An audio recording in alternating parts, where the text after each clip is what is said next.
Well, the clock says 9.5 bells, which is start time. So let's go ahead and make this final call. Juniors, if you're planning on taking this time run this morning, I need you to the staging lanes, please. Juniors, need you to the lanes. This is your last call.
Well, alrighty then. Our first couple of juniors are on the starting line right now. Hopefully the rest of them are in the staging lane, suited up and ready to go. Hey, listen up in the pits. Attention in the pits. Super Street, come on down. Need to get you matched up for round number 2. Super Street, to the staging lanes, please.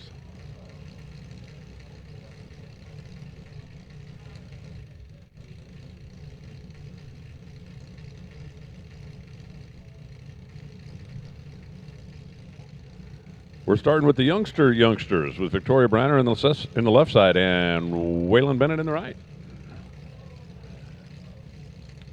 Waylon is 7 years old. Victoria is 8 years old. Makes me feel like I'm 950 years old.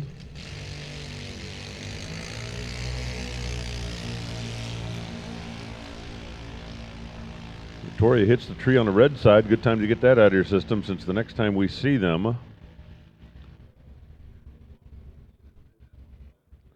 Now they do have one more time trial. They'll have a third time trial here before we go into elimination. So you got one more crack at it. 1484, 53 miles an hour for Victoria. 1408 for Waylon at 44 miles an hour. Comes Tyler Nunez. No Fear Jr. I wasn't scared. And Nolan Callahan. Now, understand, okay, I'm all about safety. And I think if there's safety equipment that you can have that you can use, then there's absolutely no reason you shouldn't use it. But do you really need 2 parachutes on an 1190 junior dragster? Asking for myself. I guess in the event that one fails, it'd certainly be nice to have the second one, you know, just in case. That's Tyler Nunez. I guess if you got 2 parachutes, that's why you got no fear. Are you scared? No, I ain't scared. I got 2 parachutes. Nolan Callahan over on the right side, 8 years old. Out of Fayetteville, North Carolina. I wonder if you can lie about your age to get into a junior dragster like college kids do. You know, to not get into junior dragster, but you get the idea. There's such a thing as a fake ID, so a 6-year-old can, or a 9-year-old can move up in class? Picture it now. No, I'm in junior high, really. So Nolan Callahan on the right side. Tyler Nunez on the left side. Tylerman from Louisiana. What's the long tow here for a junior car? No, we got one from New Hampshire, right? That's farther than Louisiana? Or is Louisiana farther than New Hampshire?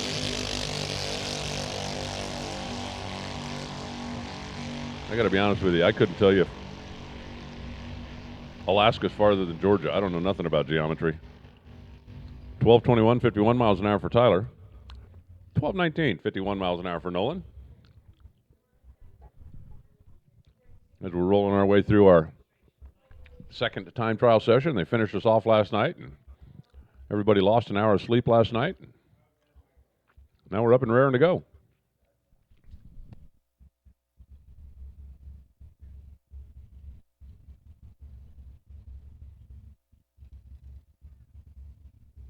I set an all-time viewership record on DragRacer.tv yesterday, breaking the record that had stood for 24 hours.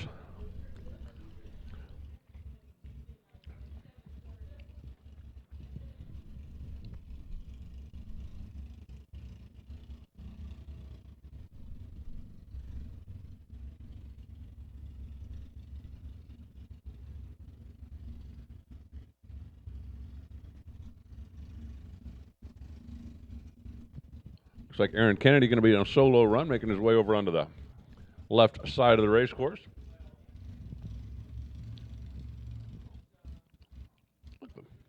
I mean, that thing really is like a junior fueler, isn't it? Mud flaps. Not a completely enclosed canopy, but definitely got the wraparound head shield. The monostrut wing, though, to my knowledge, the only time a monostrut wing top fuel car was ever run on this side of the world was here in testing. And I recall after the third run or fourth run, Hot Rod Fuller getting out of the car at the top end and saying, if I have to drive that thing again, I quit.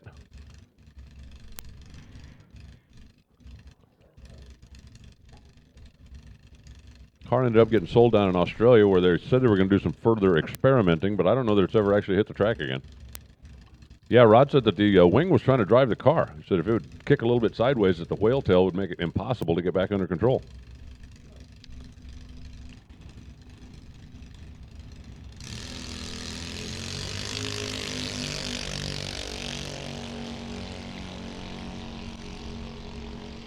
Aaron Kennedy looks like the last of our youngsters. Since I hear, oh, how about 11,900? Aaron, you're the man. 1190 the magic number, 11,900. Nailed it.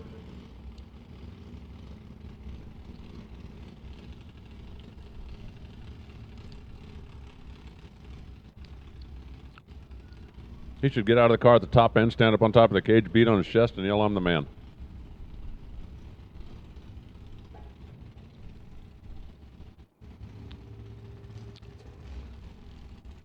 No, I guess we just still have a couple of the youngsters. Heard a little more pop and bang out there than you normally hear in an 11-second car, and that's kind of the speed limit for the young junior racers. Jackson Summers out of Summers Farms up in Kentucky, and Lloyd Harding from right here in Florida. Lloyd on the right side.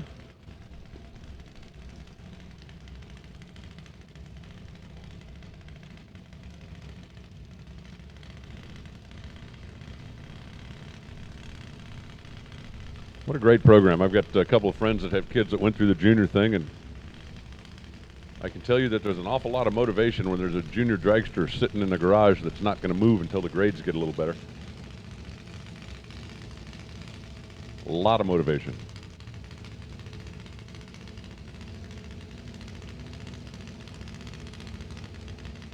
It occurs to me that if I'd had a junior dragster when I was 8 years old, mine would have cobwebs all over it still.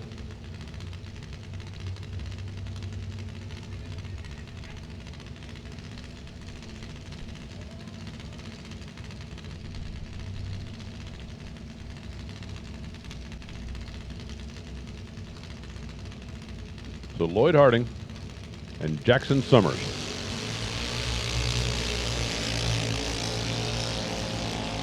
And away they go.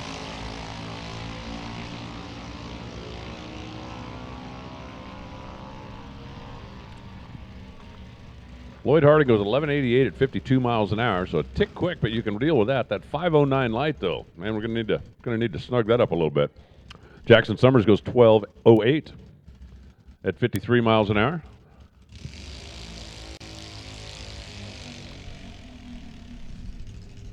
And now it's Caden McLean. Caden out of TNR Fabrications. I think he's the boss over there. And Mason Summers. These Summers Farms folks have got a fleet of juniors, which makes me think in 10 years they're going to have a fleet of bigger cars.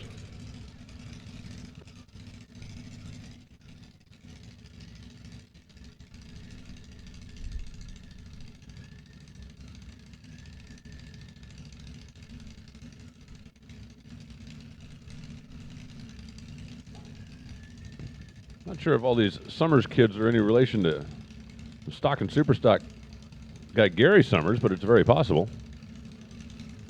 I mean, it would be, let's see, how old is Gary? Mason is 6, so it'd be great grandkids.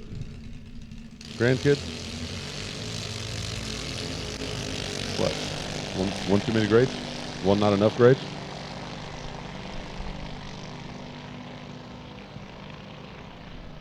$11.72 for Caden McLean. That kind of pushing the boundaries of the speed limit there.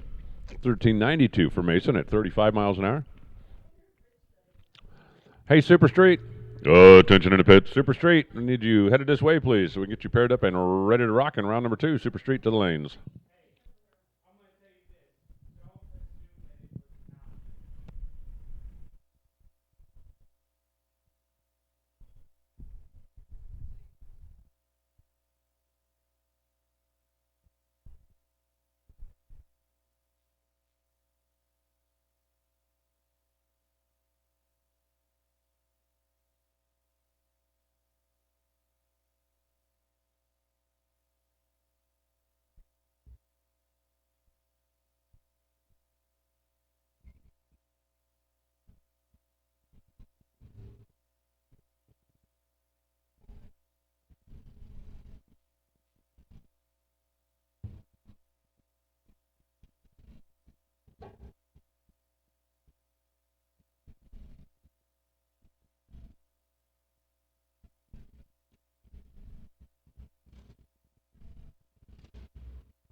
Hey, listen up in the pits. If you lost your phone, I understand that they've turned one in at registration. I hope it's not Alice Tysinger again, because if you've done that 2 days in a row, I mean, come on, Alice, really? So here comes Lincoln McMaster out of McMaster Lawn and Pest. I don't do anything with lawns, but I can make a really good pest. And Tanner Muncie, the FTI farm team, and Outlaw Fuels. Really, Outlaw Fuels, 8-year-old junior racer, you're already teaching him how to cheat with fuel. You know, usually we wait until pro stock for that. What? No, we weren't cheating. There was no rule against it. And then they made a rule against it. Gave everybody a spec fuel. One of the funniest memos in the history of the world, where they took fuel samples from some of the guys and determined that some of them were hazardous materials. I thought, yeah, a little further testing, you might find out they're flammable. I mean, we weren't drinking the stuff.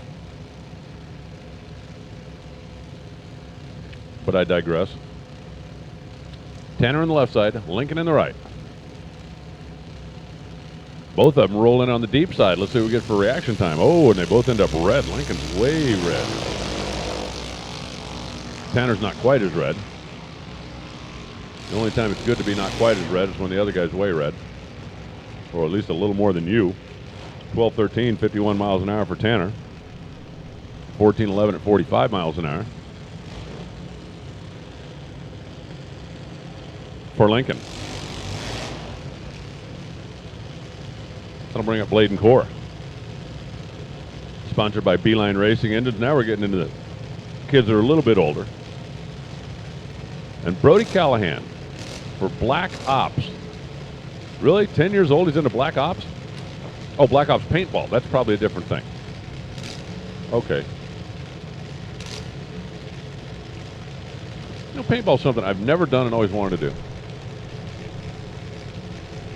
I just haven't had time or been in the right place at the right time or fit it into my stupidly busy schedule. I'd probably walk in and get shot in the first 5 minutes.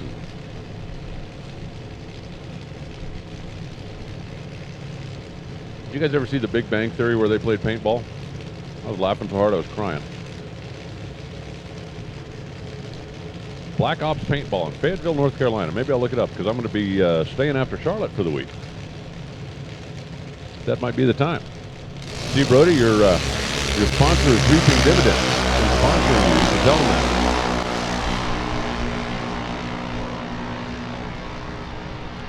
.906, 73 miles an hour for Brody. .909, 72 miles an hour for Blade and Cora.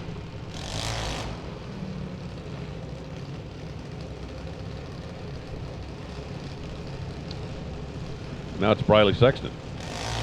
If memory serves, Briley hit it pretty good last night. Hayden Miller,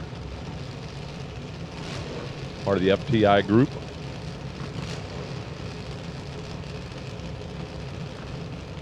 SS Motorsports. Looks like our Super Streeters are starting to get paired up in the back of the lanes. Let's go ahead and make this final call. Attention in the pits. Super Street, final call. You need to be here, please. You're going to follow our junior cars. Stock Eliminator, be ready. Going to be calling you next.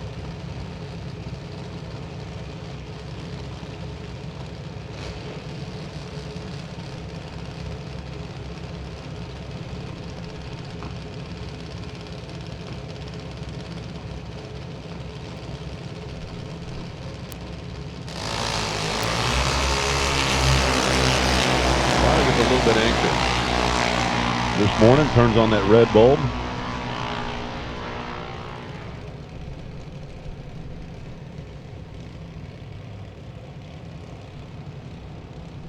.907 for Briley. All right, Briley, get that thing on the green side of the bulb and you're going to be good to go.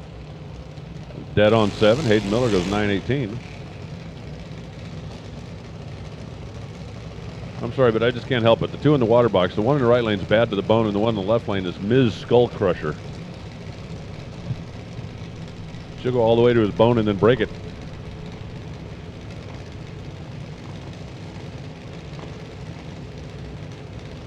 Matt Peterson in the left. Blaine Z in the right. Blaine out of Grand Rapids, Michigan. Would that be farther away than New Hampshire? Pretty good toe to head down here. Of course, Askowski. I said yesterday it's got to be the only junior on the property, maybe the only one in the world that's got a pedal clutch. That's just the way the Askowskis roll. 006 light for Blaine. And an 899 for Blaine. 915, 70 miles an hour for Matt Peterson.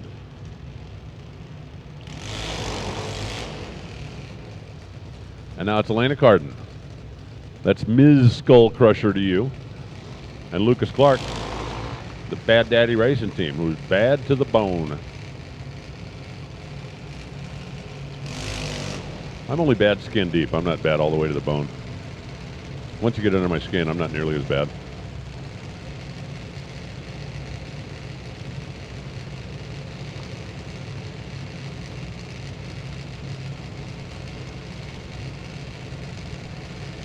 Alana out of Monticello, Georgia.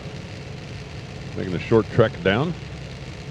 Lucas out of South Carolina, so he came from a little bit further away. See, I know that because I know you go through Georgia to get to South Carolina.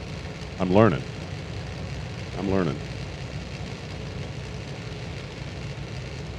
If you ask me how I get someplace, it's on an airplane. I keep looking out the window looking for those dividing lines between the states so I can tell where I am.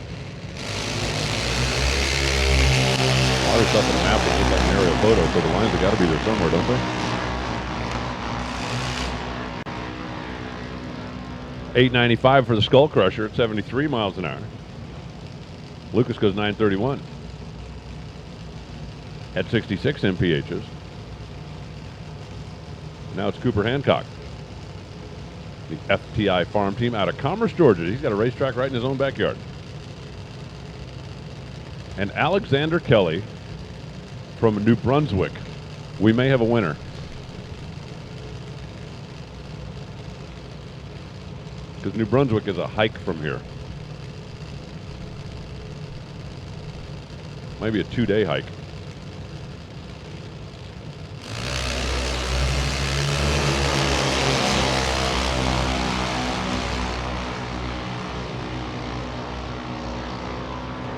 .905, 72 miles an hour for Cooper. .906, 71 miles an hour for Alexander.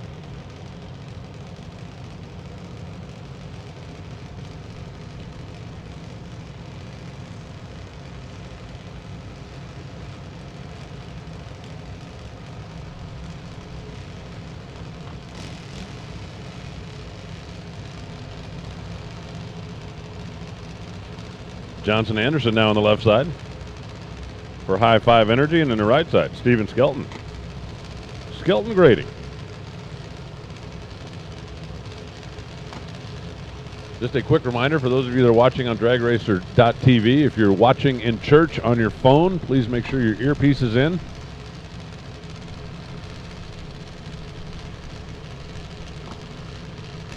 We don't want to upset the preacher.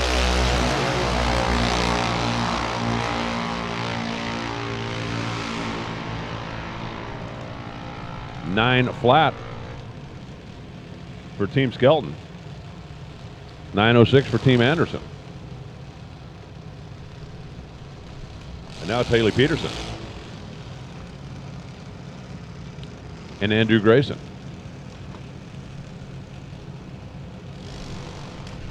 Andrew, part of that High Five Energy team.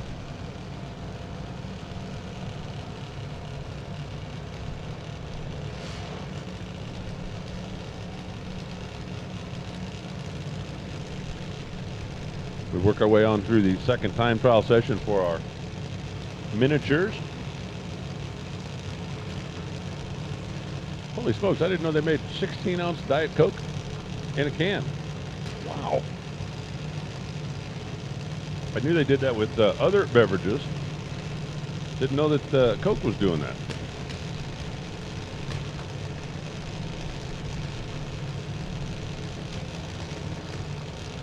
Okay, I feel like I've done my due diligence. I've answered all my emails from yesterday.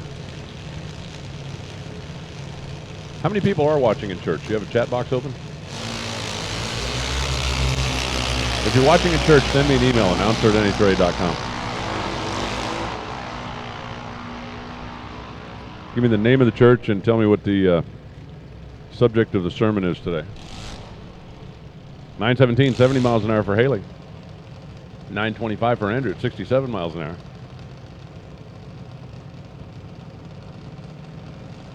Oh yeah, absolutely. Maddock Douglas out of New Hampshire. Now Maddock I thought might have been the long tower until we got that New Brunswicker.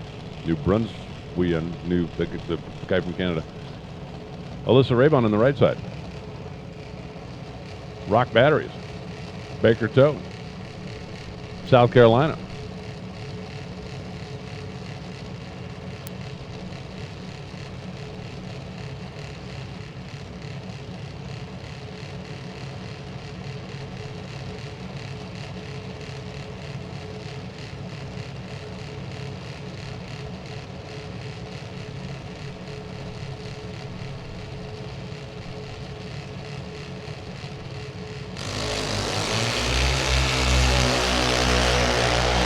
Did you see Leslie's dad down there? It's like when the light turned green, he tried to leave. It's like he was hitting the gas.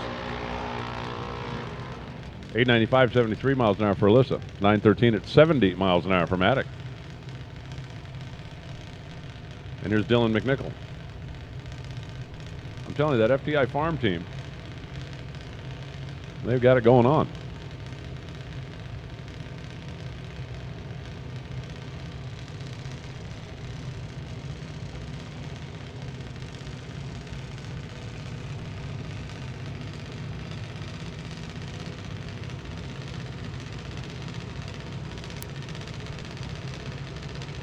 Looks like we got our super streeters back there. Hopefully we can get them to match up and pull on forward, because your turn at the track is going to be here pretty quick.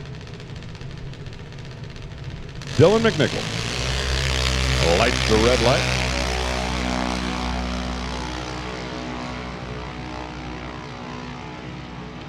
Runs 9:08 at 71 miles per hour.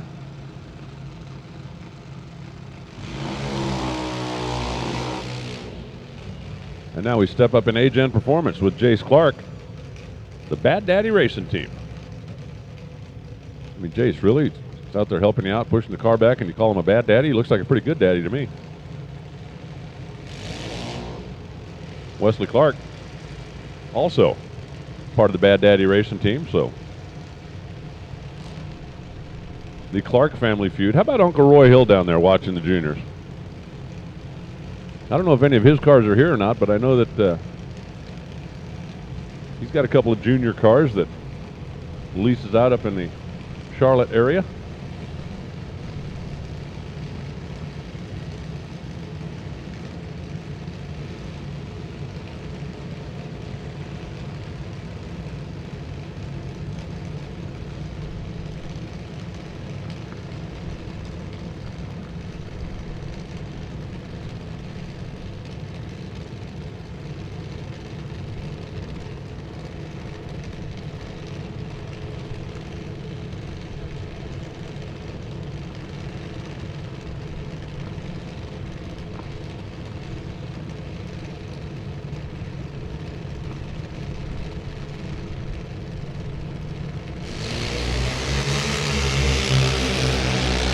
Well, Wesley Clark gets the better of it on the reaction timer.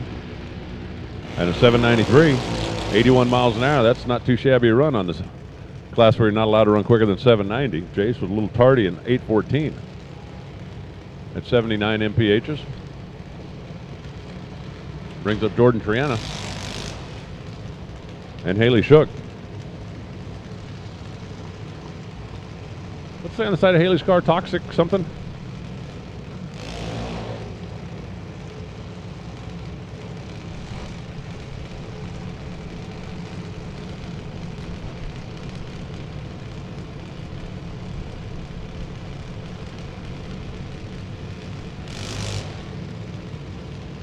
Jordan Triana, the Dixie Body Shop in Wesley Chapel, Florida. Haley Shook, keeping it pretty simple on the sponsor department, Mom and Dad.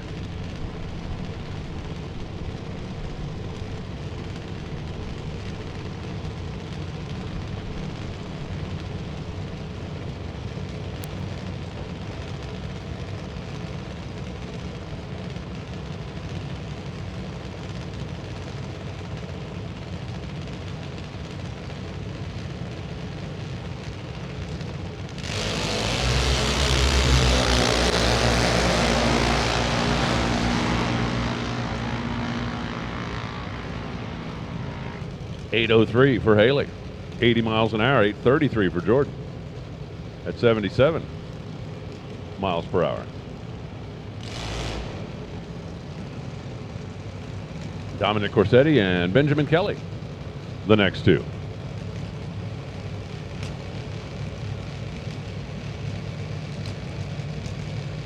Benjamin Kelly from Long Point, New Brunswick. Got a couple of them that made a pretty long trip to be down here and be a part of this. Great to have you here at the Baby Gators. Is it just me, or did the Magic Elves come in overnight and transform the walls?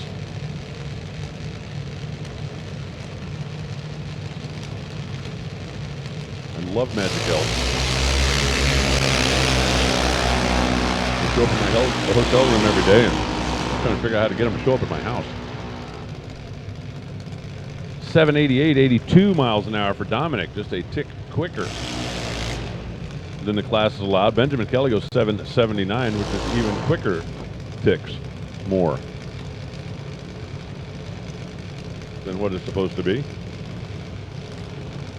Now it's Jada Sexton and Tucker Brown.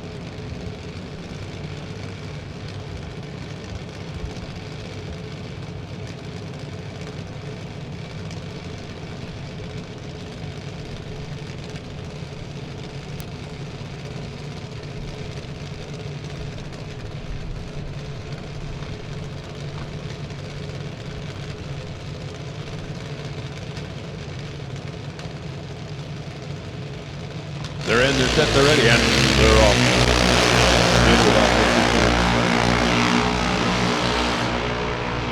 But it's a time run. We'll let it. Oh, 790. Way to go, Jada. Turn that light green, and you are ready to rock. 799, 81 miles an hour for Tucker Brown.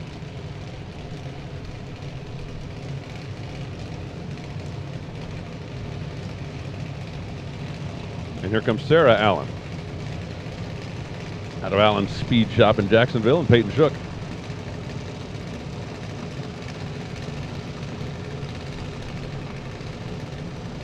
I believe you're correct. A problem with the car last night is they were able to straighten it out overnight. All right, listen up in the pits. Attention in the pits. Stock Eliminator, come on down. Stockers, to the lanes, please.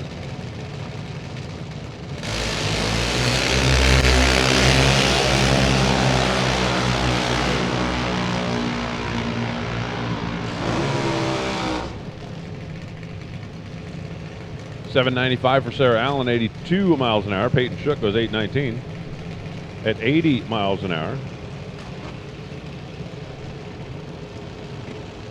Hey, listen up. We've got some folks I'd like to have come up for a quick photo op, if you could, please. First, the Triple O Challenge winners, thanks to Wilkins Wheels and Wrenches. Out of Orlando, Keith Bowers. From South Georgia, Scott Gove. And from here, Jay Sapelka. If you guys can come up in front of the tower, get a picture taken, that would be spectacular. Madison Wilson now on the left side. Roger McFarland.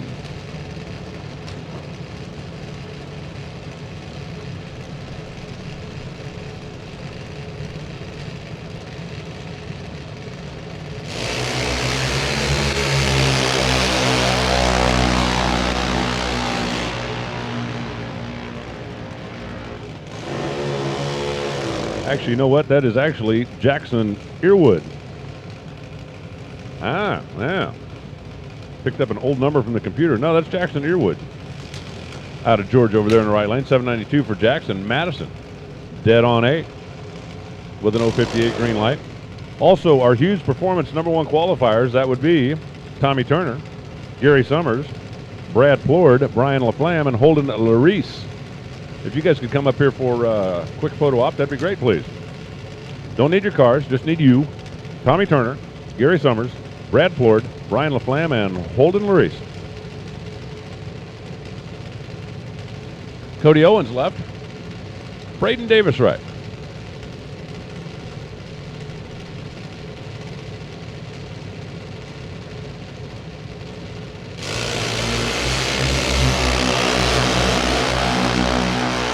How about Braden? I do believe that 013 reaction time is the best we've seen this morning. Saw a couple of double O's last night. But 785 is a little on the quick side at 81 miles an hour. 803 for Cody. Also at 81 miles an hour. Now it's Lauren Hudson, Bowman Party Reynolds, and Aaron Kinsey.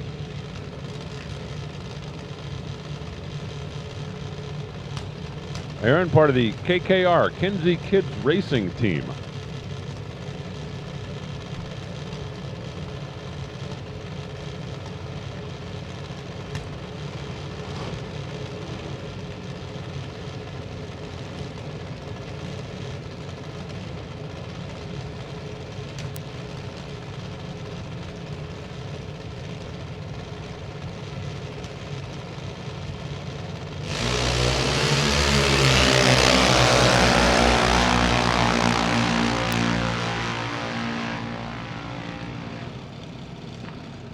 $793 for Aaron, 74 miles an hour, 8,000 for Lauren Hudson at 80.18. And here's Kyle Rice, American Used Auto, and Riley Kinsey, also part of that KKR, Kinsey Kid Racing Team.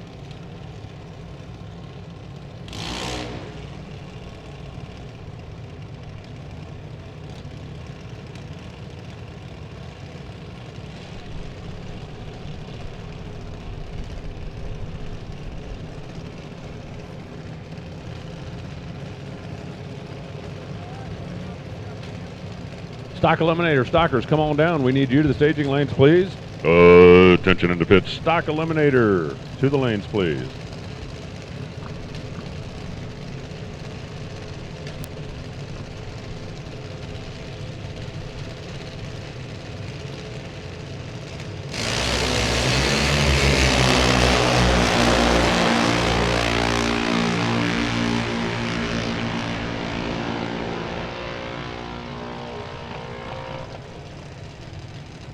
.803 for Kyle Rice, 832 for Riley Kinsey. Comes Katie Sloat. I think their team philosophy over there at Katie's team is send it. Trip McCarty. McCarty Auto Parts back team out of Georgia over there on the right side.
.807, 79 miles an hour for Katie.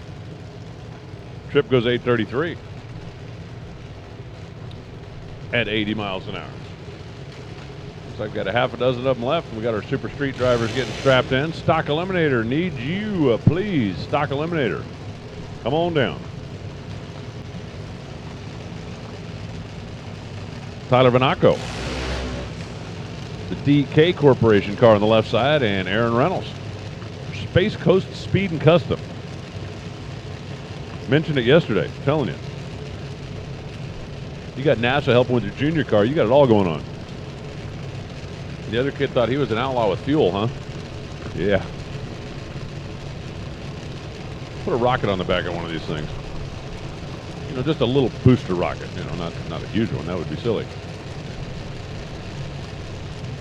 I checked when I woke up this morning, the density altitude here was 1,400 feet below. That's one of those deals where if you're racing 20 cars, you need like half-inch thick head gasket.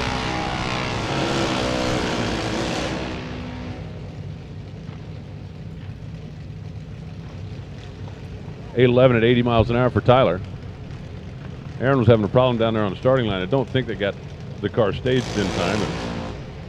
Discussion that's taking place down there now, the friendly discussion that's taking place down there right now.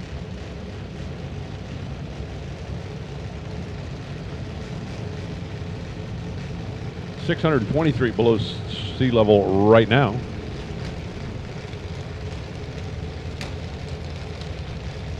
Jake Zickler in the left side, and Wyatt Palmatier in the right.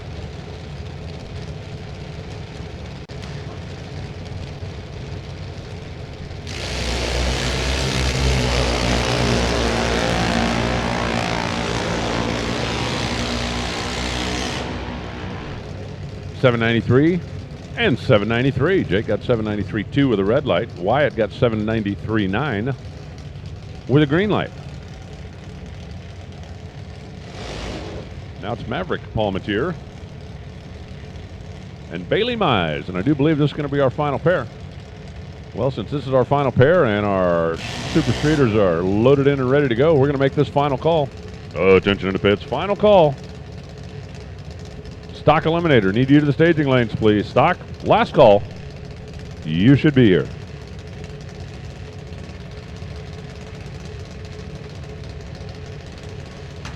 Final two juniors. I don't think we've seen a 00 light yet. 13 looked like the best of the category. Let's see if Maverick and or Bailey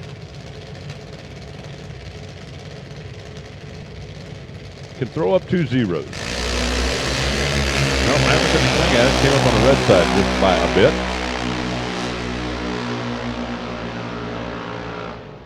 796, 79 miles an hour for Maverick. 798, 81 miles an hour for Bailey.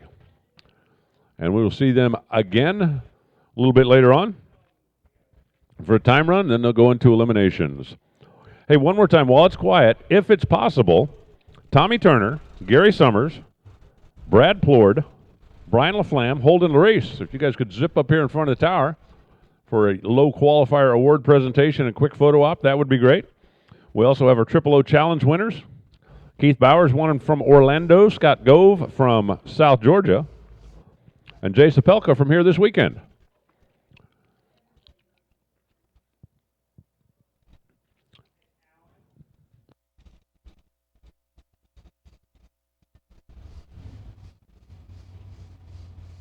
Oh, okay. 00 Challenge winners. Go to Sandy Wilkins' pit, please. I was just giving that update. Instead of coming up here, just go by and see Mr. Wilkins, and he will get you taken care of. Looks like we're going to do a little starting line maintenance down there before we get into the big cars.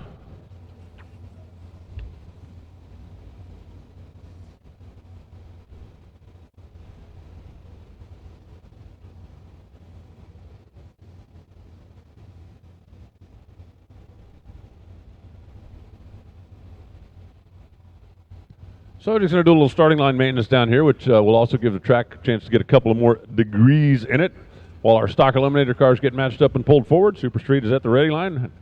Then we're going to be firing off. It is Eliminations Day, final Eliminations Day. We've already crowned champions in the alcohol categories yesterday. And congratulations to Josh picking up the win at his home track. I know that was big for him. And congratulations to Doug, who's picking up a win not at his home track. As a matter of fact, this is the farthest track away from Doug's home where they run alcohol cars. So they probably didn't need a whole lot of extra hats in the winner's circle, if you know what I'm saying. But I do believe they were pretty darn happy to put that red Chevrolet in the winner's circle. Been a little while. We're going to work on a starting line down there. When they say it's ready, time to go, it'll be time to go. Stalkers are getting matched up back there. It's going to be eliminations time very soon.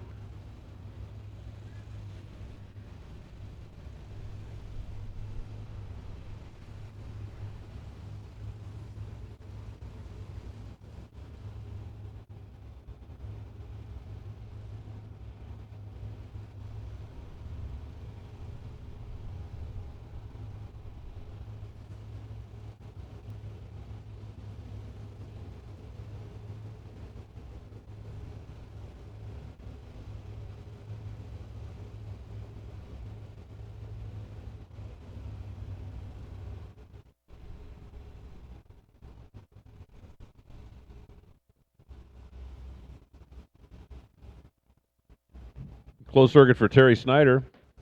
You don't have one that thick. That was the point.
What?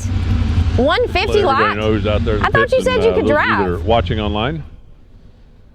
Just doing a little How is your maintenance down on the response to start. your customers?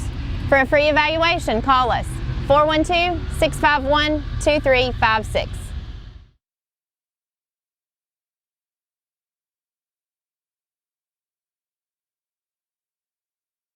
Racers, when it is time for your next race trailer, built the way you want without compromise, look no further than Vintage Trailers.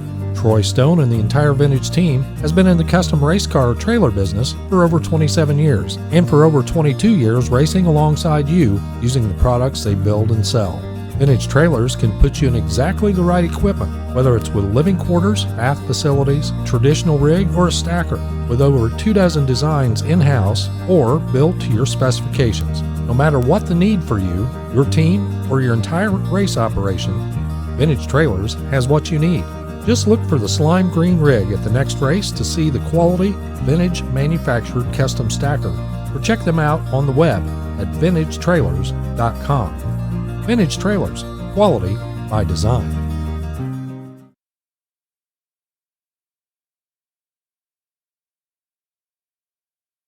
Whoa, big boy. I thought the dyno said this car was supposed to fly. How do your service and parts departments perform? For a free evaluation, call us 412-651-2356.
Racers, when it is time for your next race trailer, built the way you want without compromise, look no further than Vintage Trailers. Troy Stone and the entire Vintage team has been in the custom race car trailer business for over 27 years, and for over 22 years racing alongside you using the products they build and sell. Vintage Trailers can put you in exactly the right equipment, whether it's with living quarters, bath facilities, traditional rig, or a stacker, with over 24 designs in-house or built to your specifications. No matter what the need for you, your team, or your entire race operation, Vintage Trailers has what you need. Just look for the slime green rig at the next race to see the quality, vintage manufactured custom stacker, or check them out on the web at vintagetrailers.com. Vintage Trailers, quality by design. Lucas Oil proudly continues their support of sportsman racers in 2020 as a major NHRA contingency sponsor by awarding contingency payments on both their racing oils and transmission and differential gear oils at all NHRA National and Lucas Oil Drag Racing Series events. Lucas Oil has made signing up for both contingency programs simple and easy. Visit a Lucas Oil representative at the track and purchase $100 in oil or $75 worth of transmission or differential gear oil per race car. Put that ride in the winner's circle at an NHRA national event and receive $300 to win and $100 runner-up. Lucas Oil Drag Racing Series winners receive $100 and $50 for runner-up. Better yet, sign up for both programs, make the final, and double your Lucas Oil contingency winnings. It's a win-win program from Lucas Oil, and program eligibility continues for 1 year from date of sign-up. New for 2020, Lucas Oil will have a representative at every Lucas Oil Drag Racing Series divisional and regional event all across the country, plus all 24 NHRA national events. Stop by the KJR Motorsports display on the Midway at NHRA national events to sign up with Kip or Cowboy, or look for the following companies at NHRA Drag Racing Series events. In Divisions 1 and 2, visit Jeff Kondratik of JKR Inc. In Division 3, sign up with Basil Race Fuels. Division 4, stop by and see Rick and Chase Huffman of Accelerated Graphics. In Division 5, visit Mike Hinch. Division 6, go to L&F Race Products. And in Division 7, see Les Figueroa of Fig Speed. Thanks for your support of Lucas Oil and best of luck this season. Lucas Oil, made in America, sold to the world. If you're a new car dealership principal, service manager, or parts manager, turn to the source dealers trust, Service Department Solutions. With over 40 years of industry experience, the SDS team will help you improve your processes and increase your profits. They will work with you to improve sales and service processes, training, and customer retention rates, and help you work with your manufacturer to secure increases in parts and labor reimbursements that you're entitled to. In some cases, hundreds of thousands of dollars left on the table. Service Department Solutions helps dealerships nationwide, and they can help you too. No upfront fees, no hassles, and no risk. Call them today at 412-651-2356 or visit them online at servicedepartmentsolutions.com. Service Department Solutions, the source dealers trust.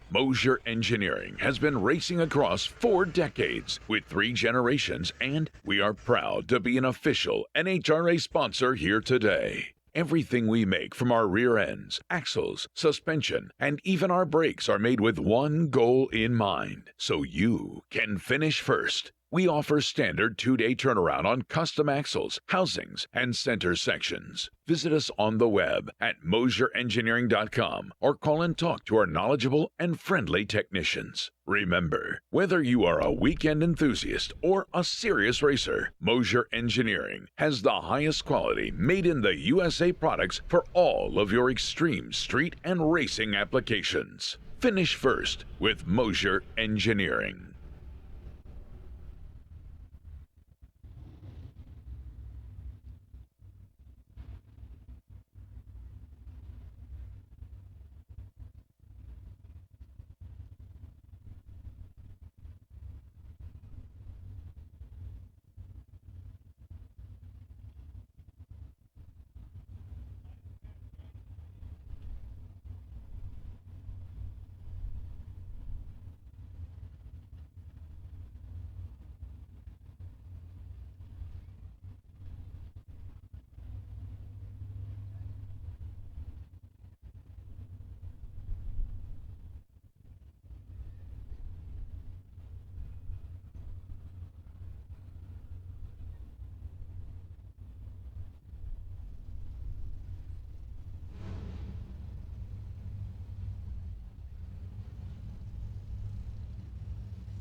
All righty, Les Harris and Steve Town going to kick us off here. Les is in the truck. Steve then, by process of elimination, is probably not. Super Comp, come on down. Stock, if you're not here, you might as well go ahead and leave it in the box because you're about to get drowned out in a sea of dragsters. Attention in the pits. Super Comp, I need you to the staging lanes, please.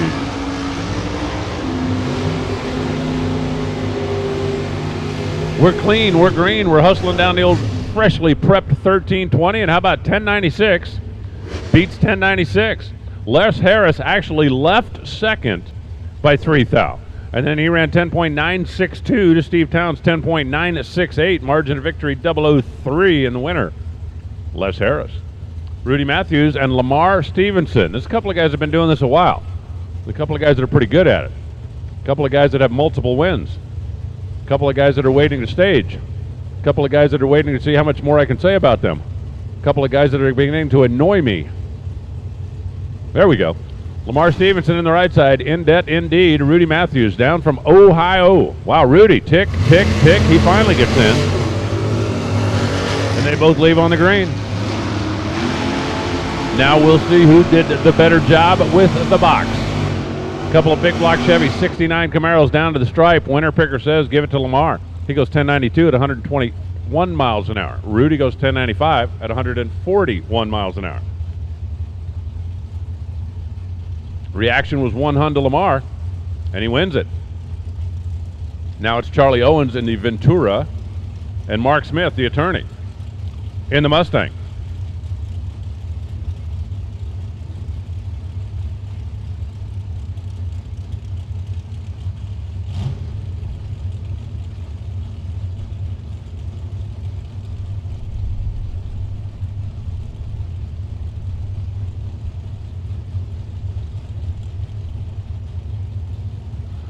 So we've got a Florida mechanic technician in the left lane, and we have got a Kentucky lawyer in the right. Both drivers hitting the green side of the tree. Both drivers hard on the throttle stop, and now we turn them loose.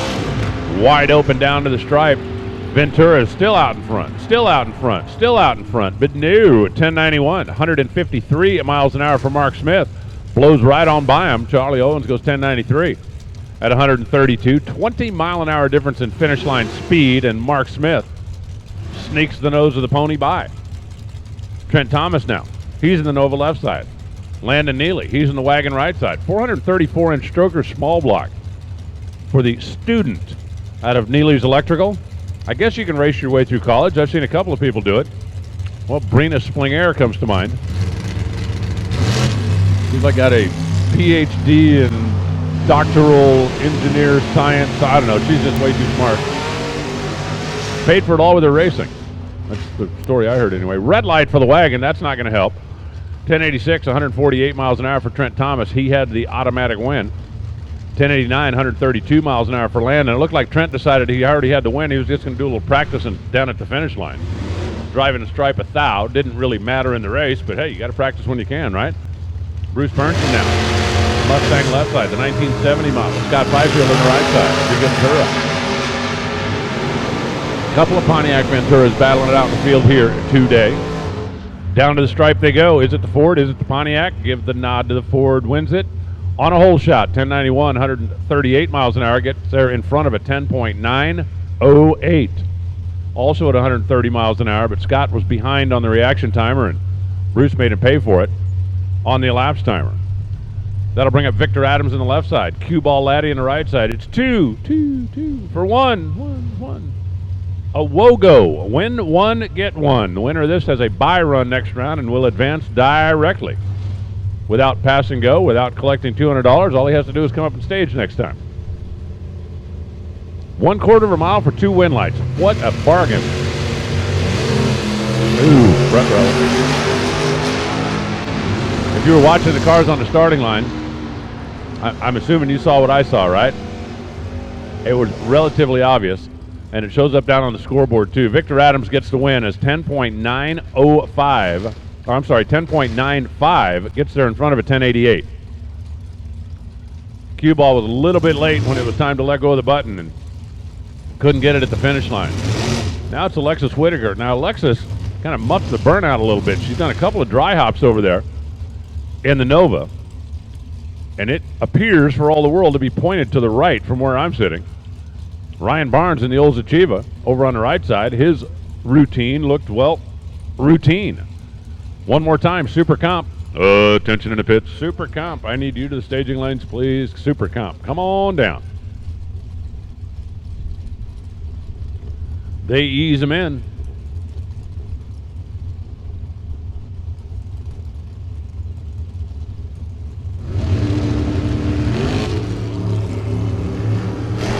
Well, the Nova looked like it was pointed right, but it made a dart to the left when Alexis cut it loose.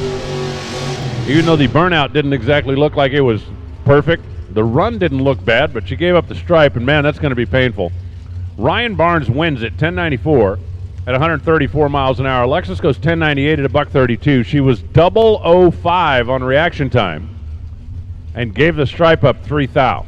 Ugh, that's going to hurt. Now it's Randy Whitener and his 68 Corvette, the chrome bumper Corvette, and Scott Mackey. Team Babalu out of Fort Myers, Florida. Little red Chevy 2 with 582 cubic inches of motivation under the hood.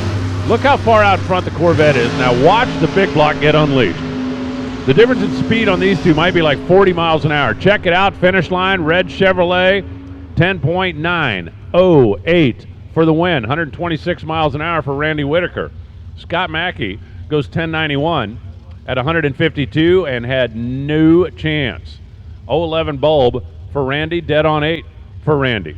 Scott Mackey's reaction time was 025, and at that point he was mathematically locked out. John Rollins now in the Nova on the left side. Ed Pauley, the Camaro on the right side. Left lane here, the Lucas side of the racetrack. Right lane, the Budweiser side of the racetrack. Both of those products are very handy to have around. They are not, however, interchangeable. Very important to note.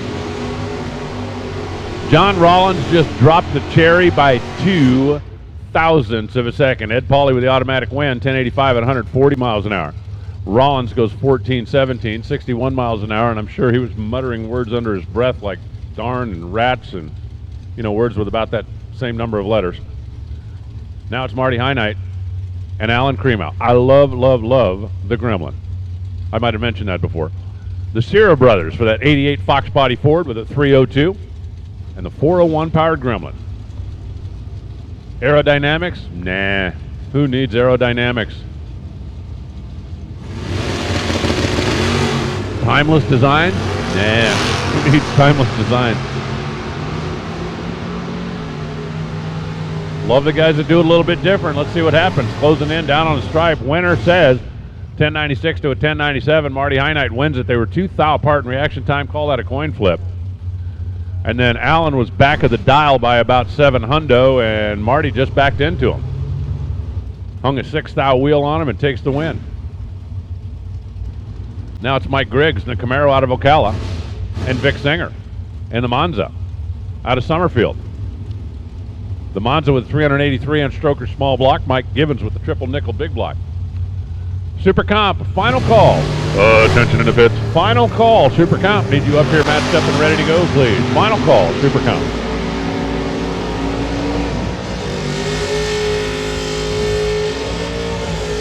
Down to the stripe. This one's going to go to double breakout. Mike Griggs wins it. He had the better reaction time, ran 1089. Vic Singer ran 1087. Vic Singer did a decent job at the stripe, getting there first by 7 thou, but he was behind by about a hunt on the reaction time, and on the double breakout, that puts him on the wrong side of the math. Colby Fuller and Laurel Morris in the right here and the right now. Colby out of Joe's Package Shop out in Savannah, Georgia. And Laurel, part of the Triple Tank Racing Team. I don't know if that's like getting last-minute advice or picking up the soda she dropped, or if they're having a problem down there. I believe now they're having a problem down there.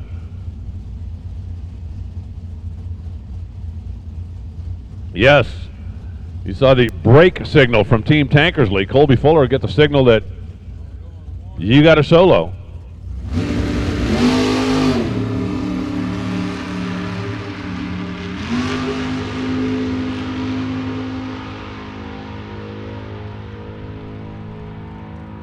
.1081, 147 miles an hour. You hate it for Laurel. I mean, you know, pull up, stage your car, and mash the gas and see what happens. If you get beat, you get beat. Congratulate your opponent and tell him you'll get him next week. But it just sucks when you've got some kind of a mechanical issue that keeps you from even getting to stage the car and take a crack at it.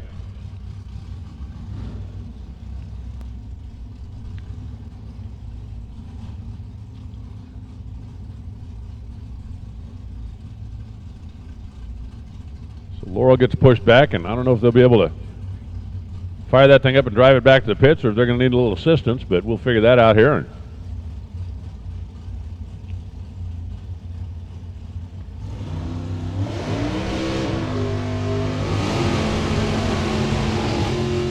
Now it's Bruce Gerton. He's in the Fairmont. And Lauren Edwards in the Vega. Lauren from right here in Gainesville in the real estate game. So if I wanted to find a vacation home near the Gator Nationals, Lauren's the one I'd call.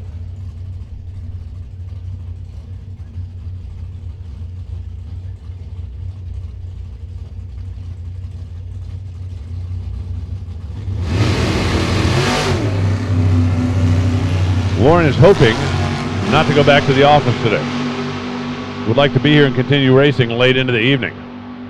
Watch what the top of the scoreboard says. It says Lauren's going to be here at least for another couple hours. 10:91 for the win. 10:93 for Bruce Gerton. Again, reaction time was a difference of 2 thou. I call that a coin flip. And then Lauren runs closer to the number at 10.919. And that's a winner.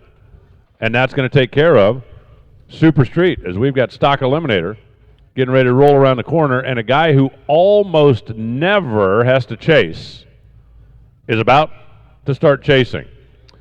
And hopefully our super compers are getting paired up back there to pull forward, because they're going to be next.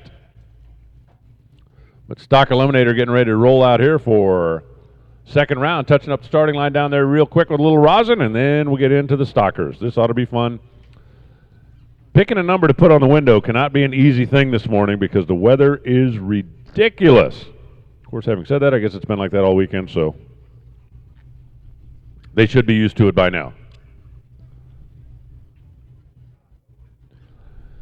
Touching up the bald spots on the starting line, as soon as they give us a thumbs up, we'll bring up Stock. And we're going to start with a couple of the lowest horsepower cars on the property.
All right, I was going to start talking earlier, but I figured these two cars are going to be on the track for about a half an hour, so I got plenty of time, right?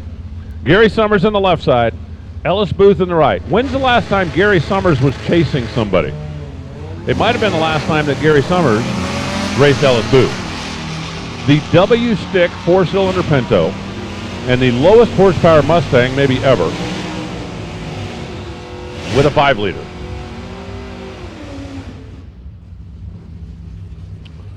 Beware the Pinto, the wagon marches on. 1549, 78 miles an hour, 1390 for Gary Summers. He was a little bit tardy on the starting line and ran under by a tenth. Still had some room down there, but couldn't quite snug it up. Now here comes Tommy Turner. The K-Stick Fox Body Ford and Hugh Meeks. How about an 8-second factory showdown Camaro and an 11-second 302 4-speed Fox Body? Snicker. 3 Mississippi head start. Here we go. There goes the Ford. Now bring on the Camaro. Hugh Meeks is closing in a hurry. It's duck and cover time for Tommy Turner. And Turner gets the win. It's going to be a double breakout. Meeks goes flying by. He needed a little more brake pedal.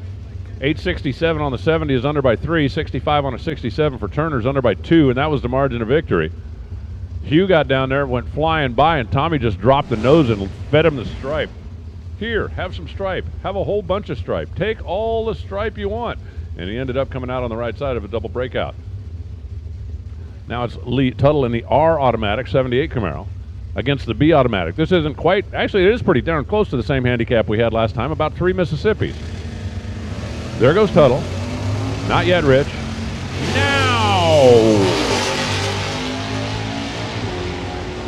the Corvette reeling in the Camaro, closing in on the finish line one more time. Watch the top of the scoreboard. It says the slow car.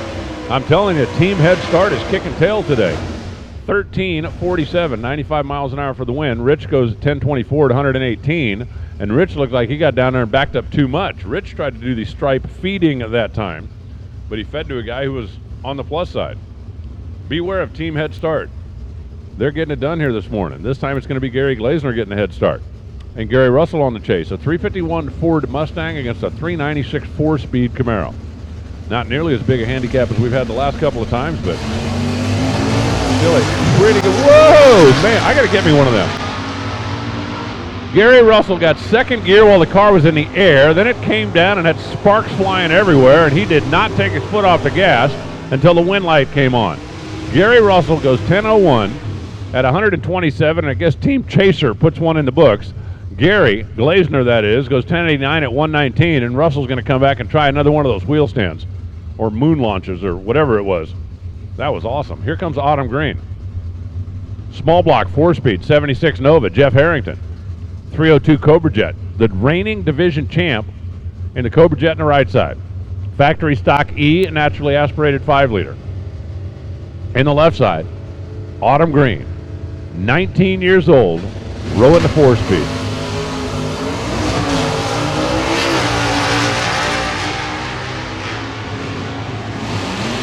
The Ford trying to catch the Chevy. The Chevy trying to stay out in front of the Ford. That probably goes without saying, but, you know, they pay me to talk, so there's that.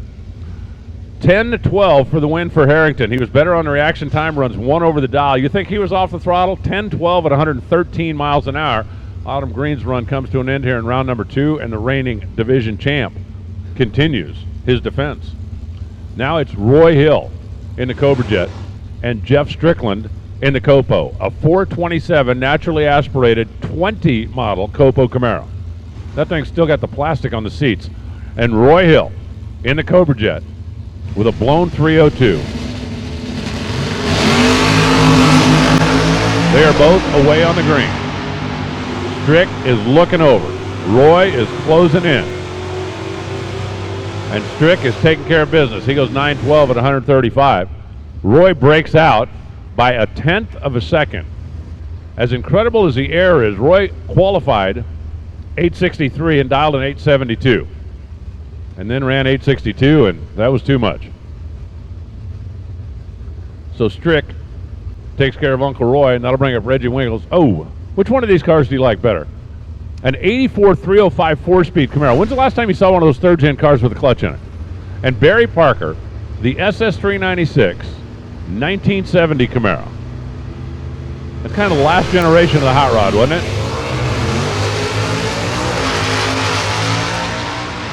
Winkle's car. I mean, for a 305, that thing was moving around and hustling and picking up the front end.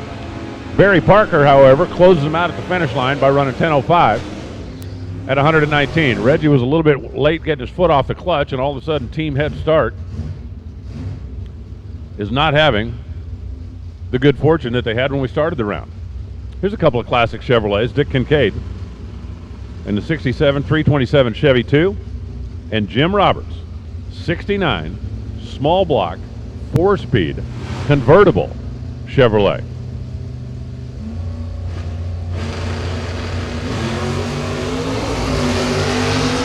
Not much handicap here. Less than a tenth of a second as they both turn them loose. A couple of the real veterans of the category, door handle to door handle down to the stripe, and it's going to go Kincaid's way. Jim Roberts is a mile back of the dial at 11:55 at 113 miles an hour, and Kincaid basically just eased back off the throttle to stay on the plus side and wins it easily. It's Tim Sickles' turn. The Malibu out of the prep shop, and Wayne Adams. Corvette license plate says not getting older, getting better. That 69 Corvette is a sweet piece of hardware, I can tell you that. I can also tell you he's going to give Tim Sickles a little bit of a head start. And the red Corvette, the little red Corvette.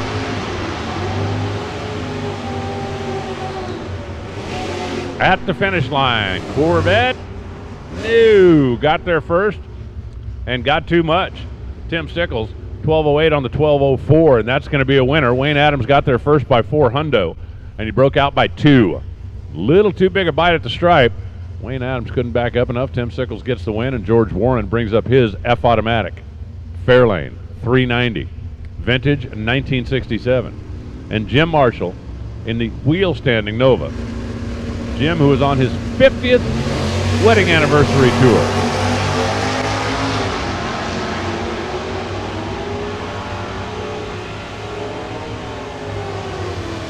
Down to the stripe they go.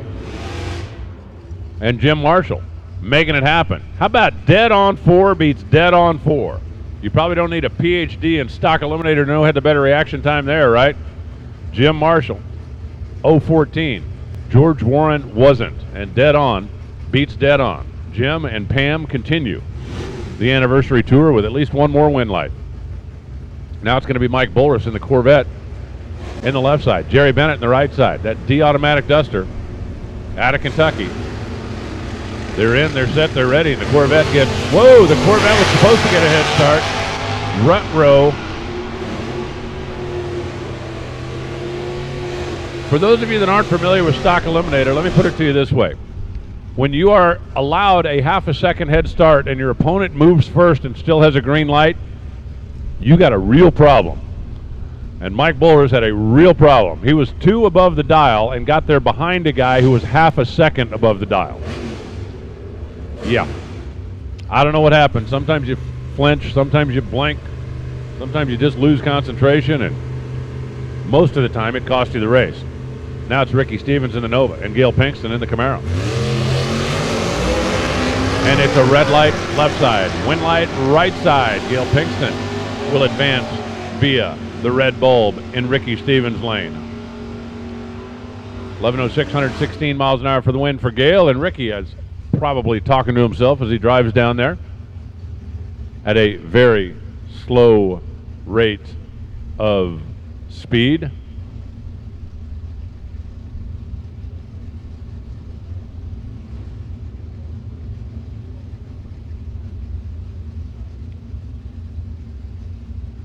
And continues to drive down at a very slow rate of speed.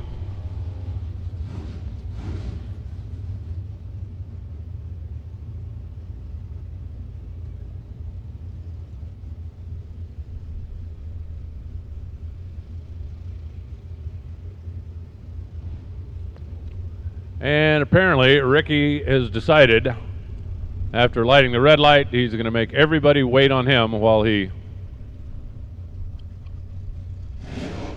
drives at 12 miles an hour down the racetrack.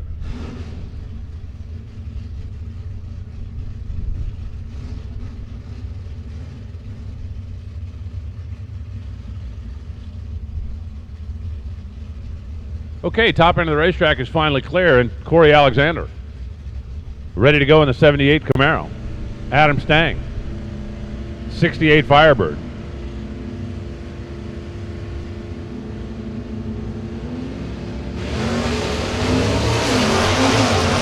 Camaro's off and running. Firebird banging his way through the gearbox. They are both in high gear now, and the Pontiac is trying to catch the Chevrolet, and the Chevrolet is trying to not get caught by the Pontiac. It's only going to work out for one of them. Corey Alexander was better on the reaction time, snugs up 1 thou at the finish line stripe. Corey, nice job. Adam was a little bit late with the clutch foot, couldn't get there. Corey had the lead, made it pay off with a 1 thou margin at the stripe. Now it's Eddie Longany, 69 SS396 Camaro, and Terry Hembry, 69 SS396 Camaro. Car in the right lane's got a Quadrajet. Car in the left lane's got a Holly. The high horsepower 396, the not so high horsepower 396. The handicap dialed in at exactly a bulb. All right, a bulb less a Hun. 1032 for the win at 120 miles an hour. It's going to go to Eddie Longany. Hembry goes 1077 at 120 miles an hour. You notice the speed for the two cars is the same. That's because Eddie Longany caught him, hung a wheel on him, paced him across, takes the win by 4 thou. Jacob Rutledge up next for Coastal Laser Grading. That sounds like something that's just way too high-tech for me.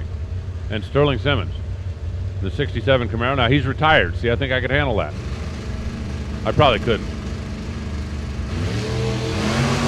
You know how you can tell I got the perfect job, right? Because they fly me in, they put me in a hotel, and they pay me to sit here and talk about drag racing. And if I didn't have this job, I'd probably fly myself in, sit out in the grandstands, and the guy sitting next to me would keep saying, "Would you just shut up?"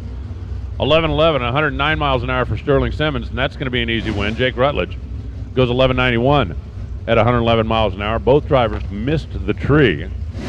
Sterling missed it less. Oh, this ought to be fun. Edmund Ellison on the right side. That's a 352 barrel Camaro. Gary Richard on the left side. That's an SS396 A automatic Camaro. From the outside, they look quite similar. Under the hood, it's like one's a kitten and one's a lion. There goes the kitten. Here comes the lion. Gary Richard, who had a problem with the car yesterday, but obviously they got it straightened out. But is it straightened out enough to win the round? Survey says yes. Dialed 10:05, ran 10:06. Throw in an 0:11 reaction time, and Edmund didn't have anything for that. Goes 11:77, 110 miles an hour, trying to drop the nose, and it didn't work. Gary Richard, one above for the win. Now it's McNeil Freeman's Taxi and Tim Barrett's Camaro.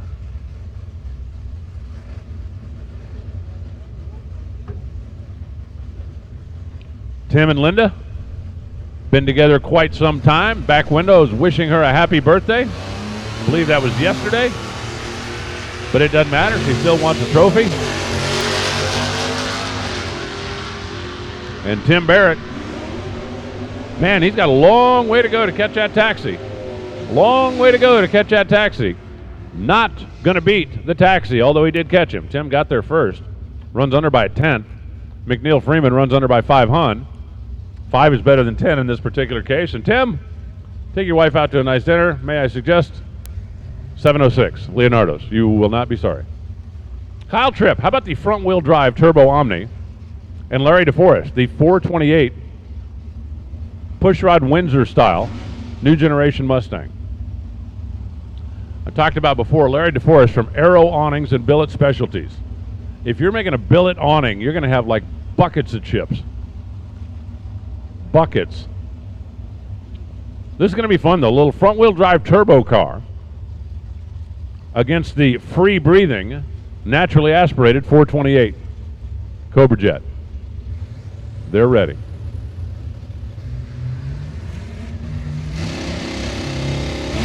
There goes Team Head Start. Here comes Team Chase. A lot of ground to make up, but here comes the pony. Ba-da-dum, ba-da-dum, ba-da-dum, bump, bump. Yo, got him. 937, 135 the speed. Kyle Tripp predicted he would run 13:05 and ran 13:04. 9 thou too quick. That's a breakout. Larry DeForest, that's a winner.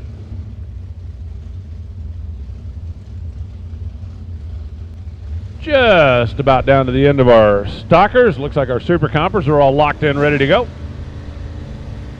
But not before Ralph Barrett and Tex Miller. Small block Ford, big block Chevy. Head start Tex, and the clutch out for Keith. Keith Barrett has pulled up alongside at 1,000 feet. That should be bad news for Tex. Yeah, that's bad news for Tex. Keith Barrett was 009 with the clutch, 1013 with the car. Tex Miller goes 1076 at 122 miles an hour, but he was not getting on top of that big block. So Keith will advance, and now it's Scott Gove in his SS396 wheel standard, and John Gray in his SS396. These are both AA automatics. It's heads up. Class eliminations is one thing. The baby gators is another thing. If you want to get a picture of two Camaros standing on a bumper, I would suggest you aim your camera to the starting line, because you're about to get it. They're in. They have both got them hopped up in heads up mode. Here we go.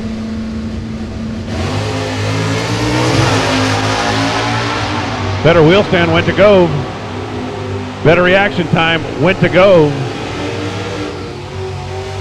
And Scott goes 963 for the win, 121 miles an hour, 994 for Johnny, who dropped the nose down there at 104. Johnny qualified at a 962, so his car is capable. But Scott out in front of the reaction timer by 1.5 and led the entire way. Listen up in the pits. Attention in the pits. Super stock, come on down. We need you now, please. Super stock to the staging lanes. Blake Hickman, left. Scotty Lamar, right.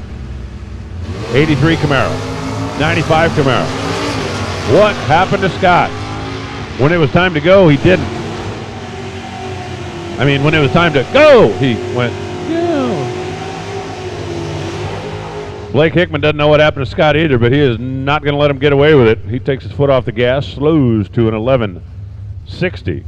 95 miles an hour for the easy win. Lamar's car just didn't jump when it was supposed to jump. And that is that. So Wes Neely on the left side now with a little mouse motor Chevrolet. Eek! And Jim Nichols in the right side with the elephant-powered Belvedere. Remember, they say an elephant's afraid of a mouse. I've never actually seen that theory in practice. Would you get thrown out of the zoo if you went and tossed a mouse in the elephant's bin? Well, apparently, the mouse went eek and the elephant jumped. And the red light's on for Jim Nichols. 1153, 112 miles an hour for Wes Neely. 975, 133 for Jim Nichols.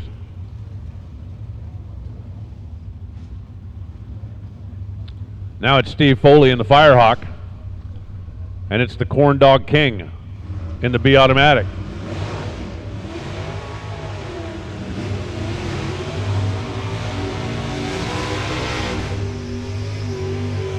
Marion Stevenson looks like he wanted to punish those tires. The 6.2 liter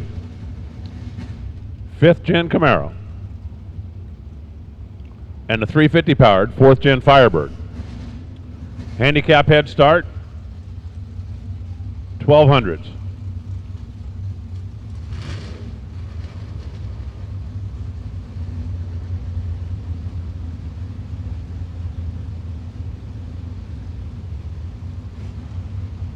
Sounds like Marion's car may have quit after the burnout, but he's got it fired up now and rolling forward.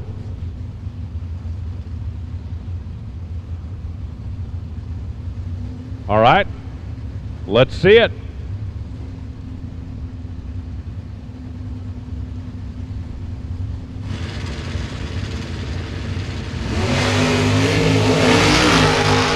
Both of them away on the green, both of them wheels up. Steve Foley's car makes a little bit of a dart towards the left. He slides it back into the center of the racing groove.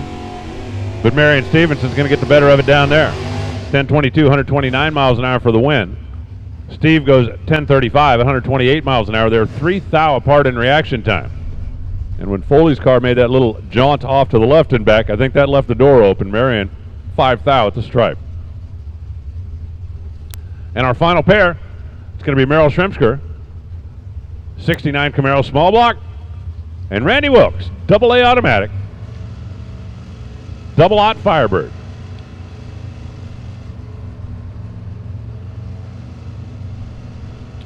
Handicap start to the left lane.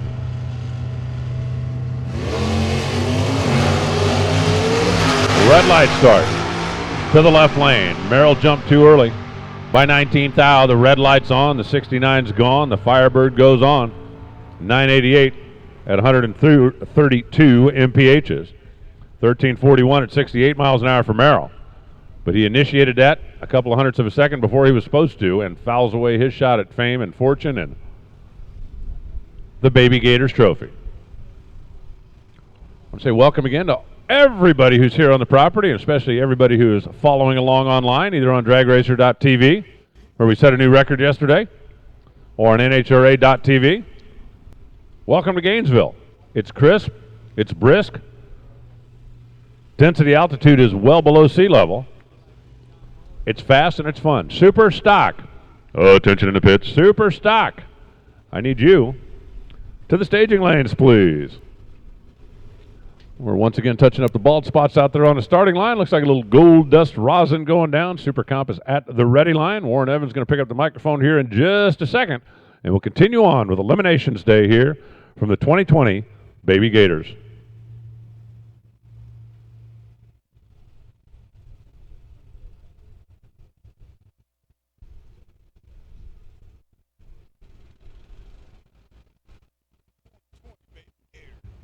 Crew Chief Pro is drag racing's most respected ET prediction and electronic logbook software. Since 1989, Don Higgins and his team have constantly refined Crew Chief Pro software to help racers with these important features: ET predictions, throttle stop predictions, race analysis, weather analysis, and opponent analysis. They integrate with RacePack data acquisition systems, Time Slip Simulator, and 1320 Go software, and with all performance weather stations. In addition, Crew Chief Pro carries the finest racing weather stations on the market today, alerting you via text or pager and delivering you with up-to-the-minute data, critical to making the best decisions on the track. NHRA World Champions use Crew Chief Pro software and systems. Why shouldn't you? Find out more today by checking them out online at www.crew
forward at 160 miles an hour as Richard Stroud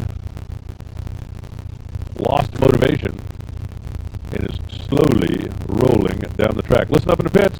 Attention in the pits. Final call, super stock. Super stock, final call. You should be paired up and pulling forward. Final call, super stock.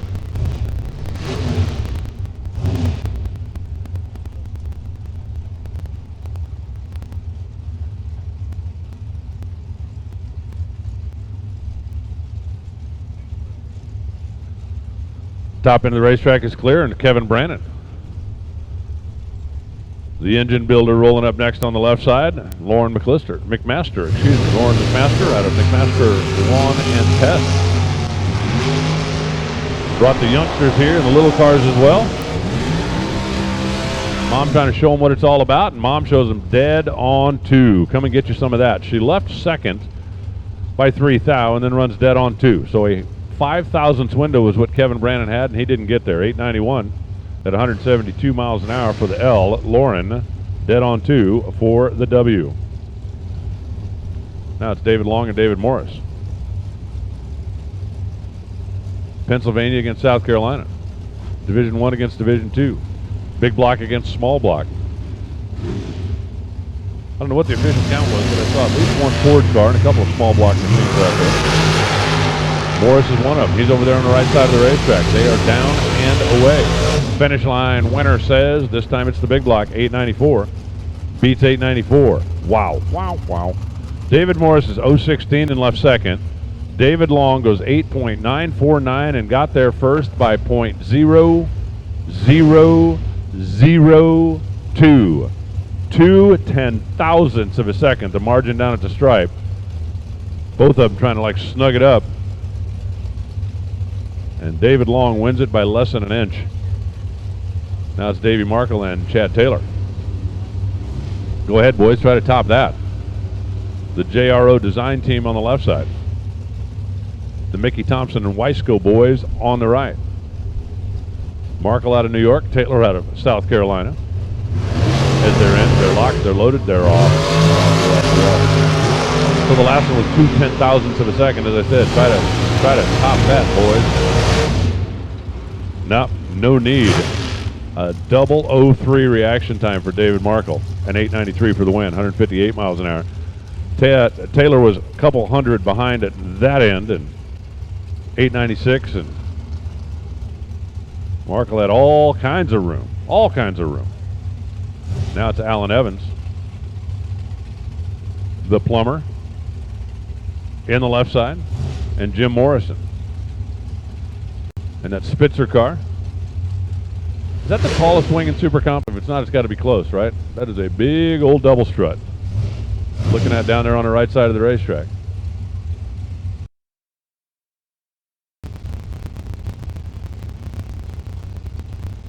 Need my super stockers to pull forward, please, because we're going to have super gas rolling in there momentarily in the space. Super stock, let's pull forward. Well, Jim Morrison's car would not sit still. He pulled in, he staged. When he tried to bring it up against the trans brake, it pushed right through. Alan Evans was going to be pretty hard to guard anyway. He goes dead on forward, 180 miles an hour. Jim Morrison gets no time with the car having pushed through before the tree was activated. And now it's Derek Denny and Chuck Crepola. I've been calling him Crepella for years. I heard you say Crepola. I'm going, do you know that, or am I? Okay. I don't know either. Somebody will let us know. Usually if you screw up a guy's name, he'll come up and tell you. It's like the one time I said, well, I'm not sure, but I think it's Wojciech Schmitkowski. And the guy came up and said, no, you idiot, it's Smith. I said, oh, well, you need to write a little clearer then. That would be very helpful.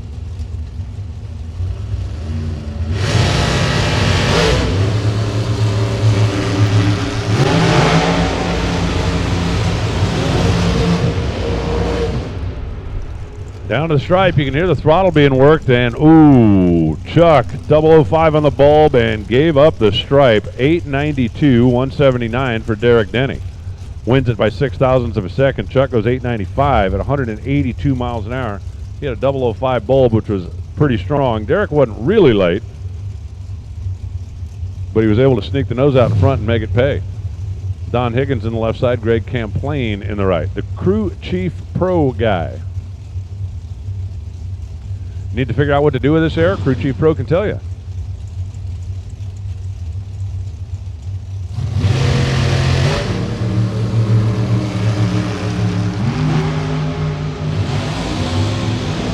Indiana versus Illinois, side by side here in Gainesville, and 8.900. Greg Camplain is 018, taking a thou with an egg.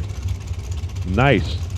Higgins was 050 and had no chance. None, zero. Forget it. Pack up. See you next week. Now it's Christina DeBartolomeo and Leo Zinda.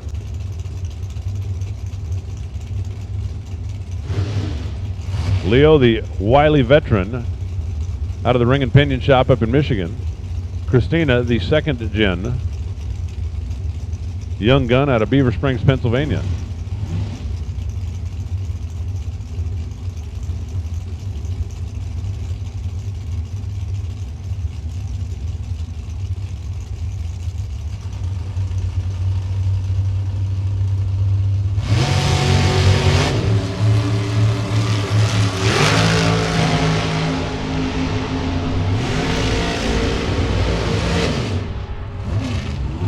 Well, they took their time at this end, and then 892 is the winning time at that end for Christina.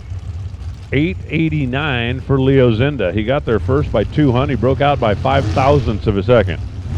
I'm telling you, it's like shooting darts at 175 miles an hour. Christina, 025 on the bulb, 892 on the track, and that, in this particular case, was enough.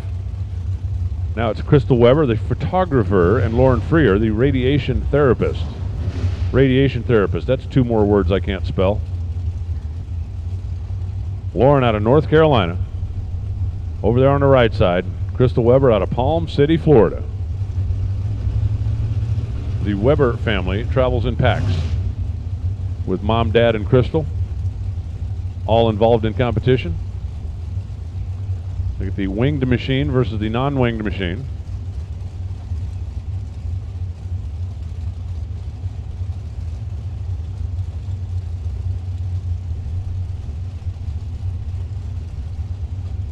Both the ladies ready to go. Both the ladies off and running.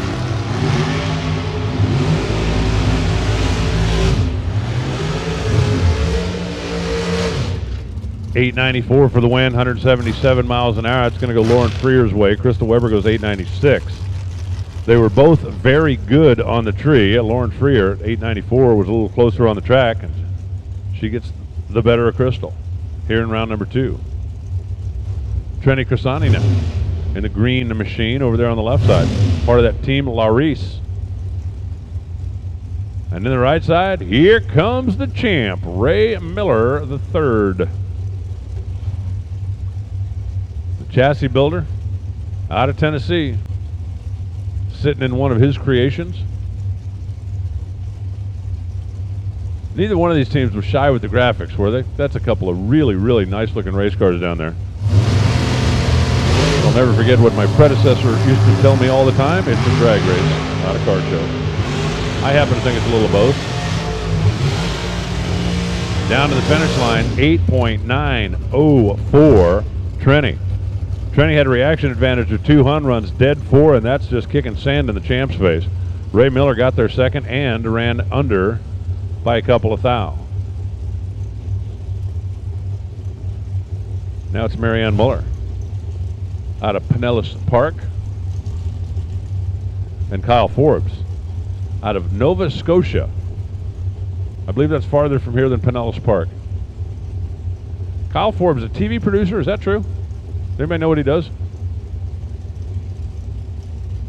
Wonder if he does anything I've seen.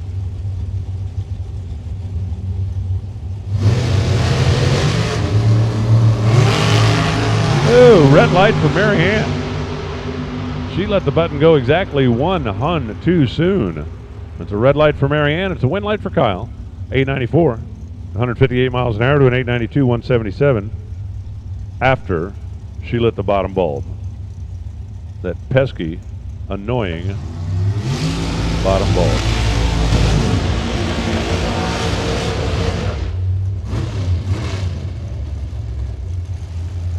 Here comes Michelle Furr for Ohio Crankshaft, Papa Motorsports, and Joey Cambria for the Airlift Company. Cambria out of Pennsylvania, Michelle out of Virginia.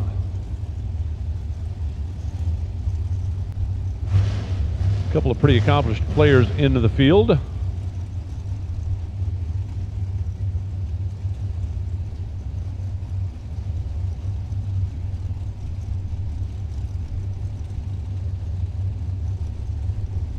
Everybody had to survive one yesterday in order to be here today.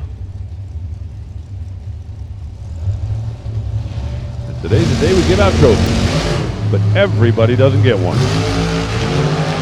Only those who win.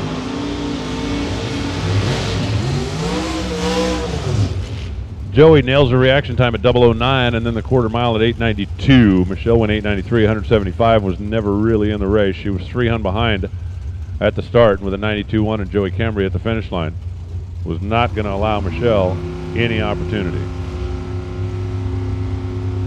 Now it's Jason Bader from Marine Engineering in Boynton Beach, Florida. And John LaBouse driving one of the Bertozzi mobiles. LaBouse, who is sitting in his office right now, he actually makes his living racing on the NHRA trail, on the bracket trail. You find a big dollar race someplace, you're going to find John there, I promise you.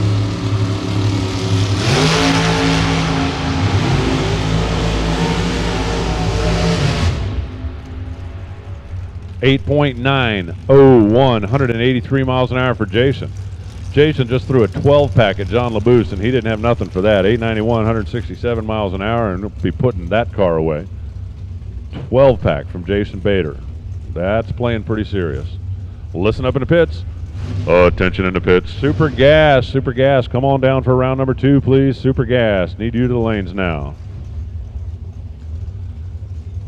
Here comes Bones in the left side. Billy Walker in the right. Todd Ewing out of Huntsville Engine. And Billy Walker from start to finish landscape. I hired a landscaper one time. It was a bargain, but I mean, the name of the business was from start until I get tired and go home. It took like 6 months to get my azaleas planted. Well, let's just say I won't use them again. Lesson learned. Lesson learned. Todd Ewing closing the deal here. He's 013, dead on 6, getting there first. Billy Walker's 041, 89.6, getting there second. Probably figured out how that one went, right? Now it's Greg Slack. Greg has got a unique small block Ford that's force-fed. It's a combination he's just kind of been playing with. I think it may actually end up in the top dragster deal at some point. And Chuck Drotter, he's doing a little different as well. Ford-powered Fords. One obviously a dragster, and one just as obviously not.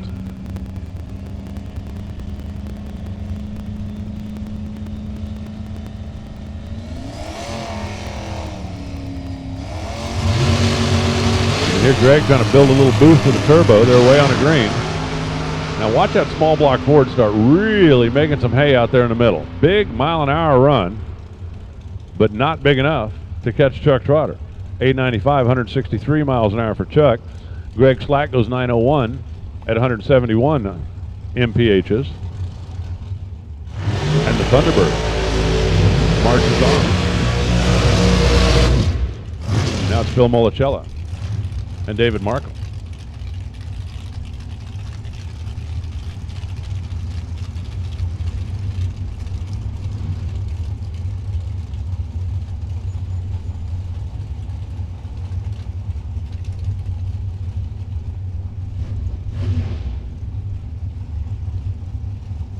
David Markle for You Need a Tire.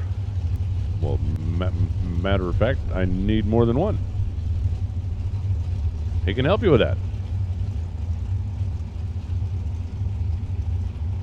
Once again, a couple of Division I hitters that have ventured their way down here to Florida. only to match up in round number 2.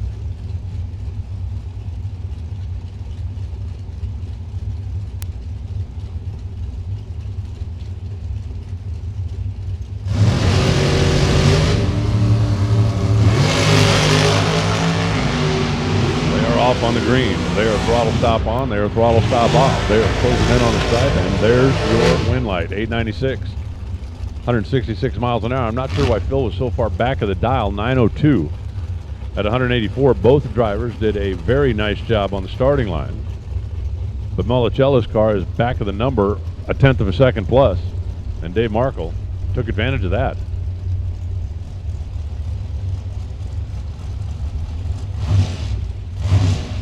Now it's Dylan Howe, all the way in from Oregon,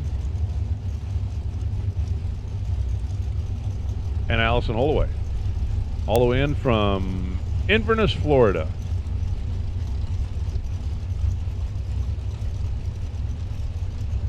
Dylan working with Todd Ewing and the Huntsville Engine folks as he makes the transition from small cars to big cars.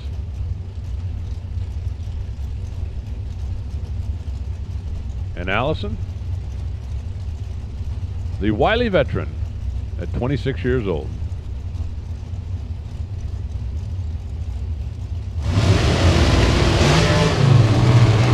Couple of former junior racers getting after it here in round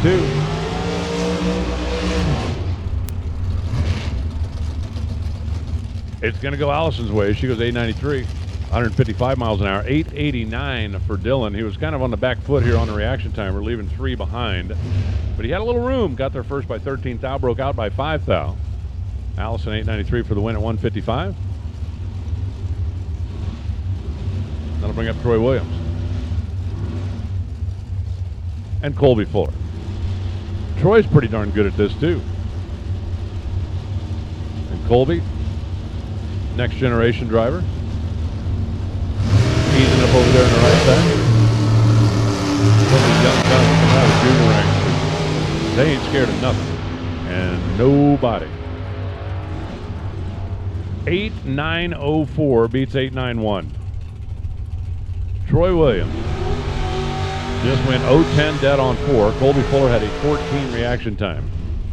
That's not a lot of room to work with. 14.891 would have won some races, but it wasn't going to win that one. Troy Williams making it happen. Now here comes Franklin DeBartolomeo, and I don't want to put any pressure on you or anything, Franklin, but your sister won. I'm just saying. If you don't, you're going to hear it. Second call, super gas. Oh, attention in the pits. Super gas, super gas. Second call, I need you to the lanes, please. Let's get up here and get paired for the next round. Lance Pinto in the Cavalier, because of course you're in Pinto. Why wouldn't you drive a Cavalier?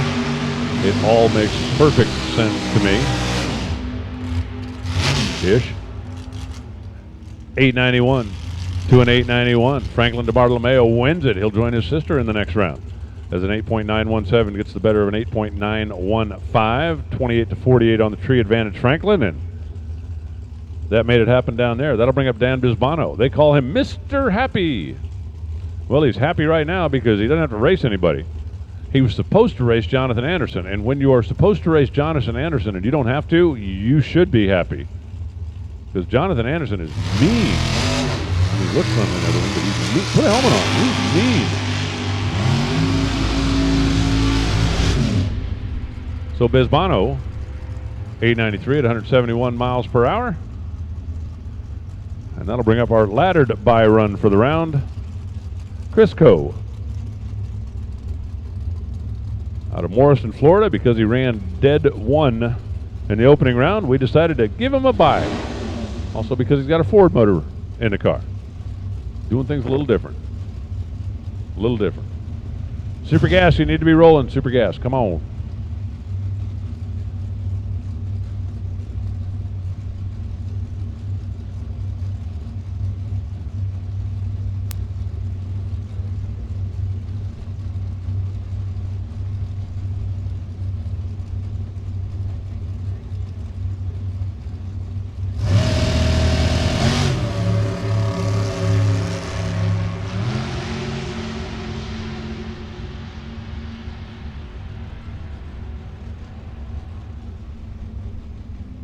895, 174 miles an hour for Chris Rowe.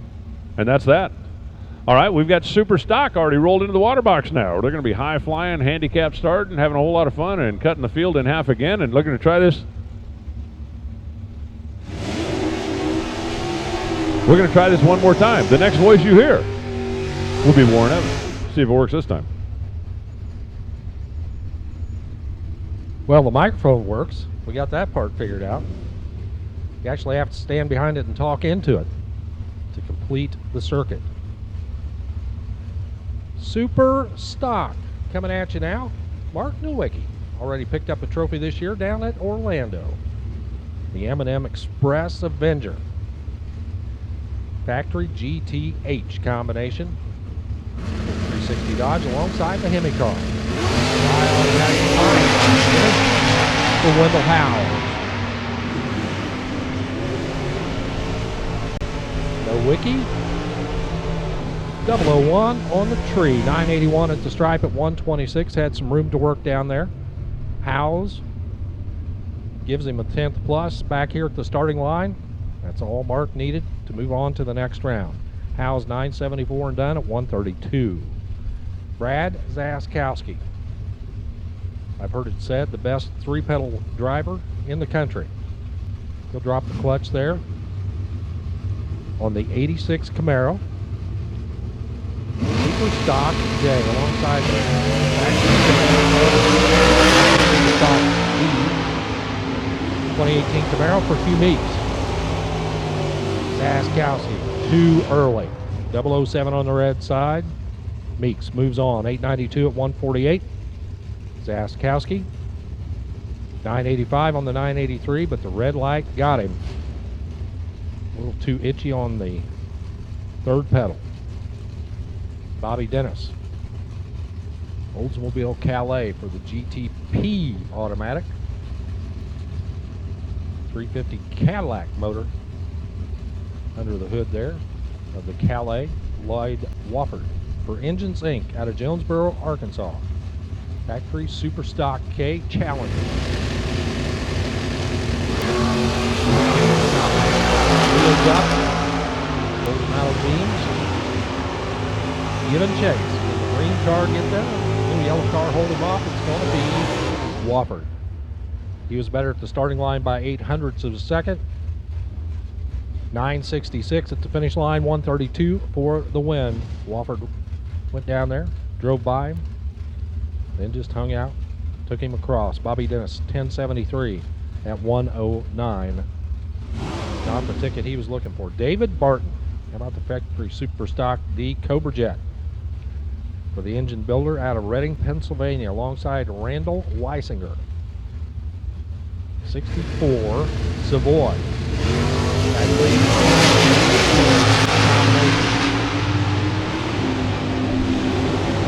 As Alan would say, he's the one going to the Reaction Time Hall of Fame on that one. Barton was better by 1/10 of a second at the starting line, and he was, can't be too proud of that number to begin with.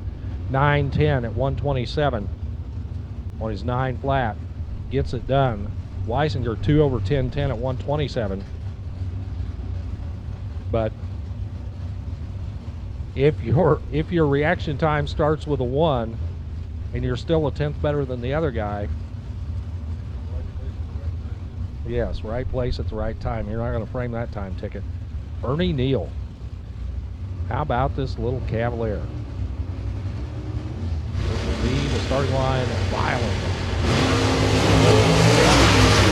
Oh my! Crosses the center line. Ernie Neal up on the wheelie bars, unloads it, goes right, and he will follow Mark Alvey through the finish line over on the right side. Not good when you start on the left side. Mark Alvey, your winner, 991 at 128. So actually, the computer thinks that Ernie Neal won, but that is not the case. We will edit that, of course, as Ernie Neal starts right, or starts left, straight up, goes right. No good. It was fun while it lasted. for the first 60 feet or so.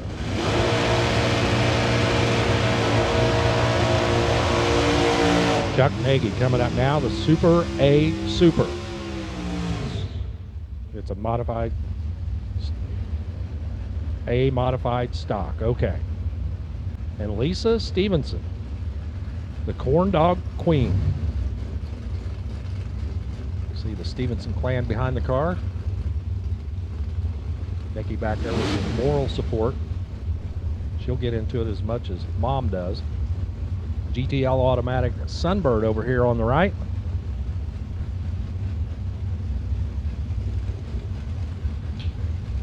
She's dialed 1002, he's dialed 894.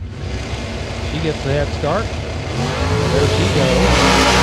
Here he comes. Stevenson out front. Here comes Nagy. Trying to gather her up. Already beside her. Breaks out. On the double breakout, it's Lisa Stevenson. 2 under 10, flat at 131. He broke out by 4. He was 004 on the tree to her 042. She's a little closer to the dial-in and moves on to the next round. Tim Stickles comes up now. The Aspen over here on the left for the Rebel Kid Motorsports ride out of Dover, New Hampshire. Super L automatic combination alongside the Super H automatic Camaro for Jeff Lewis. For both. Folks out there need to have a coffee concession and sell it in the staging lanes because there's a lot of drivers that are just dead late this morning. Jeff Lewis, 975 at 132. Got the gift win there because of the breakout. Too quick, 1068 on the 1070 for Tim Stickles. Richard K now. A little Valiant over here. Alan's right, that is a cool car on the left, alongside Don Schufert, a legendary car on the right. Former David Rampy Camaro over here on the right-hand side for the runner out of Connolly Springs, North Carolina. Schufert's 1018 up there on the board. Richard K. 861. Super gas. If you're not in the lanes, we need you. Super gas to the lanes.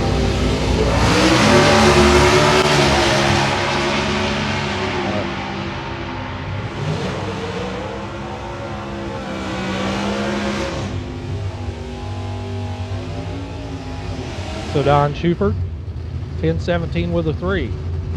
But he was looking for a 1018. He breaks out by 7 thou down there. Richard K. 868. Your winner, the Little Mopar, moves on to the next round. Joe Tysinger, the Mama's Mink car over here. Alice should be equipped with her phone this morning out of Wrightsville Beach, North Carolina. The Firebird for Fire Aid. GTN automatic setup over here. 327 Chevrolet power. Brian Martell.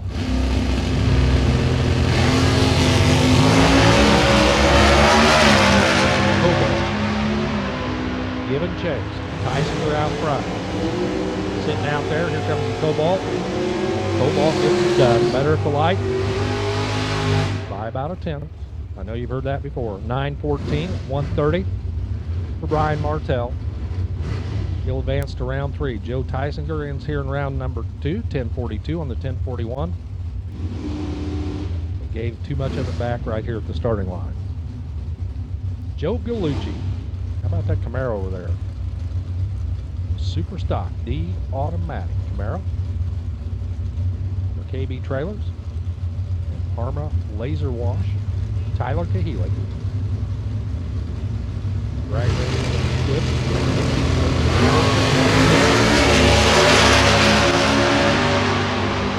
Kahele giving chase. Lucci in a good spot right now. Trip zip at the start, but no. Win line for Tyler Kahele. Kahele 3 over 915 at 140. Took him across by 6 thou down there. Gallucci was trip zip at the start, but can't run the number. 986 at 129. Jerry Holman with J&S Racing.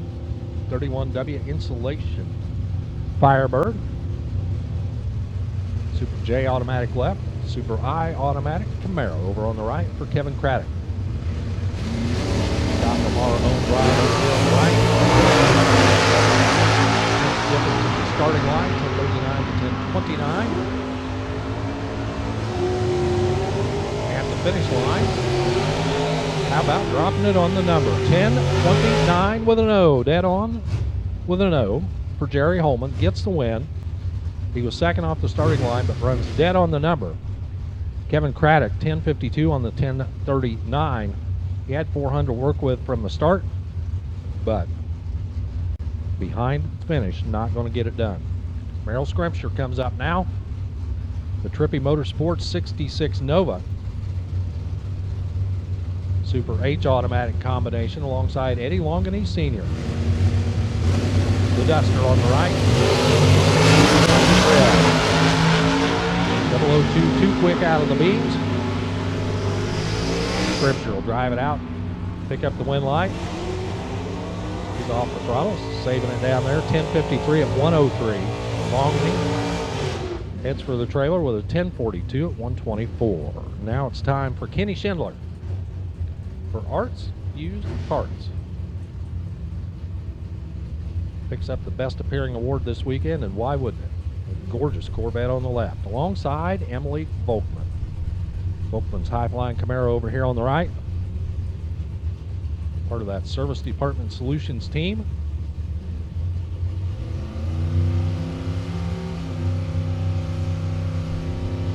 For Super G automatic, 974 dial. She'll go first.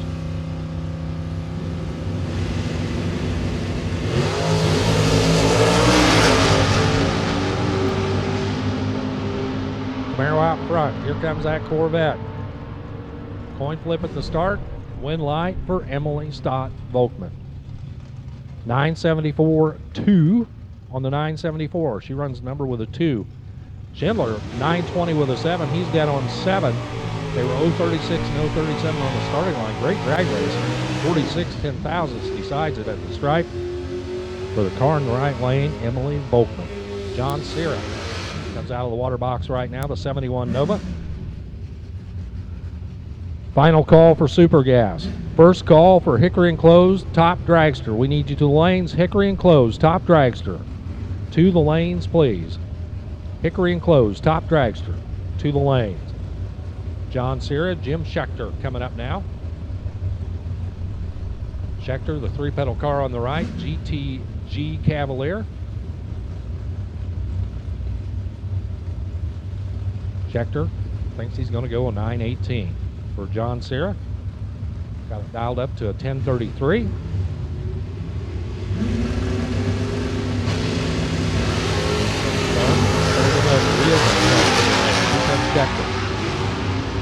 Pulling gears and charging hard, trying to catch him at the finish line. Better at the starting line, but off pace down there. 5/923. For John Cera, 1034 on his 1033. They were 200 apart at the starting line. Cera 1 over. Moves on to round number 3. Dick Cagnazzi from Mooresville, North Carolina for GM Parts Now and Berger Chevrolet. His Copo, 2020 Copo over here on the left. Factory Super Stock F. Alongside the demodified G5 Pontiac over here on the right for Mike Crutchfield. Winner 2 weeks out at South Georgia, trying to extend his winning streak.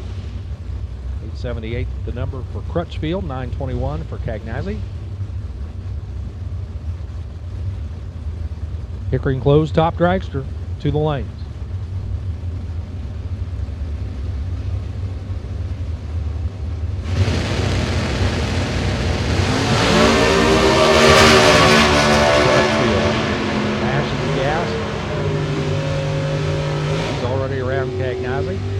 Troubles there for Vic. 902 at 124 for Mike Crutchfield. He'll advance. Cagnazzi off the throttle down there at the finish line. 1072 to finish out his day. Gary Richard for PC Richard and Sons. 2010 Mustang for the factory GTE combination, 428 Ford power, alongside Larry Trogdon's Cobalt. Super stock B modified on the right. Red light start for Larry Trogdon. Gary Richard gets the win.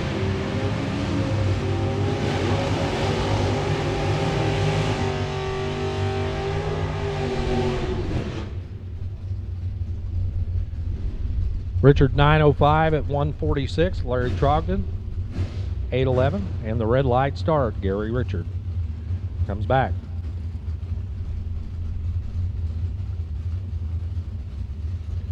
Tyler Bohannon pulling up now out of Louisville. Little Pontiac Sunfire 350 combination for the GTI automatic ride on the left. He thinks he's going to go 972. Austin Alvey, GTF automatic. Sunfire on the right. GTF automatic. 934.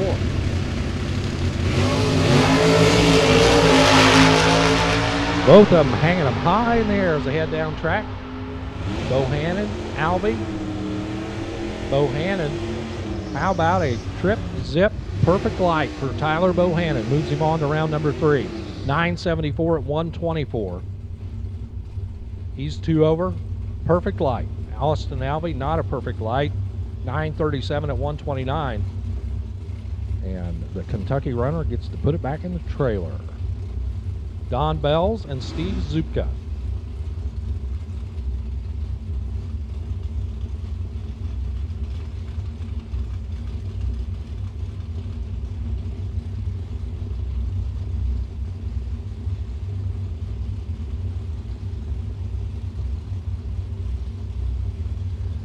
Camaros left and right. Bells, the Ray Barton 2017 Camaro, factory super stock E. Wheels up for both. Bells drifting towards the center line. Now he's straightening it out. Looks up to see the other guys. Wind light come on. He was way under 884 on his 905. Not sure what that dial-in was all about. Steve Zupka, 886 on the 885. 3 thou difference in the starting line. Zupka, much closer to the number, gets it done. Kent Hanley comes up next. The Cavalier, left side for Indy Gear. GTF automatic. Multi-time champion. Jeff Jewell on the right. 67 Corvette.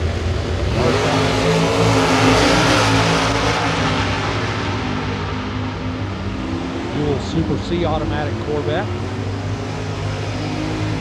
Wins on the double breakout. 926 with a 4 on the 927. He's 6 thou under. 140 for the speed. Ken Hanley, 946, 4 on the 947. So they're both exactly 6 thousandths under. Margin of victory decided at the starting line. 012 for Jewell to the 030 for Hanley. Better light for Jewell. Top dragster to the lanes, please. Top dragster, we need you to the lanes. Joel Warren, the Firebird, left side, coming up.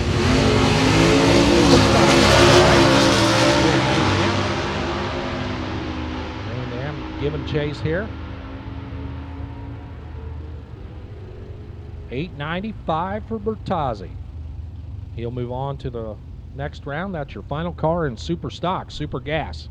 Coming up now, top dragster to the lane. Super gassers starting to make their way up to the ready line right now.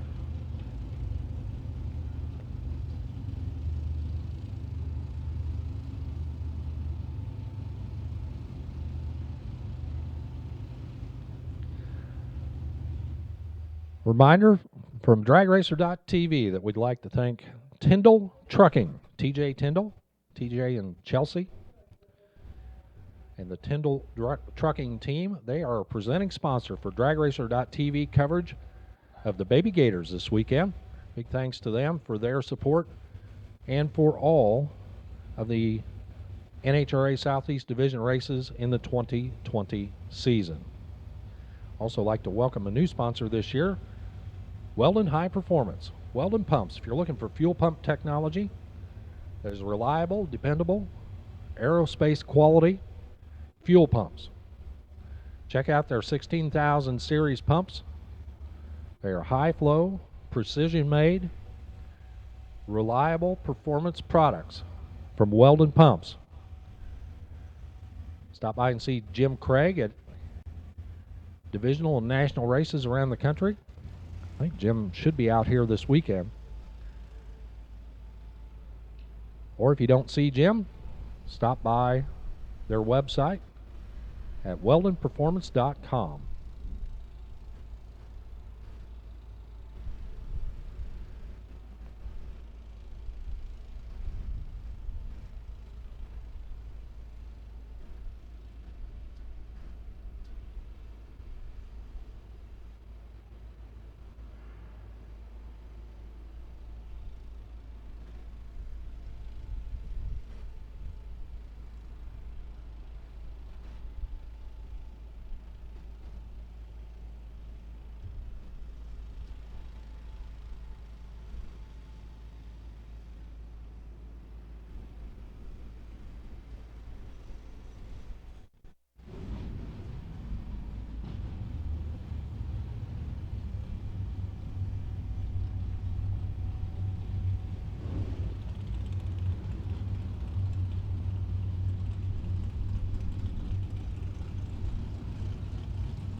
All right, it's the 990 category, round number 2. Super Gas coming up.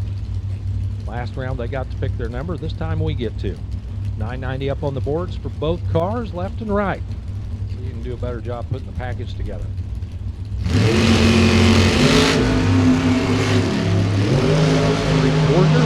Bill Trump.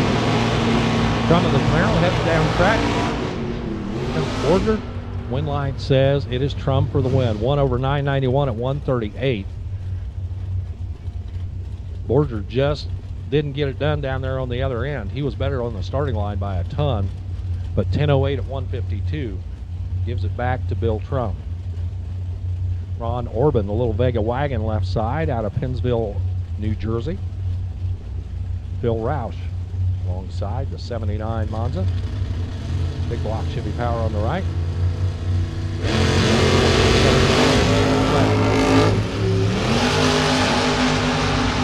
thing was hard on and off the stop. If there ever was a car that launches hard, complete stop, launches hard again.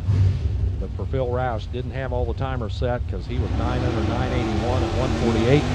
Ron Orban takes the win into the next round.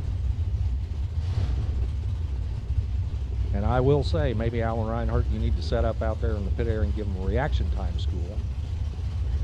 Because I've seen an awful lot of straight up and down numbers in the first column. Yeah.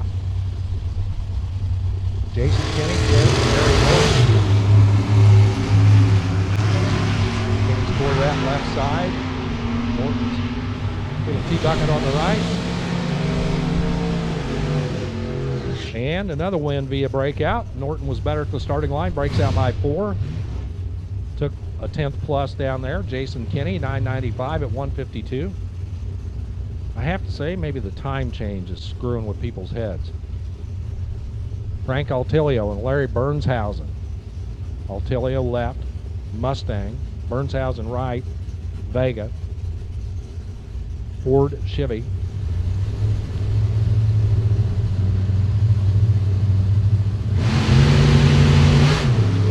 Line start, 5-0. A little more muscle from the Ford coming at him right now. Will he get there? He does, but breaks out. Double breakout win goes to Larry Bernshausen. He was better with an 010 up front. 2 under 988. Picks up the win, 987. That's 3 under for Altilio. Breaks out by a little more. And so the Little Vega Wagon. See you back here in round number 3. Corvette Roadsters left and right. 63 Corvette Roadsters left and right. Arnold Reed left. Charlie Canopic right. Reed turns it red by 11 down to let go. Canopic 010 on the tree. Wind light on the wall. 985 on the scoreboard at 164. Arnold Reed red light start 986 at 153. Dave Dahlem will line up his 57 vet over here on the left now. That's Larry Bernshausen and Don Higgins' running buddy over here on the left-hand side. Dahlem out of Tremont, Illinois. Judy back here watching things over. Steve Furr alongside on the right.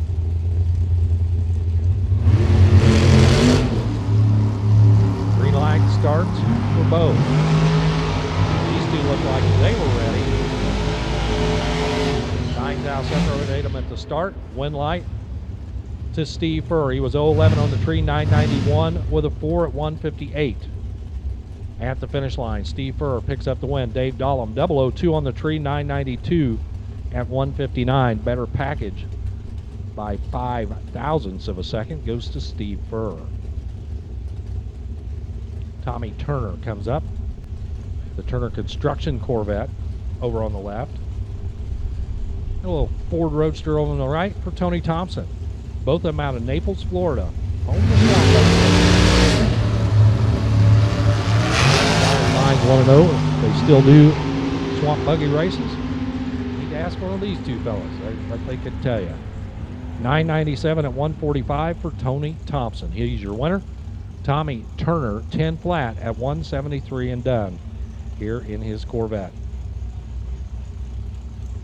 Tim Parker and Craig Porter wait in the water box right now. A little bit of cleanup over here on the left-hand side of the track. 68 Camaro Roadster for Tim Parker waiting in the water box. Craig Porter's full-bodied Mustang over on the right. All forward all the time.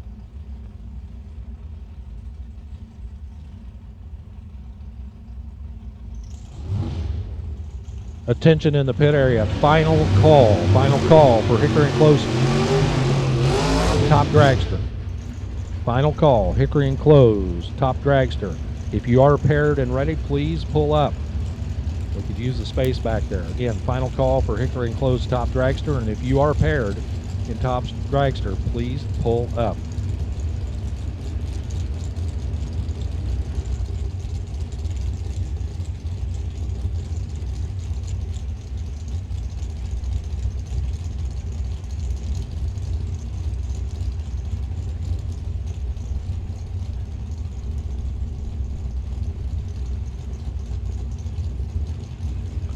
So I've heard of staging duels.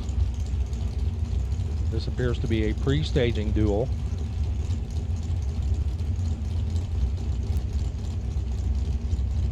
This is a one-day race, fellas. We'd like to get it done today. Craig Porter moves up.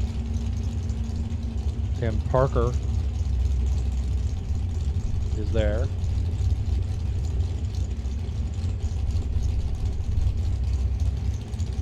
And we wait. And we wait. And there we go. Porter's in. Parker's in. He went plenty deep. He was flickering that top bulb, but it didn't catch him. 990 with a 4 for your winner, Craig Porter. He gets the win. Little Mustang goes 166 miles an hour for Tim Parker. He went in and set the brake and was flickering that top bulb on and off. Could have caught him with a deep stage, but he got a tree. Went to the finish line, 993 on the loss at 166. Dwight Noose, the Pig Farmer's Delight, over here on the left, out of Couts, Indiana. Dwight and Judy's little Mopar over on the left-hand side of the track in the Lucas lane. The Budweiser side, that's Gene Quinn. his 63 Corvette open air machine right here in Gainesville.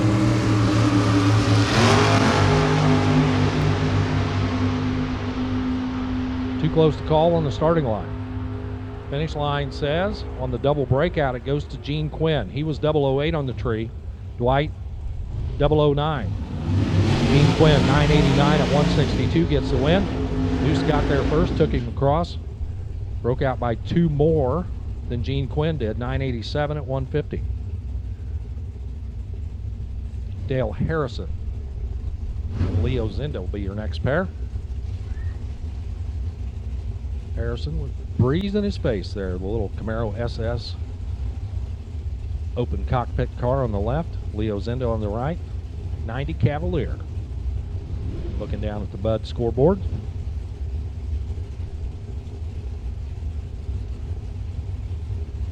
Top dragons, if you are paired, please bring them up.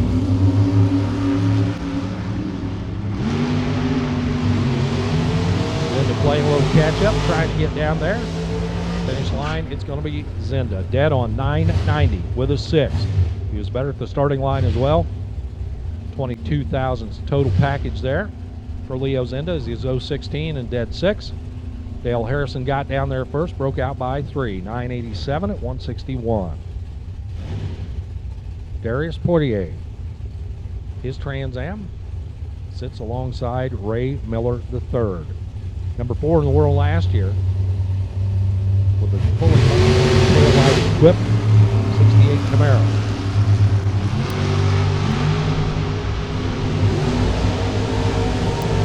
Looking at each other as they get to the 1320 mark, it's going to be a 999 for Darius Portier for the win. Takes out Ray.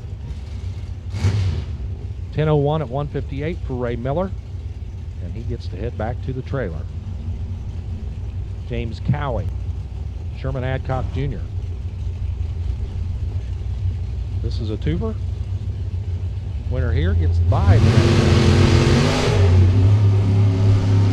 Cowie's Corvette, Adcock's Trans Am. Cowie out front by about a half a car.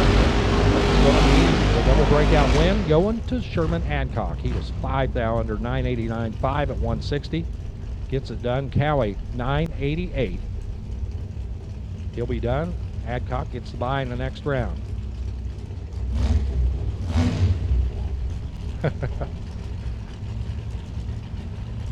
That's a, yeah. Goes 004, 1/10,000th at the stripe for Sherman Adcock. Rich Price, Jeff.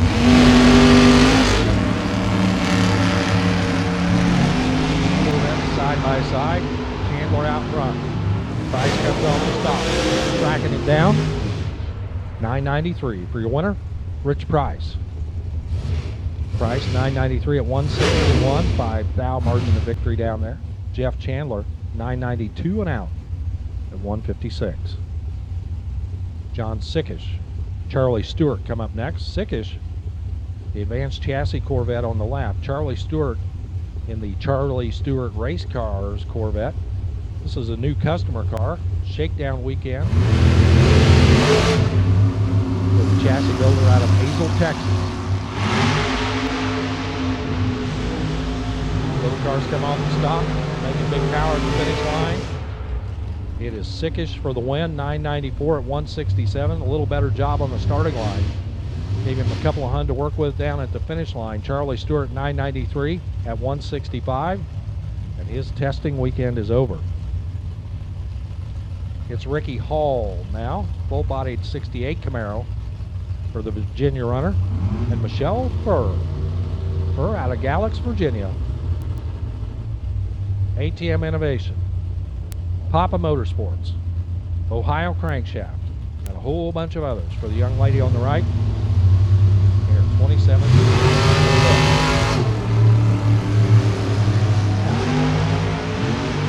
All out front. Here comes that big muscle on the right.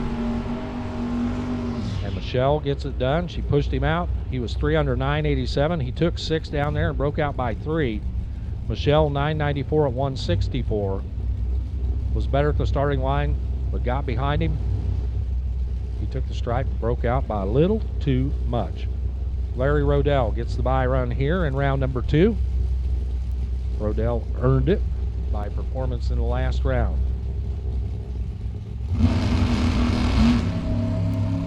Rodell, low 11 up front. Trying to print a time ticket right now. Finish line, it's going to be a 992 at 154 for Rodell. Not quite a 9,900 like he had in the first elimination round, but he'll take it. He knows where he's at for the next round. Bob Schieffer and Nicole Stevenson coming up now.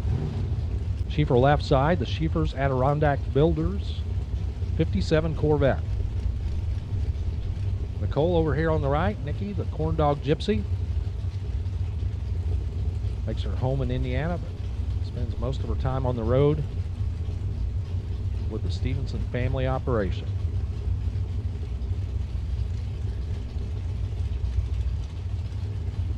Yeah, just a handful of super gas cars left before we move into Hickory Enclosed Top Dragster.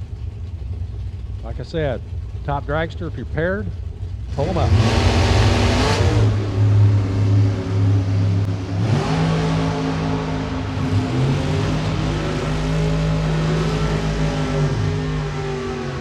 And Nikki gets the win. She gets there first. She had the better reaction time. Wins on the double breakout, 987 at 160. She was 3 under. He was 4 under, 986 at 163. So Nikki wins on the double breakout. Greg Slack is Maverick over here on the left. Yesterday when that car launched, it came up hard on the wheel bars and smacked right down, but he was able to gather it up and pick it up around alongside Greg Slack. A little bit calmer lead today. 017 right, 013 left. Slack gets the win, 990 with a 2. Dead on 2 at 149 down there for Greg Slack. Jerry Heffelfinger out with a 9 thou breakout, 989.1 on the 990 index. And your final pair waits in the water box right now. It's Howard Day and Jim Morrison. Day, the Race Oil Corvette. Yellow ride over here. And Jim Morrison. Not even sure if he turned a tire. Just kind of lurched forward there. Little Opel GT on the right out of Merritt Island, Florida.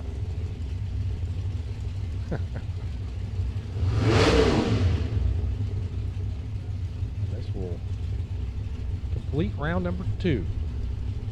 And Super Gas, Hickory Enclosed Top Dragster will be up next.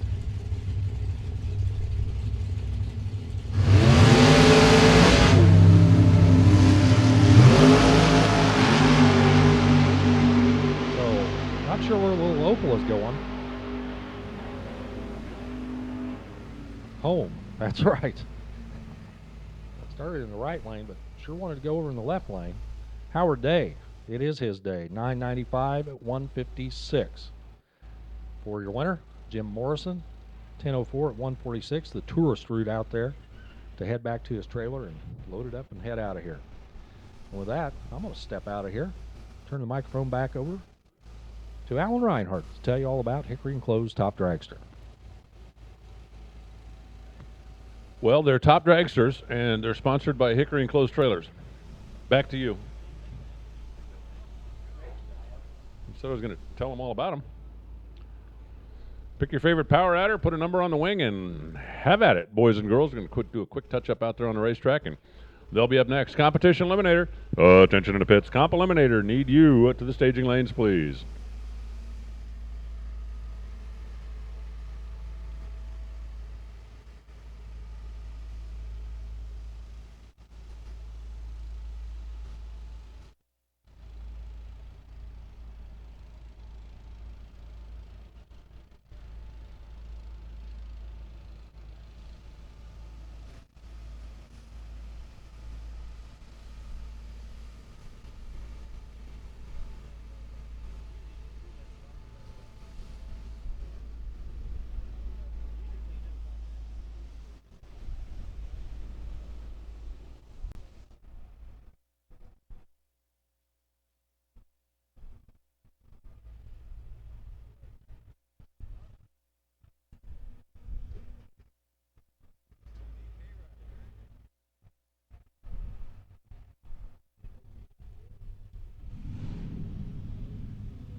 Hey, how's this? I don't think I've ever seen this close to zero. The density altitude right now is 1.4 feet. That's like we're running in the foam on top of the ocean. I wish I'd have checked it a minute ago when it was minus 2 feet. That would have been cooler. That'd be like we'd be snorkel racing then. Right? Isn't that how it works? Snorkel racing? All right, who stole my crayon?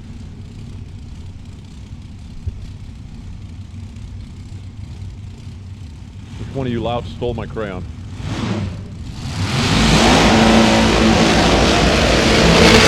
Man, that thing's loud. Those loud cars scare me. Oh, never mind. I found it. I feel terrible now calling you guys louts and accusing you of being thieves. Oops. Dennis Ketterman in the left side. Wayne Landry in the right side. We got a Louisiana car on the right side, one of those Division 4 dudes. Man, we had an invasion of Division 4 guys, especially Louisiana guys here this weekend. And Ketterman, who's trying to defend his home turf. Like, not in my house. Thank you. Come again.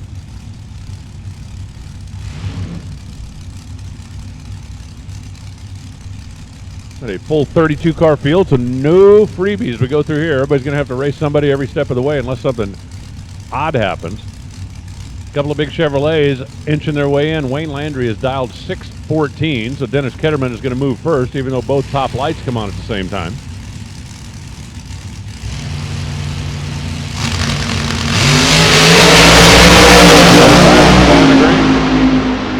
Dennis is out there. Wayne Landry got him 624, 201 miles an hour. 672 at 178. Something happened to Dennis's car down at the other end of the racetrack. I mean, that's a 200-mile-an-hour player who's going 178 MPHs. Wayne Landry went by. He was able to lift and keep himself on the safe side, but Wayne Landry advances to the round of 8.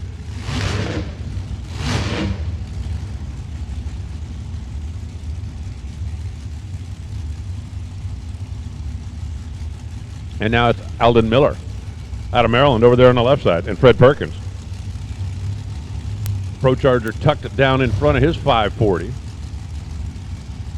Alden Miller. I believe they're feeding that one with a bottle. 671 the dial to a 610. Perkins is dialed on the floor of the class. You cannot dial quicker than 610, and that's where he is. Miller's out there. Miller's out there. Miller's out there, and Miller cannot hold on. 034 dead 6 for the win. Miller dialed a 671, ran a 675. He had the reaction advantage, but he made the wrong choice down at the stripe, backed off the throttle to give up the stripe, and Perkins, don't burn out over me, that's rude. Perkins runs, it's still rude. Perkins runs dead on 6 for the win, and he will advance. Jeff Strickland and Ross Larice. Look at the numbers on the side of their cars. When the championship was over last year, Danny Nelson was standing on top of his cage, beating on his chest, yelling, "I'm the man, I'm the man, I'm the man," up at Columbus at National Trail Raceway at the Jag Sports Nationals, and having a cupcake, by the way. But Jeff Strickland finished second in the championship. Baby Larice, as he's known, finished third in the championship.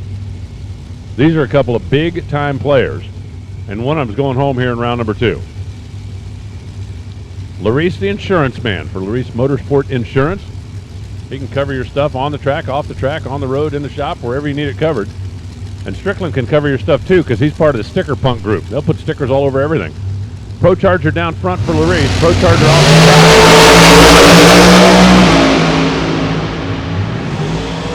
Let's see it, boys. 6-12 for the win. Ross Larice. Strickland is going to be hating himself when he looks at the time slip. He was holding a hunt at this end, runs 1 above the dial. Larice goes dead on with an egg, taking the stripe by 0.02 of a second. If Ross takes the stripe by 0.03, he loses. If Ross backs up 0.03, he loses. That is a little bitty needle to thread, and Baby Larice makes it happen. Dead on 0, taking 2 thou. Man, that is getting it done. Now it's Tony Pastiano and Josh Duggan. Tony on the left side has got the conventional style supercharger. And Duggan's a South Carolina runner here on the right side of the racetrack, dialed in at 655. Exactly 1/2 of a bulb is going to be the difference on the countdown here.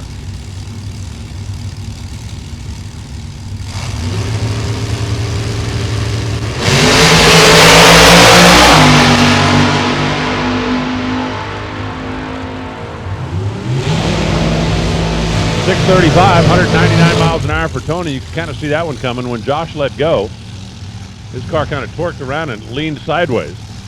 Got out of the groove. By the time he got back in the groove, there was no catching Tony. Competition eliminator.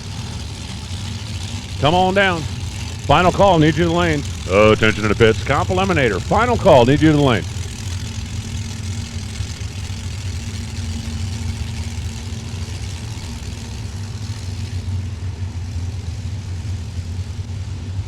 Mike Gerlaccio and Mike Kane.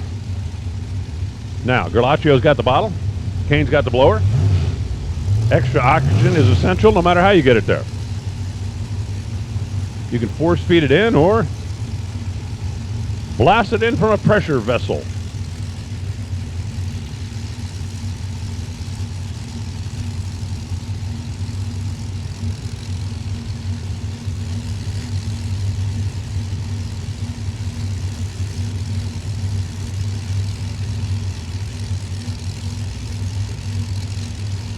They are oh so careful in the staging procedure,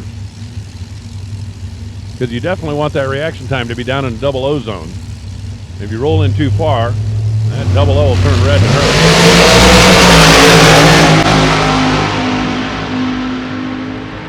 hurt. Watch the top of the scoreboard. It says Bud side, 628-218 for the win. Gerlaccio gets there first by 3 hunts. Gerlaccio breaks out by 2 hunts. Callan was better on the bulb, made it pay off on the track. Now it's Barry Brown and William Brown.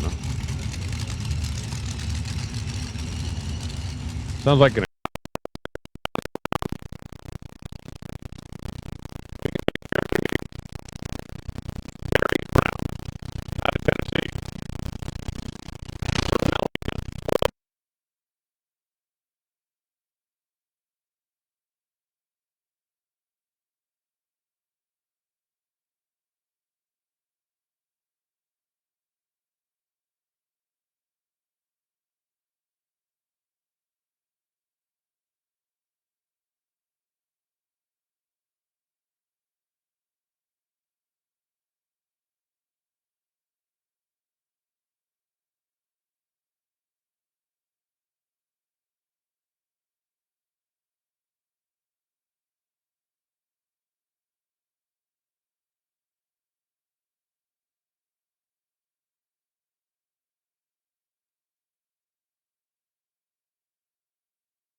and purchase $100 in oil or $75 worth of transmission or differential gear oil per race car. Put that ride in the winner's circle at an NHRA national event and receive $300 to win and $100 runner-up. Lucas Oil Drag Racing Series winners receive $100 and $50 for runner-up. Better yet, sign up for both programs, make the final, and double your Lucas Oil contingency winnings. It's a win-win program from Lucas Oil, and program eligibility here from date of sign-up.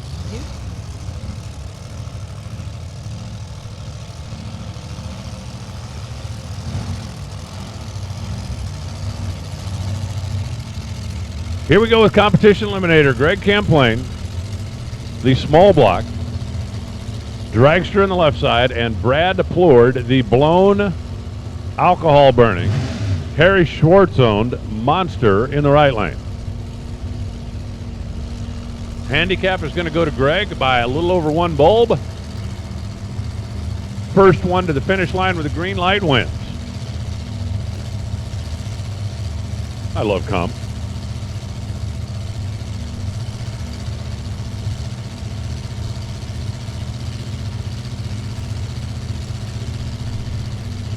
I like the imagination part. I like the wackiness part. I like the no breakout part.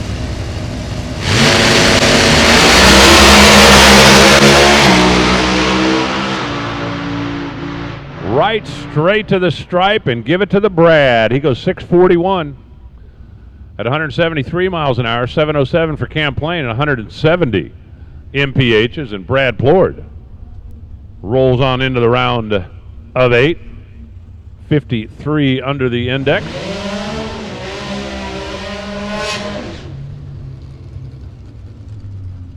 And here come a couple of champions. The former Factory Stock Showdown champion, Leah Pruitt, in her Factory Stock Showdown car. And the reigning and now 3-time Comp Eliminator champion, Frank Aragona, out of the International Motor Shop, with that billet 6-cylinder Bantam altered. Handicap is going to go to Leah by a little less than a bulb. And we'll see if she can keep the nose of El Bandito out in front of El Champion.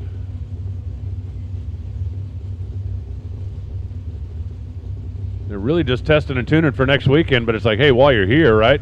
It ain't like Leah's worried about personal index or any of that kind of stuff. I'm here. Let's see if we can't sneak a comp trophy out of the baby Gators. Why not?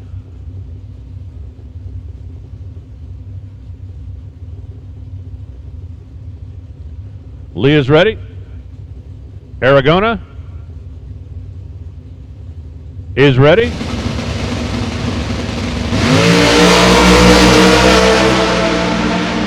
They're both away. 1,000 feet, Aragona's pulled up alongside, and he's going to lead her across. 757, 163. Aaliyah goes 793 at 171 miles per hour.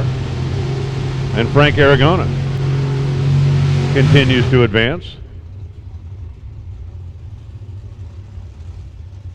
Now it's Ed Fetterkyle and Wendell Howes. Ed didn't have to race anybody last night. That made it easy. Wendell did. Considering the fact that these are both Hemi Dodges, they're about as different as you could get. Fetterkyle, the B-altered automatic, that is a Dodge Avenger, a former Pro Stock car with a D-stroked Hemi under the hood, and Wendell Howes in the 1968 Hemi Barracuda, and he also is here just doing a little testing and tuning. One of the beauties of comp is that they have like 9 million categories. You can about find something for everything. So if you want to come here and test your whatever, enter it in comp.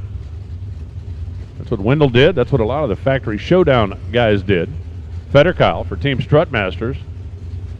That's a genuine comp car over there. Handicap is going to be a little bit bigger this time. More than 1 second head start. The classic Hemi will be off and running. The new gen Hemi already won the race. Fetterkyle cuts it loose and hangs a left, but the red light was on Wendell's side of the tree, so he had won that race before he moved. And Ed didn't have to race anybody in round 1. Didn't have to race anybody in round 2. Going to have Frank Aragona when we come back a little bit later on this afternoon. That ain't going to be easy, but he's going in clean. Now it's John Serbone and his Copo for Sawmill Auto Sales, Showdown Car in West Leopold. The Stratus out of Pennsylvania.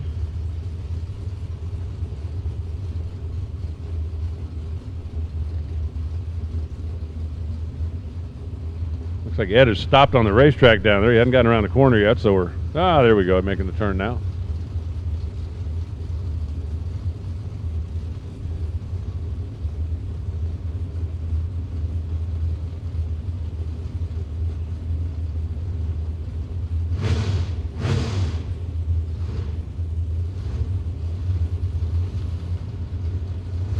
They're bumped in.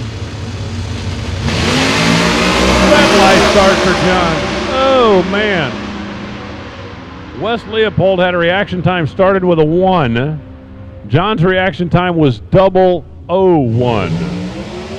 But it was 001 red. 792, 174, and he missed a green bulb by 1 stinking thousandth of a second. All right, final call for Top Sportsman. You guys should be rolling forward. Final call for Stott Ford Top Sportsman.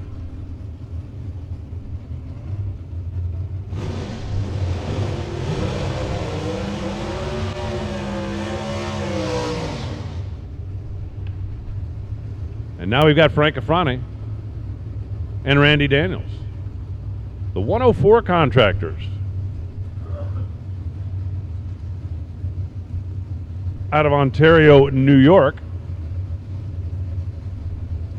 And Randy Daniels, the engine builder out of North Carolina.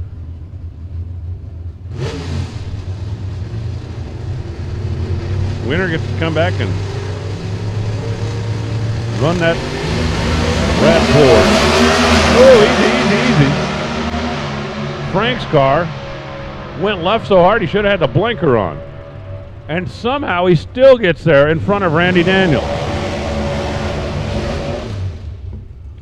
767 for the win for Frank. 173. He's going to take a little index nudge into the next round. But, man, that thing just hung a left when he cut it loose. I thought it was over, but he fights it back into the groove and hangs on down to the stripe. Randy Daniels goes 850 at 150 miles an hour in his weekend. Comes to a close. Michael Burrill and the little mini dragster, Jim Kimbrough, in the medium dragster. Well, I'm sorry. I mean, Jim, I love your car, but I have trouble calling that like a monster, right? 315 cubic inch, single 4-barrel small block. And Michael Burrill, who's got the little 4-cylinder Pontiac.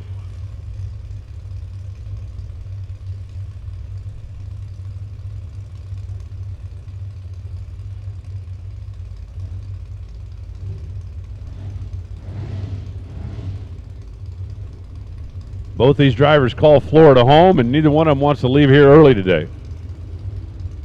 Figure, hey, I already took the day off. Might as well stay and keep racing, right? Makes perfect sense to me.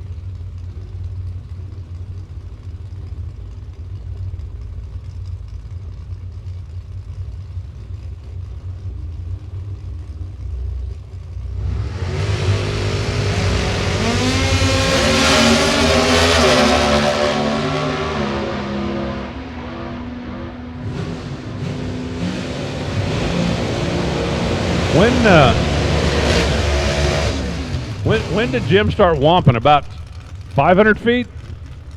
600 feet? Wasn't very far down there, I can promise you. Kimbrough gets the win. Michael Burrill, a little bit better on the reaction timer, but he'd been a little bit down on performance all weekend, and I think Jim understood that. It's like, let's go up and make sure we're green, and shouldn't have any problem catching him, and that's kind of the way it worked out. Now it's Pat Ross and Tony Pontillo. Winner gets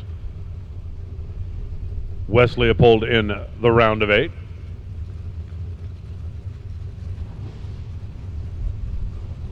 Hey, listen up in the pits. Oh, attention in the pits. Let's get our novice juniors headed this direction, please. Novice juniors, come on down for your third time trial run. We'll be calling the intermediate and advanced momentarily, but novice juniors, let's head this direction, please, so we get you in the front of the line.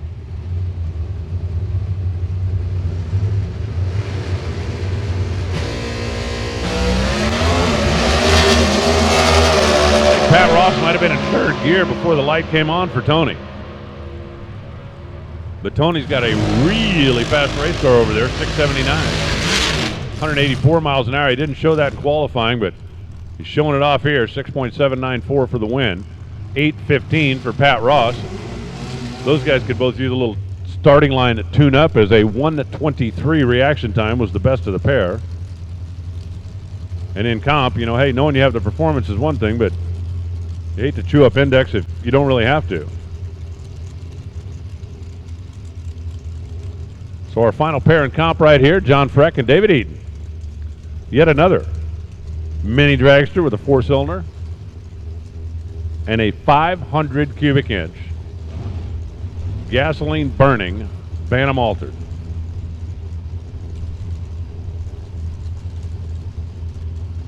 One more time, novice juniors. Novice juniors, come on down. Let's head this way, please.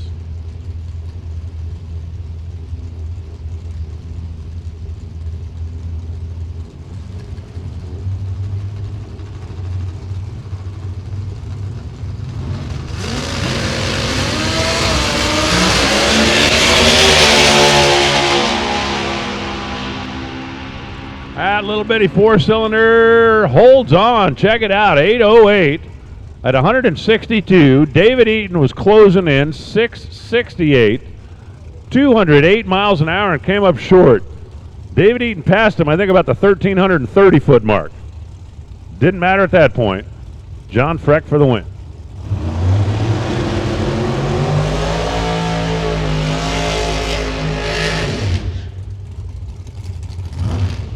And here come the Stotts Ford Top Sportsman cars.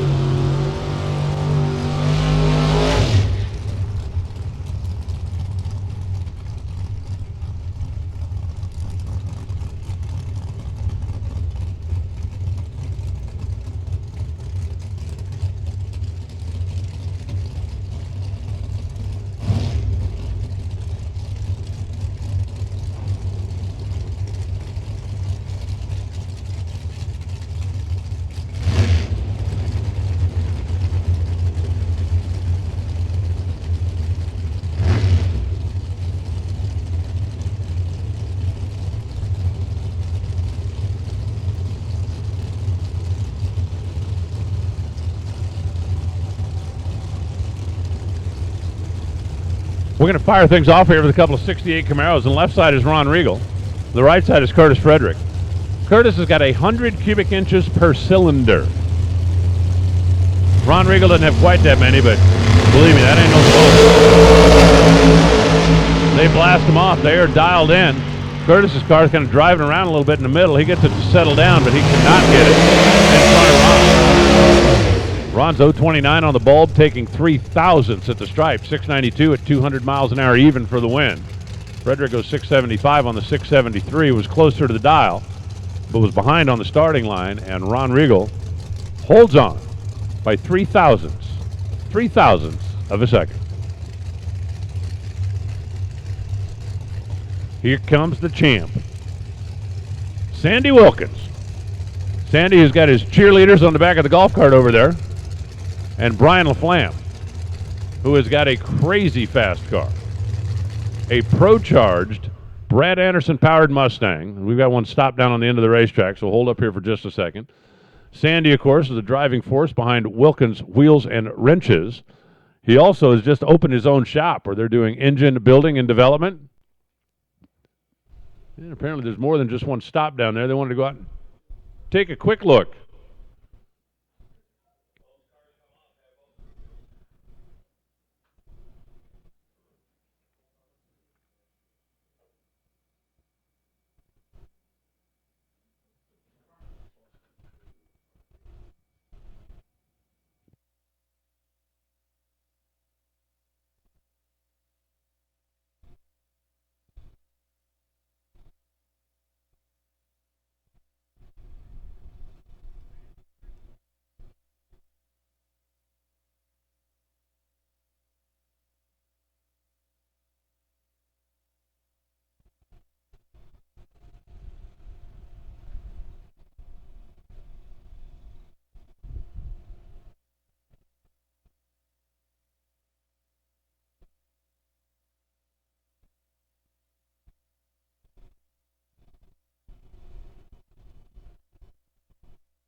Well, all right, we get the A-OK from the far end of the racetrack and fire them back up. Sandy Wilkins, 665 cubic inches in a big blue bottle, and Brian LaFlamme with a crankshaft-driven supercharger, blasting extra air into that Brad Anderson Hemi.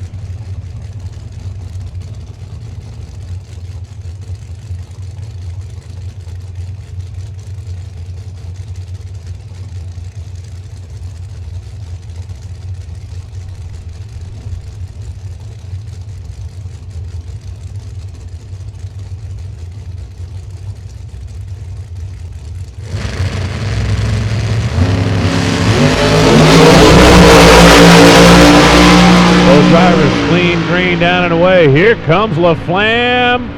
Pushed him out the back door. 625, 230 miles an hour for Brian. Sandy Wilkins goes 674 on a 675. 201 the speed. It's one of those where you try to dial on and just duck at the other end, and Sandy's car was a hundo quicker than he wanted it to be. Brian LaFlamme won that one with intimidation.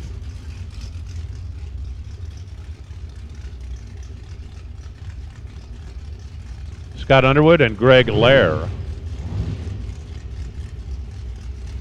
Greg, who I do believe has the biggest engine in competition this weekend at 903 cubic inches. Or wait, does Tommy have the big one in his car?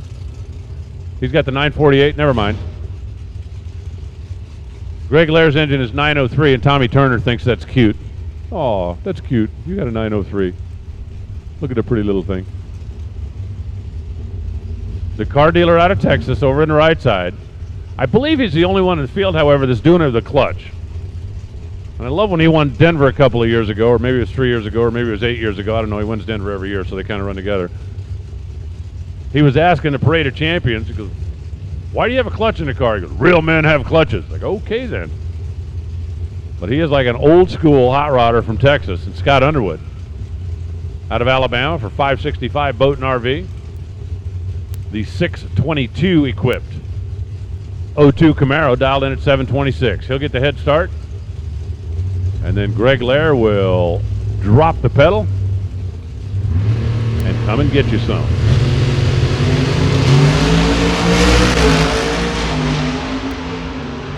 Lair's car's dancing, dancing, dancing, and coming up short at the stripe. Wind light comes on for Scott Underwood, 726. On a 726. He predicted 26. He goes 001 dead 6. Come and get it. Greg Lair was 007, and at that point, his opportunity to win the race was less than a thou. So Scott Underwood locks it down. A 007 reaction time, and you're locked basically out of the race. That's pretty nasty stuff.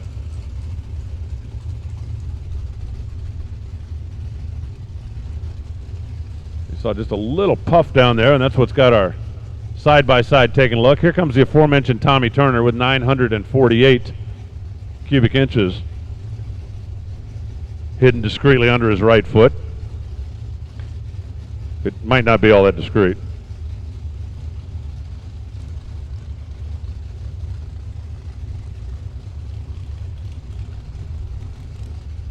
Just your basic 118 and a half cubic inches per cylinder.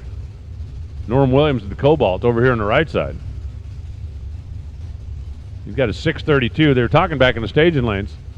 Tommy said, what motor you got in that thing? He said, 632. Is that a six-cylinder? No. I can't be the only one that remembers when a 454 was considered a big block. Right? You board 60 over at 468, and that's about all there is. All right, looks like they're clearing off the top. Hey, listen up in the pits. Attention in the pits. Intermediate juniors, come on down. Our novice juniors should already be here. Intermediate juniors, come on down.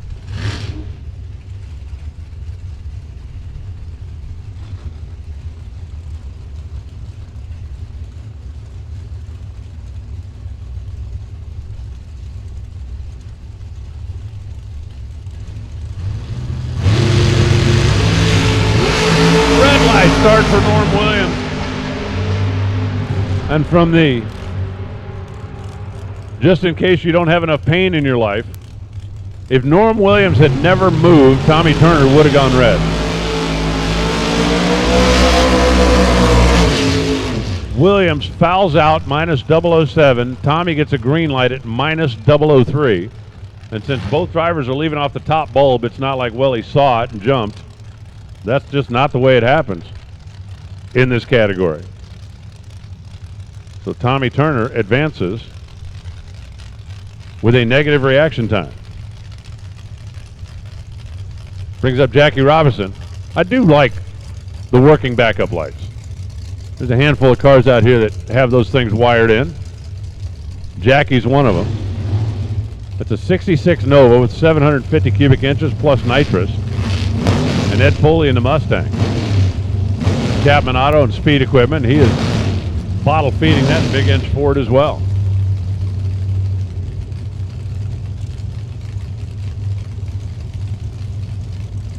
When you take a look at Jackie's car over here on the right side, I remember Johnny Gray built one of those a few years ago. He actually built it originally to be a street car. It had like a 760 something, I think, in nitrous, and just a absolute wacky, nutty car. That would sure get some attention at the drive-thru, though, wouldn't it? Handicap head start? None. They are both dialed on the same number. Interesting to note, Ed Foley qualified for 680. Foley's car wags the tail, and his day is done unless Jackie lets him back in. Well, he's playing with fire a little bit down there, but he didn't let him back in. 6.705, 201 miles an hour. A 959 for Ed at 101 miles an hour. I understand trusting your dial, but that's playing it a little close, I think. 6.705. Mike Coble, Fred Perkins. All juniors. Come on down. We're ready now. All juniors to the staging lanes.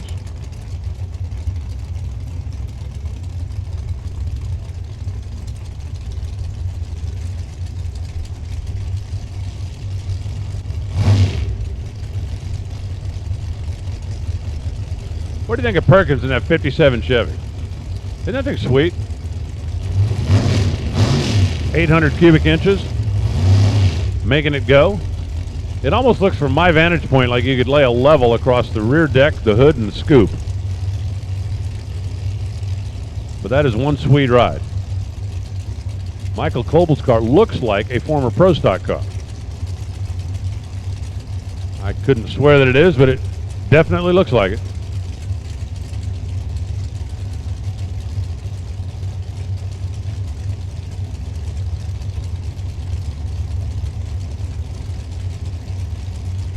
And I do believe they are adjusting the dial there on the left side.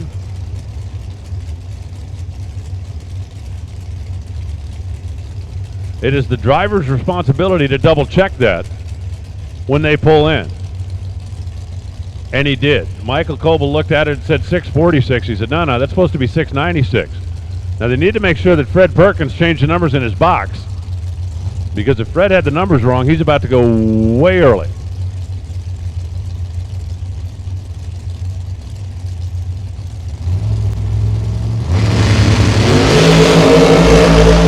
Fred definitely had the numbers in the box right. Let's find out who did the best job with the shoe polish. 686 for the win for Perkins. 188 miles an hour. Had a little extra room down there. 710 for Mike Coble at 194. So Mike was back of the dial some. Fred went by and lifted and won. And Fred will come back and run Brian LaFlamme in the next round. That'll be interesting, huh? That really cool 57 against that blown Brad Anderson Mustang. Johnny Brooks, Kendall Barnes.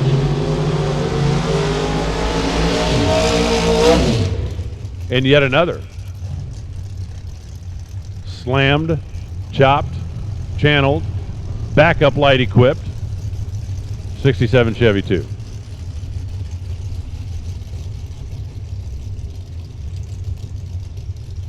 Kendall Barnes, the Grand Am, over on the right side of the racetrack.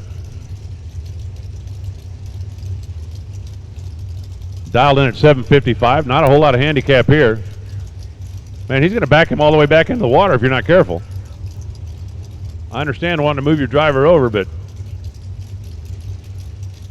You don't want to back them all the way up into the wet tire tracks either.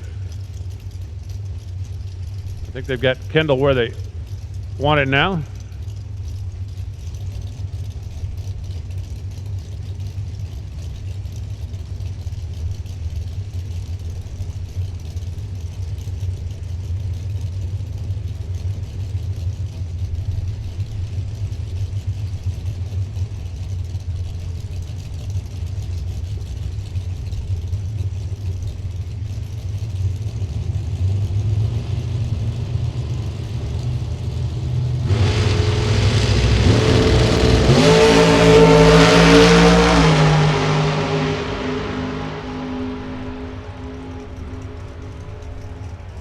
.755 for the win, 180 miles an hour. Kendall runs dead on 7.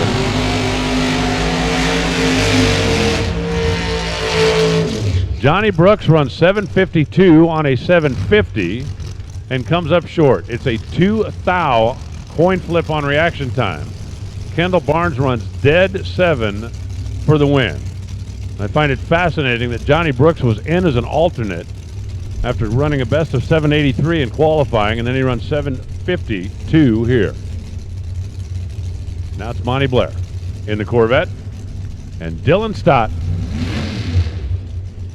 Dylan, family business, the class sponsor here in this part of the world for Stott's Ford Top Sportsman, and they actually pay contingency to anybody who buys a car from them or leases a car from them, new or used. You're going to be out here racing, looking for a set of wheels, why not take a look? Win a couple of races, and they might just make a payment for you. So Dylan Stott, who's got 700 cubic inches, feeding it oxygen at 653. Marty Blair dialed in at 715. We'll leave first with the Corvette.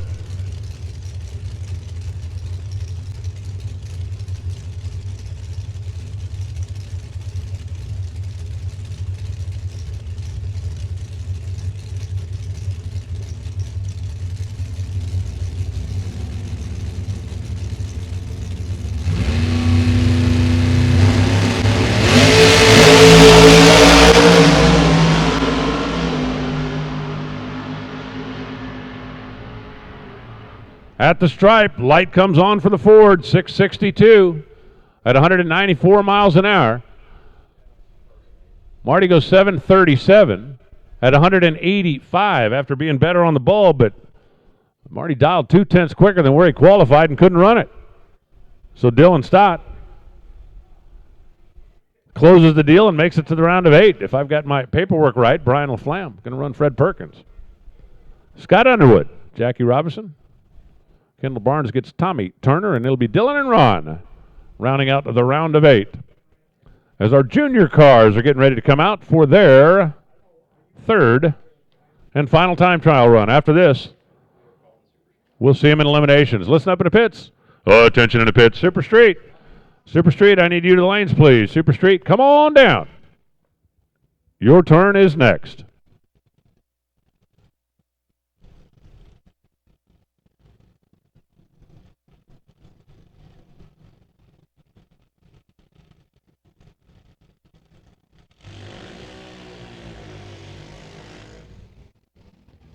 Waylon Bennett, Victoria Branner. As we start off with the youngsters. Said this is final time shot. They'll go into eliminations a little bit later on.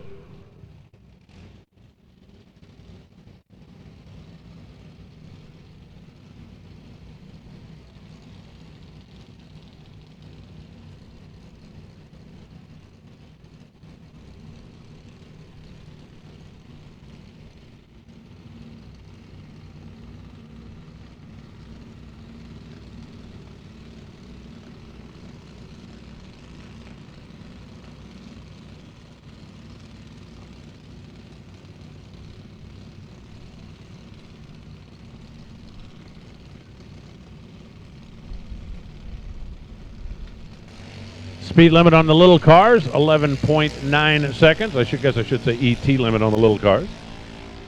But they'll be dialed in and ready to rock when we see them the next time. Final practice here is Victoria and Waylon. Both jump on the red side of the tree. 1194 for Victoria. 53 miles an hour. 1405. 45 miles an hour for Waylon Bennett.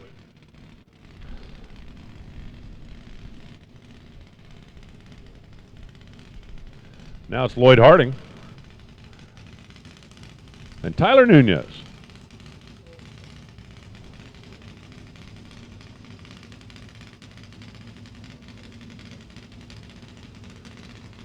Tell you, it's amazing to take a look at some of these scaled down machines, just the detail and the paint, the obvious effort to make them look sharp, and some of the different engineering that they use by the various chassis builders. But what started out as some bent up conduit and an old metal sign is definitely turned into artwork.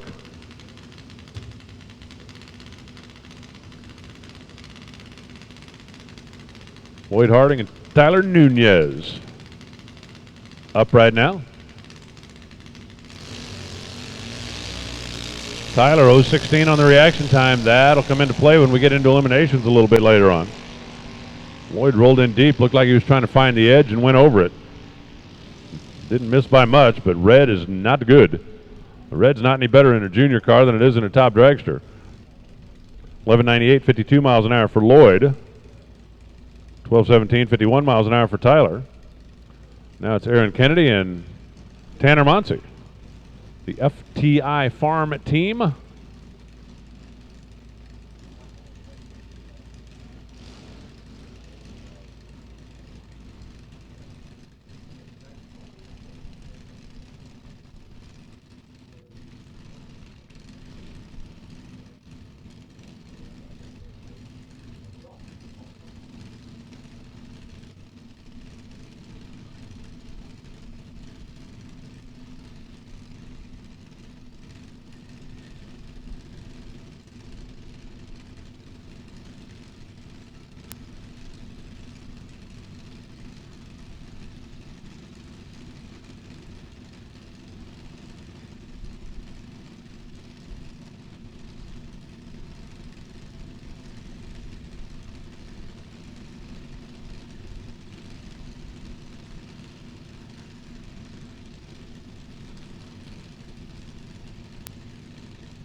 $11.98, 51 miles an hour for Aaron. 12.07 at 51 miles an hour for Tanner.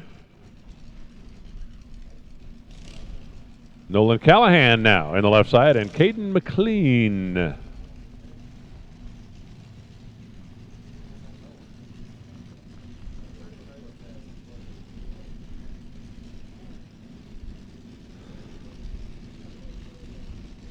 Super Street, come on down. We need you the lanes, please. Attention in the pits. Super Street. 13 left, and we need you now.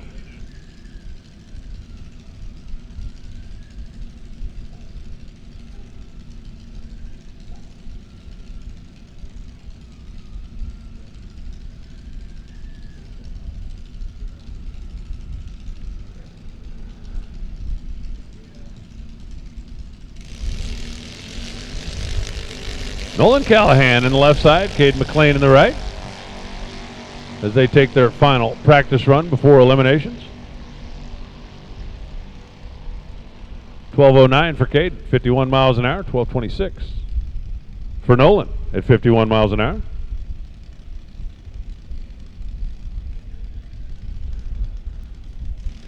And here's Jackson Summers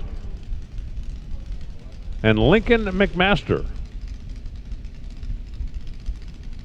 One's in the farm business and one's in the lawn and pest business.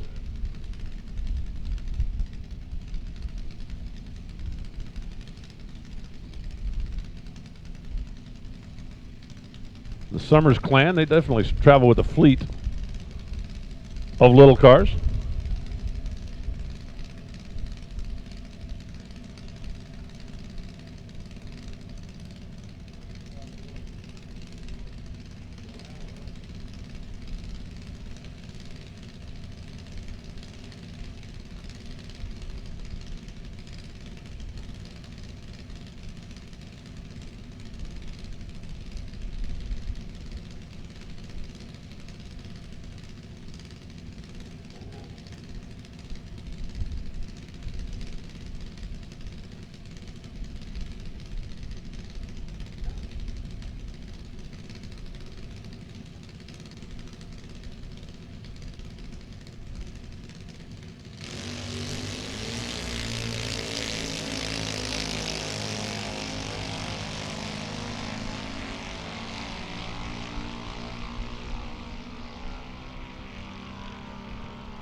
They both get on the wrong side of the tree in this final time run. Jackson Summers, 12:08 at 52 miles an hour. And Lincoln goes 14:20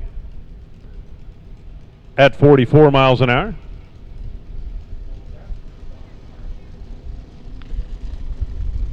Mason Summers going to be, I do believe, the final one in category, and then we're going to jump up in age group a little bit.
$13.94, 35 miles an hour for Mason Summers.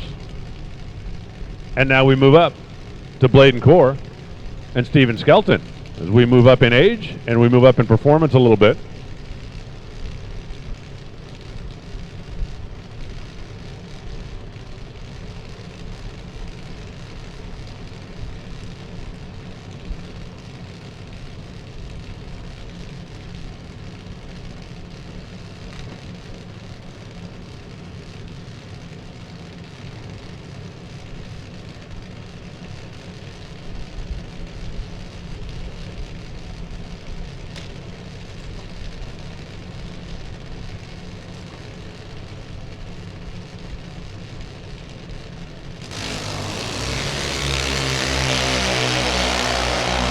Off and running. How about Bladen Core with an 0:16 reaction time?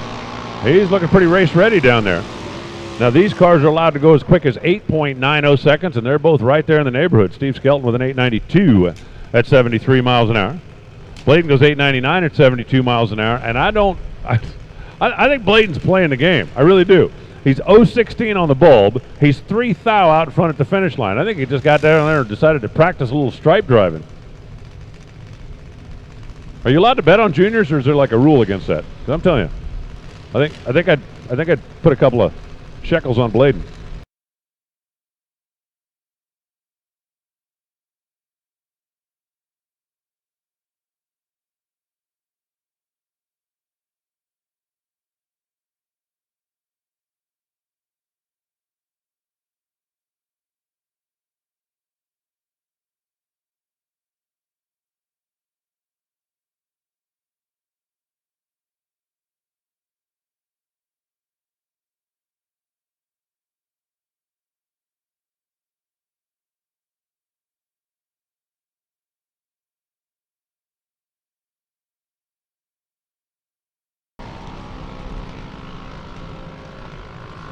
.908 at 71 miles an hour for Alexander Kelly. Andrew reaction time. Save that one when we get into eliminations. Then 9:33 at 67 miles an hour. Brody Callahan, the Black Ops paintball driver. And Briley Sexton. I want to see Brody Callahan's driving suit. Do you think it's got like splotches on it? Would you think that would be the deal? I would think so. I would definitely think so. Get them all splotched up. Is that a word, splotched?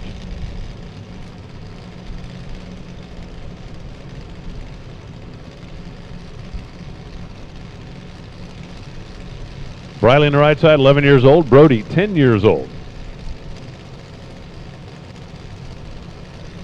Another great thing about the NHRA Junior League, these kids are out here on exactly the same piece of concrete that The pros are going to be racing on here next week. How often does a little leaguer get to play on a big league field?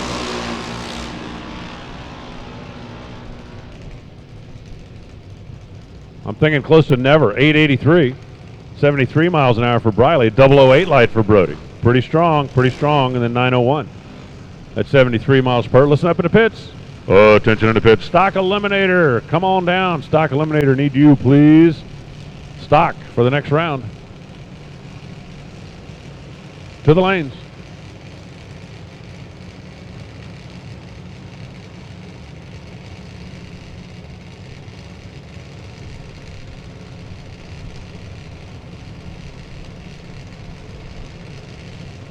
Atlanta Carden on the starting line right now. I understand today is Charlene's birthday, so we want to put a shout out to Charlene.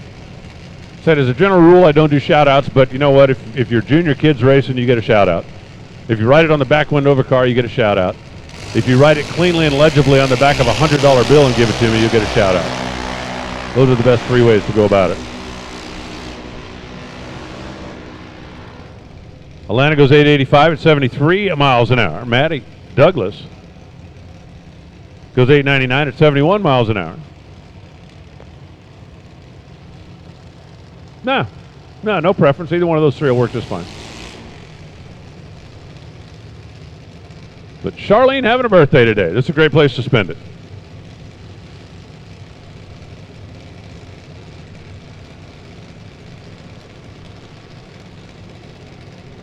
Do you get cheated out of an hour when your birthday falls on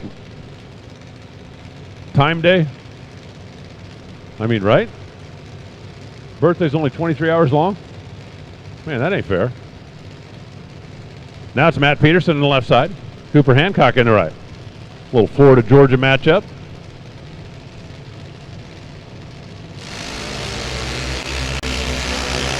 Cooper a little bit on the early side when it was time to go. He actually goed before it was time to go. 893, 72 miles an hour. Matt goes 910 at 70 miles per hour.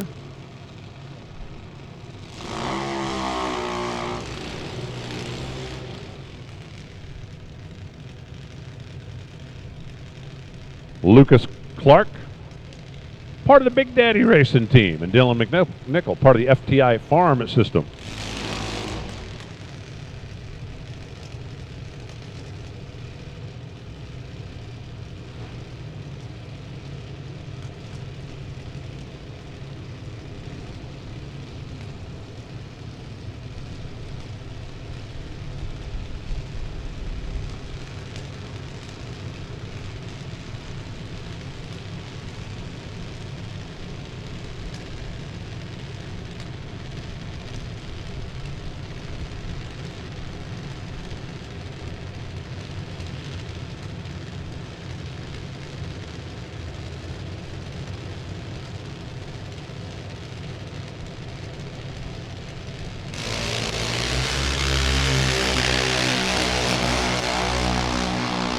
Dylan McNichol off and away down the right side of the racetrack. Lucas Clark with a better reaction time at 0:21 and then 9:04 at 71 miles an hour. 8:89 for Dylan at 72, so I have a feeling they're going to put that baby right on the floor of the class at 890, and he is dialing his way in.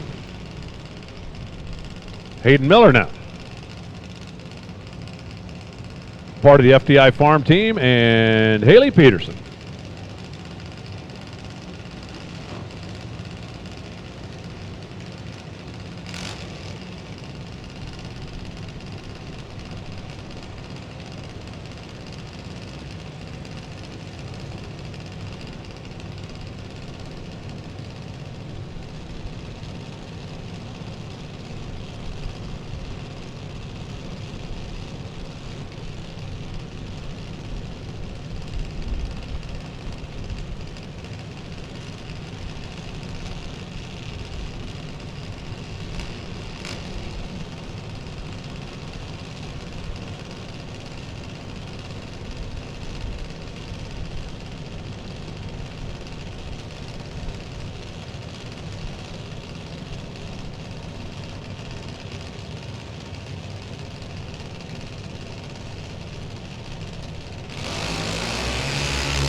Hayden Miller goes 0.26 on the tree, 8.97 on the track at 72 miles an hour.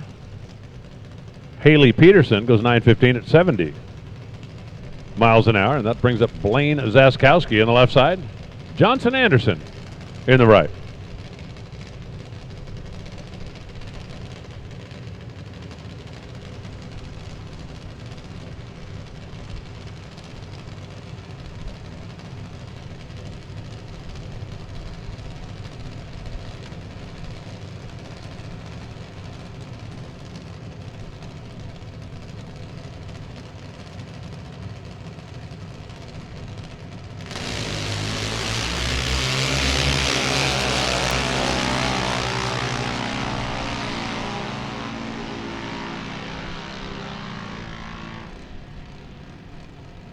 How about an 012 light and an 8.907? Johnson, hang on to that, because that'll turn on some wind lights. Zaskowski goes 906 at 72 miles an hour, and it looks like we've got one more in the 890 group, and then we're going to crank it up on the performance scale to 790. Alyssa Rabbit going to be on a solo.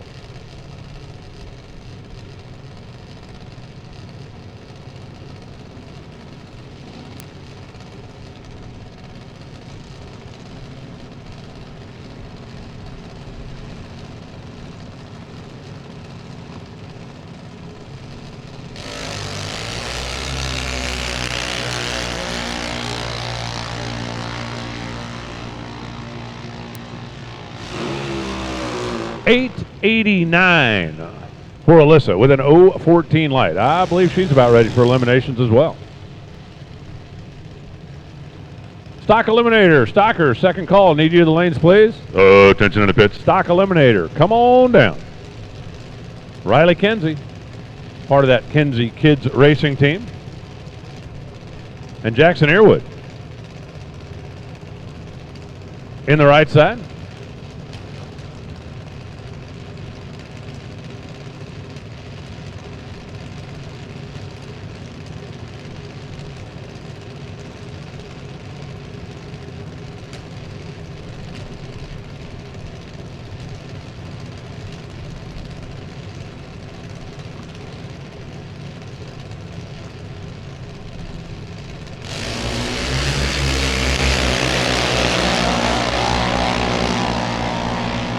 .016 and 061 is both of them on the wrong side of the tree. 793 at 75 miles an hour for Jackson.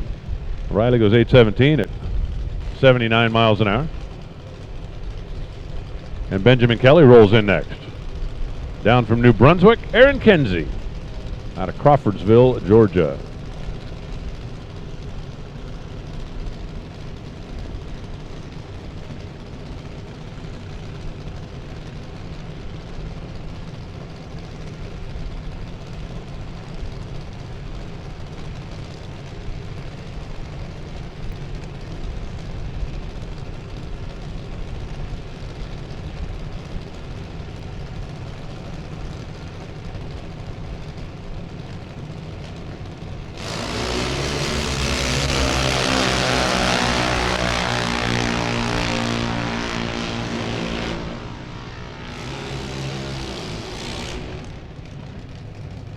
Benjamin Kelly hits the tree at 011, and Aaron Kenzie wasn't far behind at 017. Then a 791 for Benjamin, 795 for Aaron. I think both of them are ready to go into that first round right about now. Wyatt Palmatier now on the left side. Bailey Mize in the right.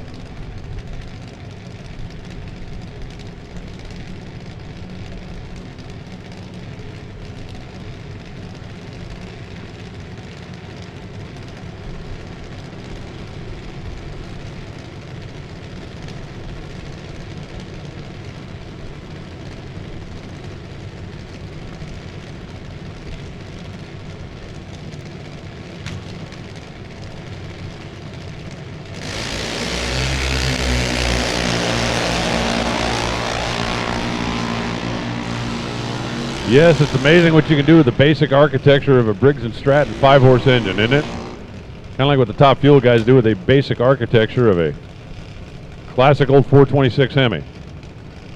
792, 80 miles an hour for Wyatt. 801, 80 miles an hour for Bailey. And Candy Owens pulls up in the left side. Haley Shook, the Toxic Burst. I paid attention when she was driving by this time. That's what you need, a good Toxic Burst.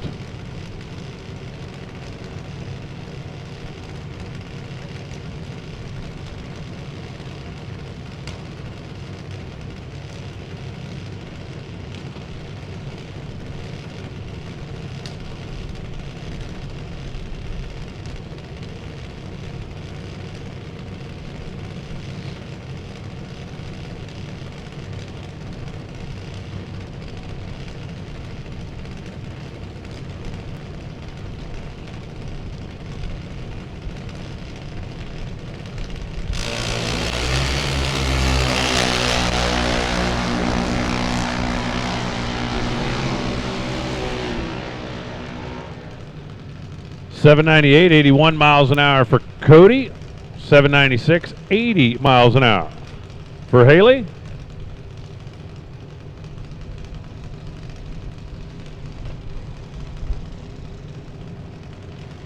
And Katie Sloat from Parrish, Florida, in the left side. Jace Clark.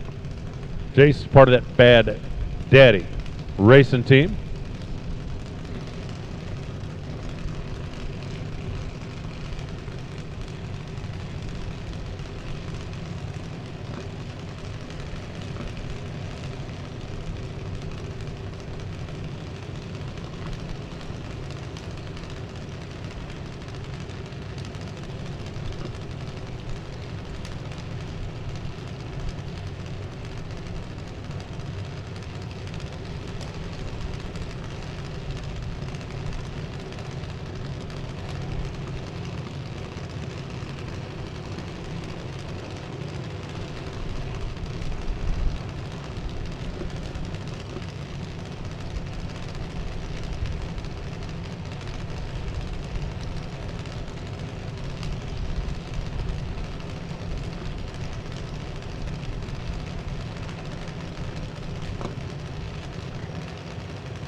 Jace jumps early by a couple of hun.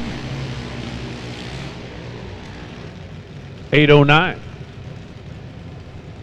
78.9 miles an hour. 810. 78.8 miles an hour for Katie Sloat. And here comes Wesley Clark, who's also part of that Bad Daddy racing team. And Jada Sexton.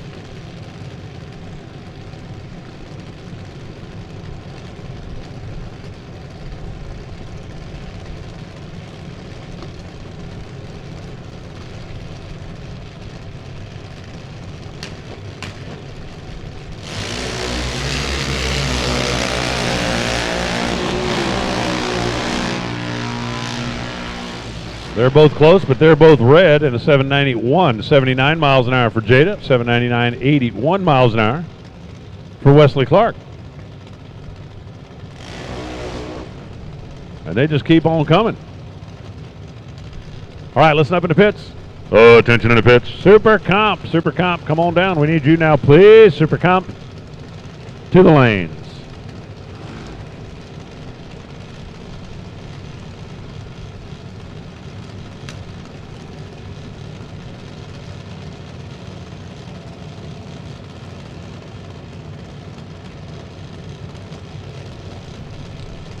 Lauren Hudson. Bowman Fun Party Reynolds. Maverick Palmetier. 787, 81 miles an hour for Maverick. 799 at 80 miles an hour for Lauren Hudson.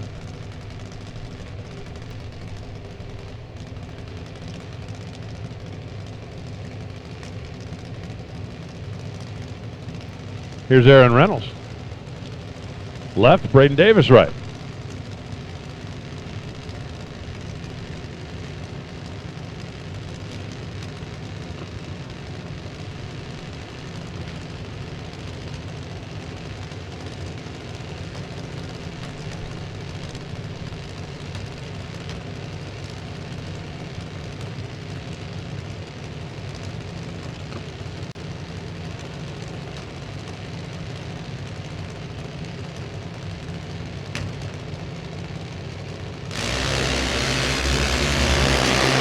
Aaron with an 012 light. That'll play when we get into eliminations later on.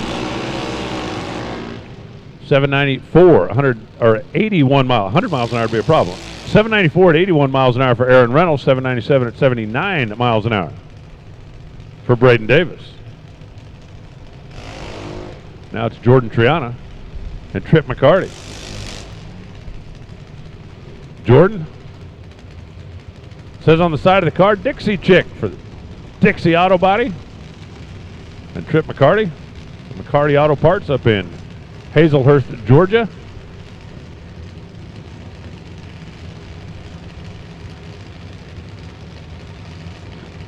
Once again, Super Comp, come on down. We need you, please. Super Comp to the lanes.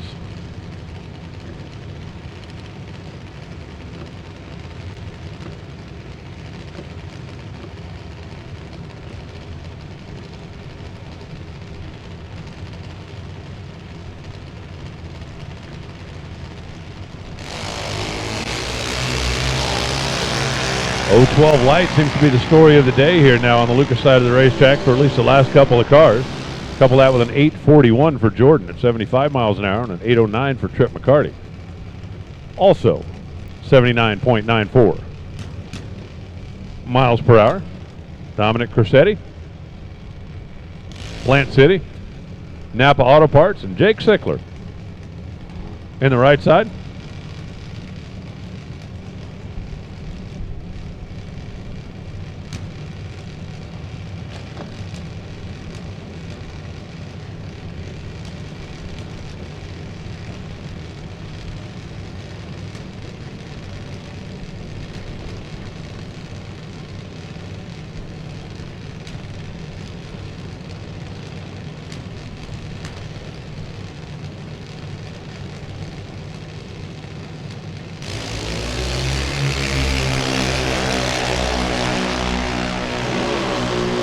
Dominic leaves on red. Jake waits at least for the right bulb to come on. 791, 81 miles an hour, Dom. 793 for Jake at 81 miles per hour.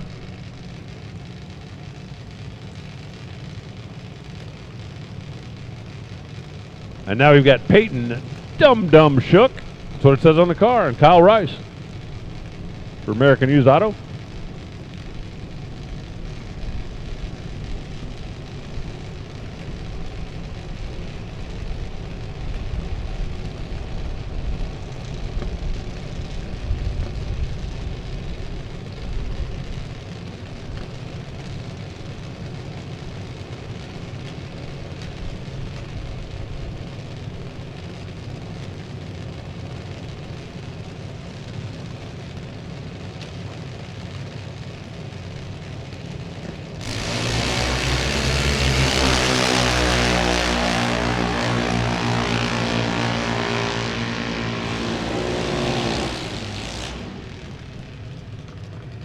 Eight flat, 81 miles an hour for Kyle Rice. Peyton goes 809 at 81 miles per hour.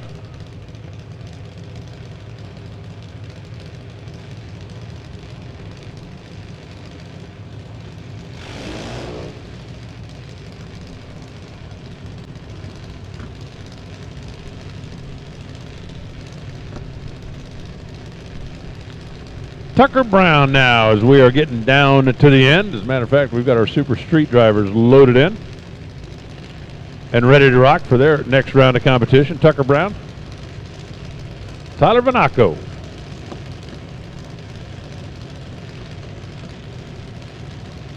Tyler out of DK Corporation. I think he's the COO. Or maybe he's the JDD. The junior dragster driver.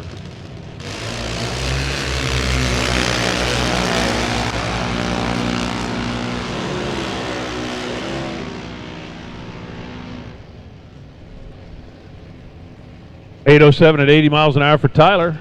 Tucker goes 793 at 81 miles an hour, and then there was one. Madison Wilson. Mickey Thompson tire for Boz Built. Little rocket ship.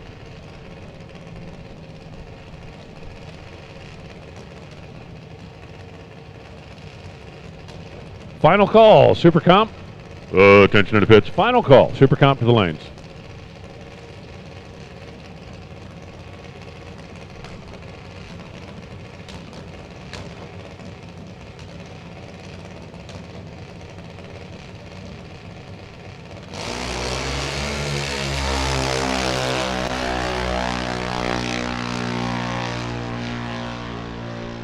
Madison gets away at 064 and stops the timer at 7.896 and 81 miles an hour. So the junior kids and parents go back and get ready to get them dialed in, and round number one will be coming up a little bit later on in the afternoon.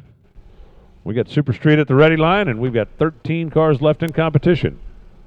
Getting closer and closer to trophy time. We got the stockers loaded in. We got the Super Compers getting matched up back there in the staging lanes. Turnaround's going to get a little quicker, obviously, as we go through the day and have fewer cars per category to send down. And then at some point this evening, right over here in the Gainesville Raceway Winter Circle, we'll be handing out trophies and saying cheese.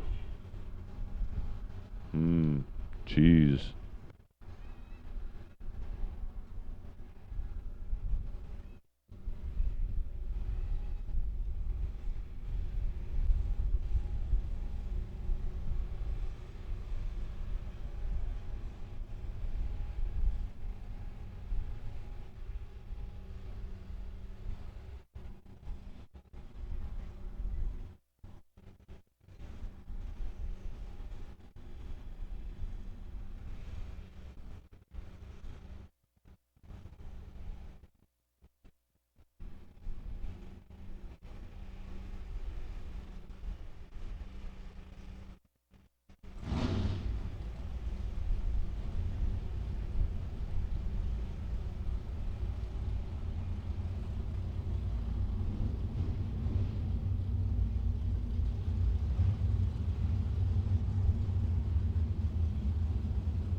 It is Super Street, and it is Les Harris and Lamar Stevenson. And how about this? It is 2 for 1. Whoever wins this is going straight to the semifinals with a free time run on the way. Les Harris in the pickup. Lamar Stevenson in the Camaro. Side by side, 1,000 foot. Here comes the 1320, 10.9 seconds to standard, and 10.97 for the win. 125. Les Harris was 005 on the bulb and 10.97 on the track, and that was better than Lamar, who was 036 and 10.95. So Les Harris have a solo run next round, and he'll go straight to the semis, and that'll bring up Lauren Edwards and Mark Smith.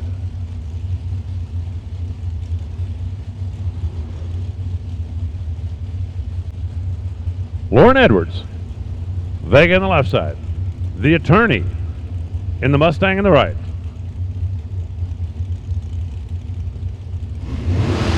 Ford v. Chevy, red v. green.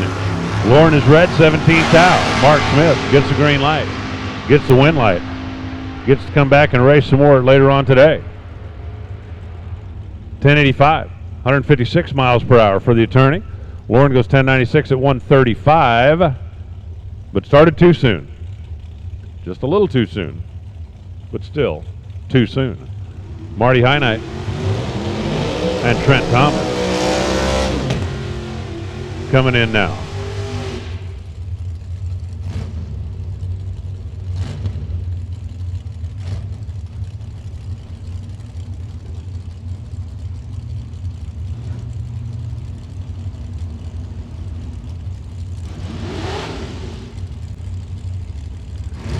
Once again, it's Ford versus Chevy. It's little bitty Ford against great big Chevy. It's double 07 red for Trent Thomas.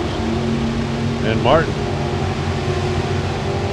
will take the W and take his tour down the left side of the racetrack.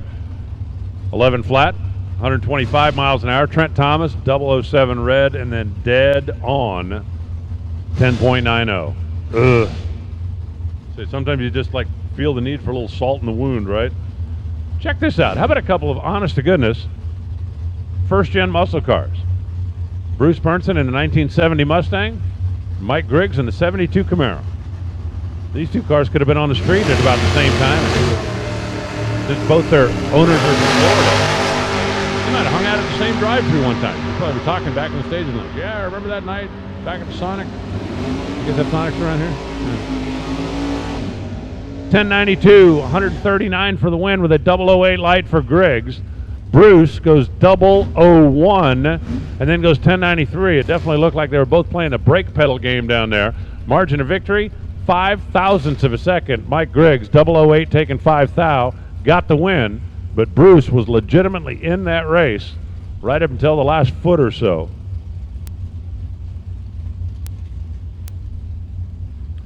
Colby Fuller left. Ryan Barnes in the right.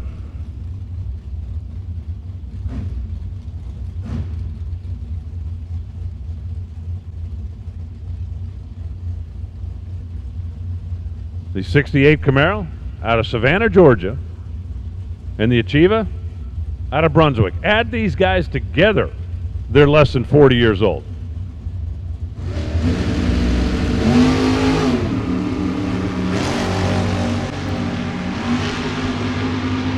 Add their reaction times together, less than 20. Count the number of whomps at the top end. 016, dead 9 for the win for Colby Fuller. Ryan Barnes was 001, but he couldn't get there. He got down there and Colby just kind of whomped him in. So Colby Fuller come back and run Marty Heinite in the next round.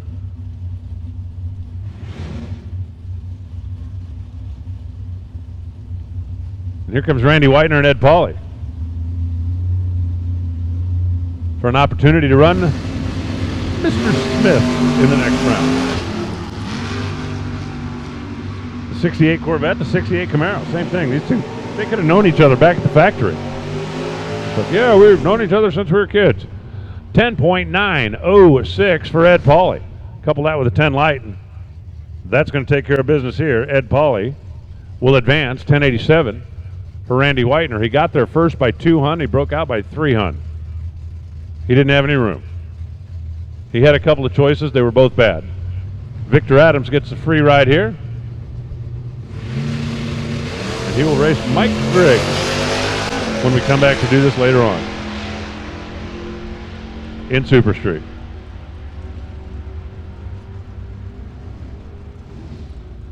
$10.94. 121 miles an hour, and that, as we say in the business, is that. Here is Stock Eliminator. Super Comp, you guys need to pull up if you would, please. Listen up in the pits. Attention in the pits. Super Stock. Super Stock. Let's start rolling this direction, please. Super Stock to the lanes. Eddie Longany left, and Jerry Bennett right as we get into the 9-wide tire crowd. Handicap difference is 1 bulb between the SS396 and the 340. I do love a day like this with the weather is very conducive to horsepower. The track is very conducive to taking horsepower, and wheel stands are the story of the day. 005 plus 1 for Jerry Bennett wins it. 004 for Ed Longany. But he runs 10:28, 118 miles an hour, got down to the other end and decided to sit down, and that was the wrong choice. So Jerry Bennett takes the win and moves on. 004 to 005 on the light. I'm telling you, they're both ready. Then you got to make the right decision at the other end. Tommy Turner in the Mustang, Tim Stickles in the boot.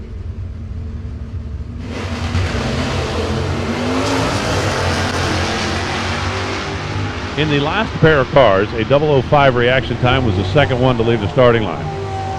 In this pair of cars, an 040 reaction time was the first one to leave the starting line, and that was Tim.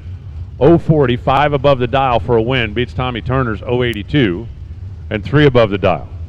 That's a whole shot no matter how you slice it, but Tim Stickles, with an 040 light, the better of the pair. All right, beware the wagon. Here comes Ellis Booth again. A 4-cylinder to clutch pedal. That's a dangerous combination. Oh, and a red light. Never mind. Ellis Booth right now is ripping the shifter back and forth in anger after turning the clutch loose too soon. Jim Marshall will take the win. 11:29, 114, 41 on a 42 for Ellis, but the problem was the color of the bulb.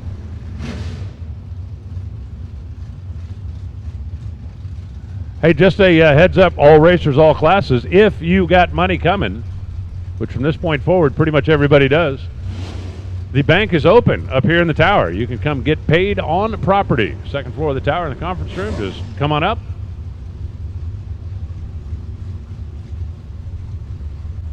I know everybody that's out there right now says, yeah, I'll come up after we take pictures at the end of the day, but you know, everybody's not going to make it that far, so if you finish in the money, feel free to come up and get it. Randy Wilkes and Wes Neely, as Wes Neely lights the bottom bulb, 002 red for Wes. And Randy Wilkes will advance. He runs 991 at 133 miles an hour, but that race was over 0.02 of a second before its scheduled start time. And Corey Alexander comes in next in the 1978 Camaro against Gail Pinkston in the 1967 Camaro. Do you think the early generation high performance cars look at the cars in the 70s and 80s and go, really, you're a descendant of me? Seriously? I don't know why, but I just had another Smoking Bandit flashback. Remember? There's no way that you could have come from my loins. When we get home, first thing, I'm going to punch your mama in the mouth. Ah, classic movies. 008, 11:56 for the win for Corey Alexander. Gail Pinkston, red by 5 Hun, under by 3 Hun. The under by 3 Hun didn't matter. The red by 5 Hun mattered a lot. Here comes McNeil Freeman's Taxi and Barry Parker's SS396. There's a lot to like about both these cars. For McNeil's because, I mean, just because. Who would see that and think, hey, think about this. Picture it with mag wheels.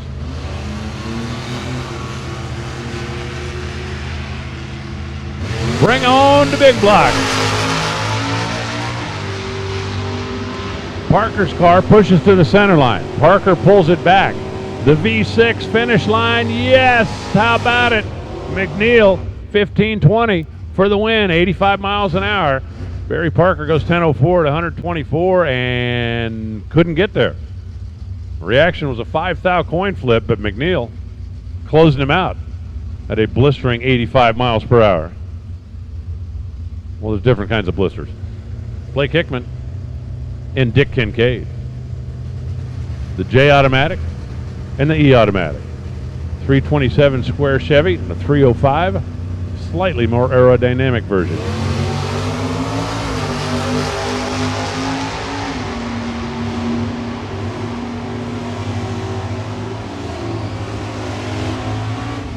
Reaction times were within 1,000. Kincaid gets the win. 5 over beats 6 over. After we go 17 to 018 on the Christmas tree, and Kincaid keeps on keeping on. Now it's Jeff Harrington, the division champ, and Scott Gove. Scott, who's dialed 985. Didn't he just run 962 or something in the last round in that heads up? I'm thinking, if I'm remembering correctly, as I recollect, he had that thing really hot rodded about an hour ago. Can he now get in front of the Ford? No. Give the win to Harrington. 10:15 on the 10:11. Scott Gove was one over the dial at 986. The problem was the 074 reaction time.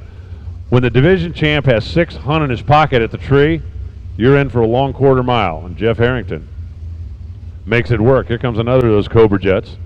This is Larry DeForest with the 428 power plant. He's got Lee Tuttle in the other lane. 78 Camaro, R stock automatic. That is way down the old alphabet. Way down the old alphabet.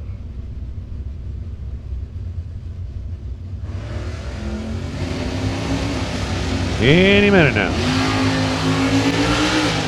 The red Camaro is down there a long way. The red Mustang is making up ground now, though.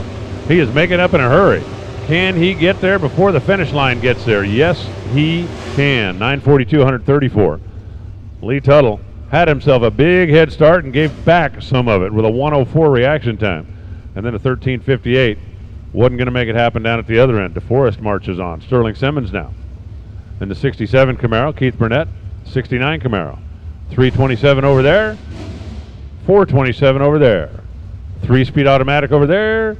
4 on the floor over there. How about the Camaros on the starting line? There is not a bad pick there. Sterling Simmons, 67 model. Keith Bennett, 69 427. Gary Richards, 69 SS 396, and Marion Stevenson with the new gen. Ooh, Keith. Keith let the clutch go a tenth of a second too soon. The yellow car gets the red light.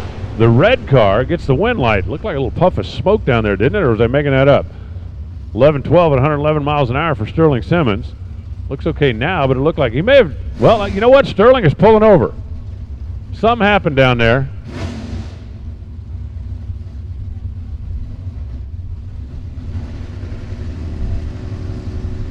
Sterling pulled over by the wall, but then he went ahead and rolled around the corner down there. He has the win. I'm hoping he does not have a broken race car.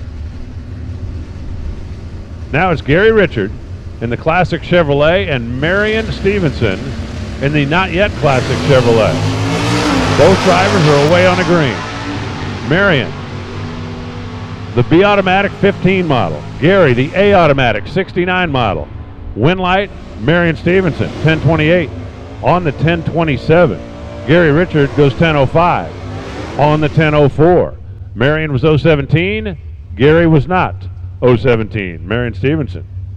The Corn Dog King keeps on keeping on. Is he the only Corn Dog royalty that's still racing? No. The Queen's still in, right? What about the Gypsy? I know she's out in one. Is she in the other? It's still in gas? A lot of Corn Dog royalty rolling around out here this weekend. We got another old school, new school Corvette Camaro matchup.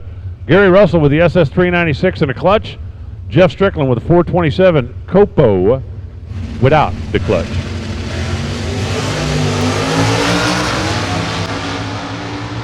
They both leave on the green. This is going to be the final pair here in Stock Eliminator as they close in on the finish line. Which Camaro's coming back?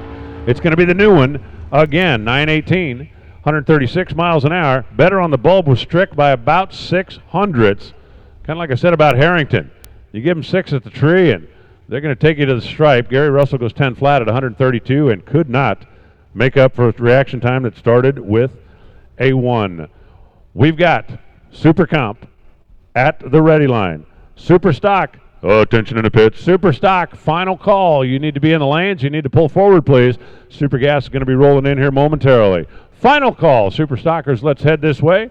Super Comp will be blasting out at you just as soon as we do a little touch-up on the starting line. And when they blast out, Warren Evans is going to tell you all about it. Warren, who is driving DragRacer.tv. How are we doing today?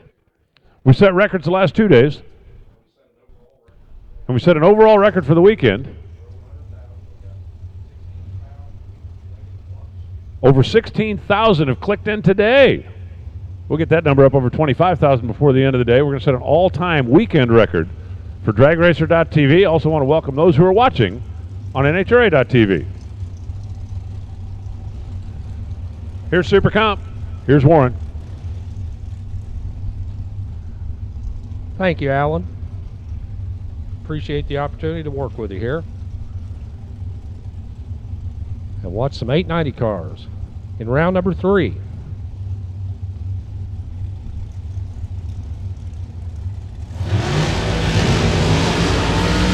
About half as many as last time. We'll cut them in half again.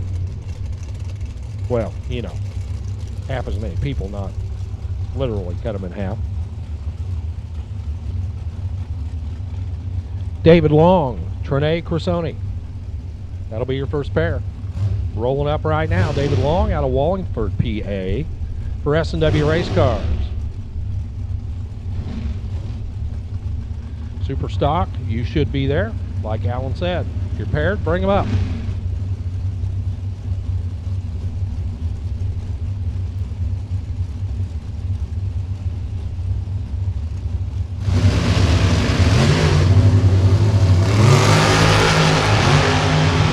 Long and today. Wind light's going to flash on the left side. 007 on the tree, 894 at the finish line for David Long. He is your winner. 173 on the speed meter. Trinae done here in third round action. Franklin DeBartolomeo coming up now. See Dad John out there. Johnny D looking the car over. Left side of the track, no driving suit, so I guess that means that Johnny D is done for the weekend. Davey Markle alongside. JRO Design DMRC entry over on the right, 890 the number. One of them goes on for round number 4. Who's it going to be?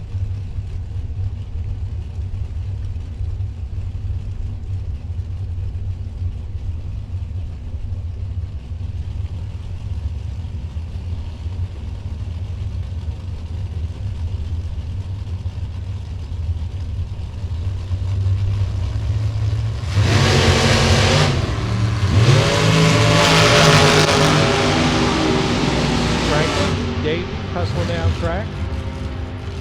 9th out difference at the starting line.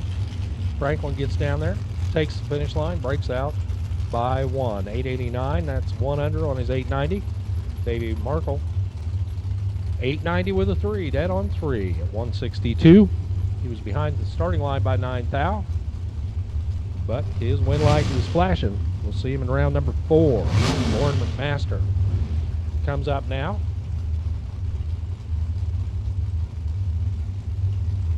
Lincoln's mom over there, left side, alongside Super gas to the lanes, please. Attention in the pit area. We need super gas to the lanes, please. Super gas to the lanes. Wind light for Dan Bisbano. He'll move on to the next round with an 893 at 170. McMaster 7 off 897 at 150. And that'll be the end of the day for Lauren. She'll be the crew chief for Lincoln from here on out. Alan Evans, the high-tech race cars, Evans Plumbing, 2018 dragster over here on the left side. That is the blue machine. Red machine on the right, Kent Hanley for Indy Gear. Ed Quay built race car over on the right. Ohio versus North Carolina. Here round number 3.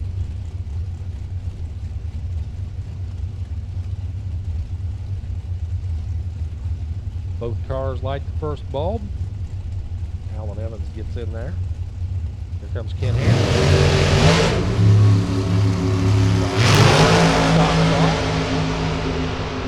Full board to the finish line. Evans was better on the tree and better at the finish line. 890 at 179 gets the job done for Alan Evans. Ken Hanley got down there. Broke out by 3, 887, 3 under on the 890 index. Behind at the starting line, tried to make up the difference. Not much of a window down there. Alan Evans runs dead on to get it. Greg Camplain comes up now. David Markle, not David. Dad for You Need a Tire. from You Need a Tire. Camplain for Mount Comfort RV and Lucas Oil. Camplain Machine. Greg and Judy's Little Red Dragster over here. Lucas Oil side of the track. Markle Budweiser side. Super Gas. This is your second call. Super Gas to the lanes, please. Second call. Super Gas to the lanes.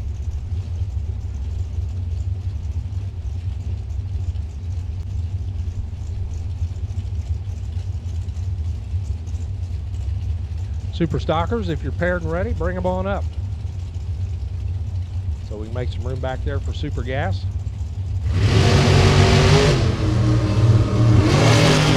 11 down, turns it red. Greg Camplain goes on to the fourth round, 889 at 178. Markle red light start, 883 at 173.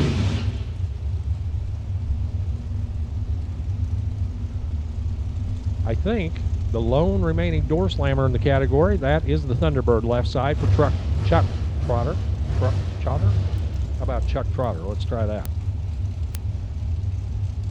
T-Bird, Blue Oval Power, left side.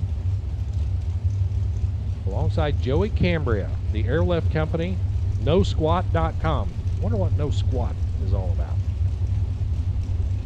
NoSquat.com. Oh, okay. That makes sense. That's what an airlift does. Makes perfect sense once somebody explained it to me and told me how obvious it was. Cambria right side from Shillington, Pennsylvania.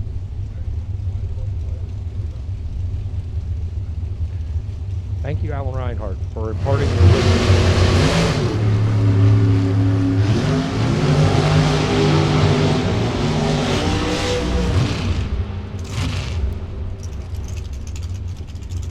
893 at 162. Took over 2/10 down there at the finish line. 300's over, 893 at 162. Chuck Trotter wasn't getting there. Behind at the starting line by 400. Behind at the finish line by a whole bunch more than that. Cambria takes him across for the easy win. Christina DiBartolomeo comes up next. Dad's out, but the two kids are still hanging around. Jason Bader alongside. The Marine Engineering and Construction Dragster out of Boynton Beach, Florida.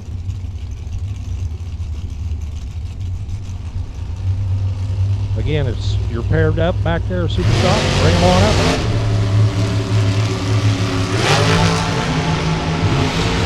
Christina with a little bit of work ahead of her. Jason Bader makes her pay the price, being a little bit tardy on the starting line. Jason Bader 011 on the tree and 894 at 178 for the win. Christina behind at the starting line, closer on the index. Put all the numbers together though. Jason Bader is your winner.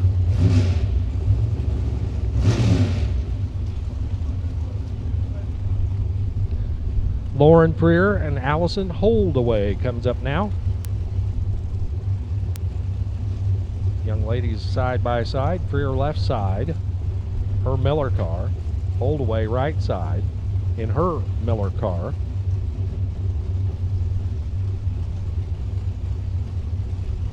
Rolling advertisement for Miller race cars here on the starting line right now. Super Stockers making their way up for third round action.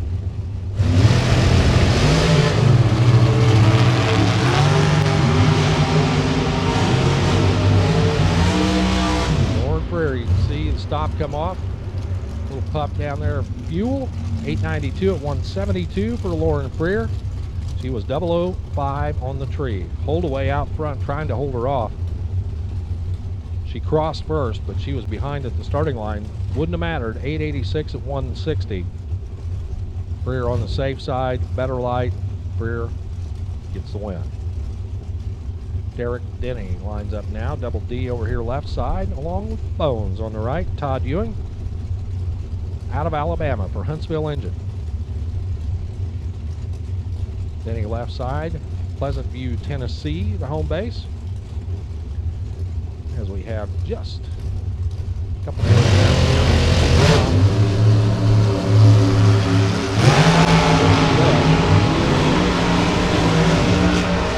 1 thou coin flip on the starting line, finish line. It is the 893 for Derek Denny getting it done.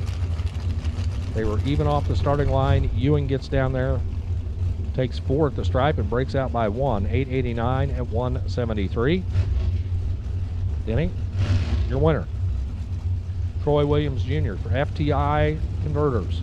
FTI Performance from Daytona Beach, Florida. Lists his occupation as an entertainer. Buddy Goolsby from right here in Gainesville. The Goolsby Racing Enterprises undercover car. Next round.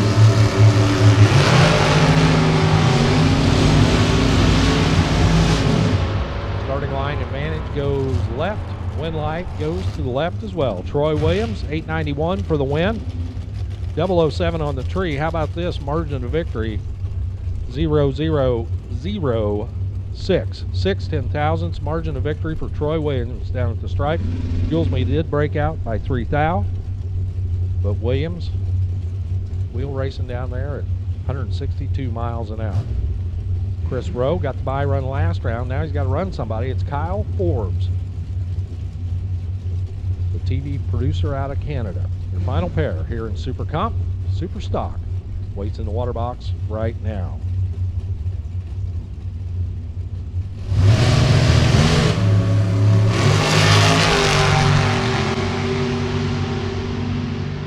Seeing a lot of imbalance between reaction times here. Kind of the same thing here. 893 at 166 for Chris Rowe. He'll move on to another round. Kyle Forbes behind at the starting line, 894 and done at 147. And with that, Super Comp is in the books. Super Stock rolling up right now. Mark Nowicki, John Cera, and Alan Reinhardt. You want me to keep talking? 10 pairs of cars. I can do it. Some people want to hear the professional guy. Super Gas, final call. Super Gas, final call to the lanes. If you're not there, you're late. Super Gas, final call. You'll be up next. Nowicki and Cera. Cera wheels up Nowicki. There in the GTK Automatic Nova. Looking at the Mopar. Looks up, sees his win light come on. Nowicki got down there trying to catch him. Was still behind at the starting line. 3 under, 961 for Nowicki. His win streak ends right here in round number 3. John Cera rolls on to round 4, 1035. 002 on the tree, 126 for the speed. Good looking pass there for Cera. And he advances one more round on the ladder. Jeffrey Jewell. Hugh Meeks trying to do the same. Meeks' Camaro over here on the right-hand side, 895 up on the board, 928 Meeks in top pursuit. And it's going to be the new style Camaro getting it done, 896 at 145 for Meeks. Jeffrey Jewell's little Corvette heads for the trailer, 932 at 137. He was 4 over. Had the better reaction time. Meeks 1 over proves to be the difference. Lloyd Wofford, the engine builder out of Jonesboro, Arkansas for Engines Inc. He gets Mike Crutchfield, that high-winding Pontiac G5.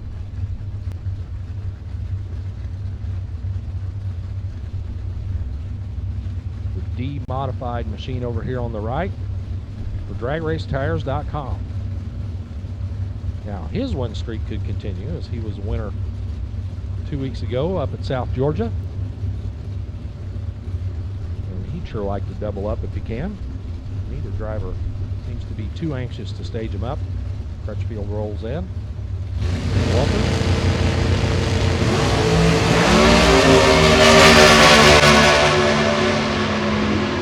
Crutchfield He's got a lot of real estate to make up as he heads down track. Can he get the job done? Nope. His win streak is over as well. Wofford better on the line. Wade better on the starting line. Dead on 3 at the finish line. 963 with a 3 at 135. Crutchfield 883, 2 over at 152. But gave up 8 back here. Paid for it down there. Jerry Holman and Emily Volkman coming up now.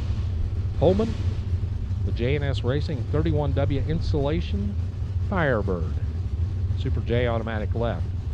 Super G automatic right for Emily Stott Volkman. See Larry Stott out there alongside the car. Along with some other good folks that are part of the Volkman operation. Holman out front. Here comes Emily. Emily in some trouble. Can't get it done. She was left way too late to give herself a chance. Jerry Holman, 1025 with a 5 on the 1025 at 127. Emily Volkman 2 over, but dead late out of the gate and pays for it. Hickory enclosed, top dragster to the lanes, please. Hickory enclosed, top dragster to the lanes. We need you.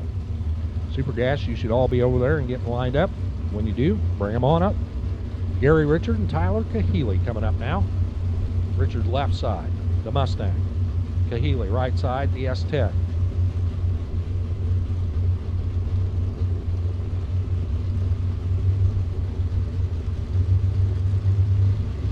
Once again, Hickory closed top dragster to the lane. Wheels up for both. Chevy pickup, Ford Mustang. At the finish line, it's going to be the little S10 getting it done. 921 at 137 for your winner, Tyler Kahele. Gary Richard out of here with a 911 on his 908. 2 thou separated him at the starting line. Kahele closer to his number down there at the finish and gets there 8 thousandths of a second in front for the win. Now it's David Barton, the Cook Brothers, BP Fuels, Mickey Thompson, Holly, Ford Performance, Factory Super Stock D machine, the Cobra Jet.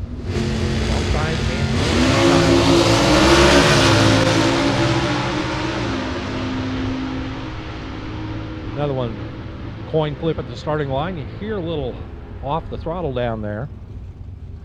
Barton eased it up to cross 893 at 136. Bertazzi was 893 on his 891. They were 031 and 028 at the starting line. But Bertazzi moves on to the next round. Here is the Corn Dog Queen coming up now, Lisa Stevenson. In her wheel standing Sunbird GT out of Williamsport, Indiana. GTL automatic combination, 1002 on the window. Leaves first. Coming to get her will be Richard K. Left side out of East Meadow, New York. 69 Valiant.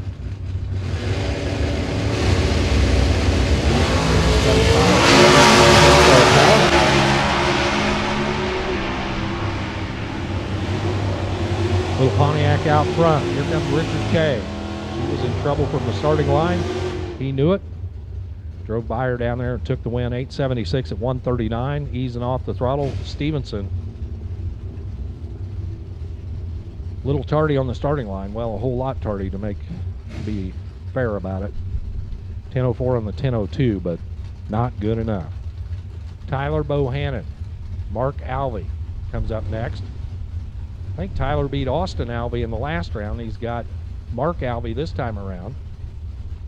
Don't know if they're related or not either, but get rid of one Alvey, you got to take on another one. Tyler Bohannon, the GTI automatic. Pontiac Sunfire on the left. Red light starts to Tyler. Mark Alvey gets the win. Now heads for the finish line. And he'll post a 995 at 133. Good looking pass for Alvey. Bohannon turns it red by 011. Off the throttle, 1036 at the stripe. Steve Zupka, the Camaro. over on the left. Factory Super Stock D. And Brian Martell's 2008 Cobalt for Childs and Martell Motorsports. Division 1 runner out of Fredericksburg, Virginia. Martell 908 gets to go first right side. 889 the number for Zupka.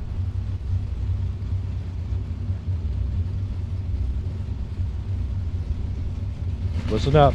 Hickory closed top dragster. This is your second call. Top dragster to the lane. Martell, Zupka. Martell had the light. How about 006 on this end? Dead on 7 at that end, a 13 thousandths package. Zupka had no window down there. 889.7, dead on 7. But reaction time did him in. Merrill Scrimshire, Jeff Lewis. Your last matchup here in Super Stock, and it is a heads up. Super H automatic, first one to the finish line.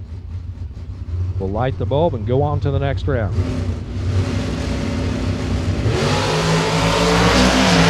And the red light start for Jeff Lewis. On paper, he had the better qualifying number, but they don't race him on paper. He was 009 red, Merrill Scrimshire. Your winner, 987 at 129. In fact, they both ran exactly what they qualified with. Scrimshire was 987, qualified 987. Jeff Lewis ran 977, qualified 977, but that pesky red light for Jeff Lewis ends his day in round number 3. Super Gas coming at you right now. Hickory enclosed top dragster. Final call.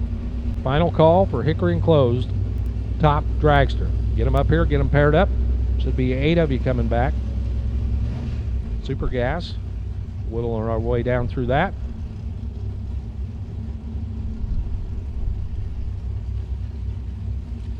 It's Craig Porter and Nicole Stevenson. And Alan Reinhardt. Yeah, how about Alan Reinhardt? He's better at this than me. Oh, you're just saying that because it's true. Oh, crap, I didn't realize the mic was on. It was supposed to be a joke. Craig Porter and Nicole. The Gypsy on the right side. The guy to Henry's Wrecker Service on the left, the Ford versus the Chevy, the convertible versus the hardtop, the he said versus the she said, the green light versus the green light. So will Nicole join her dad in the next round or her mom in the trailer? Down to the finish line stripe, it looks like she's going to the trailer. 991 to a 992. Craig Porter was a tick better on both ends of the racetrack, and he wins it by 2 hun. 018 991. Nicole goes 992 with the 1. It comes up just a little bit short down at that end of the racetrack. Now it's Tony Thompson and Bill Trump. Tony in the topless Roadster.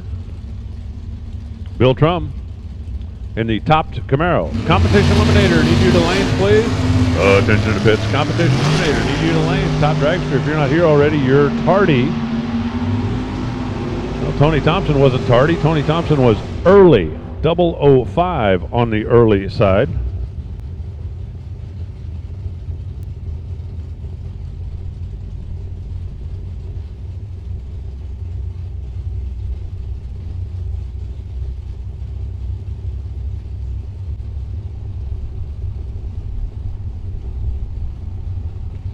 Dead on 7.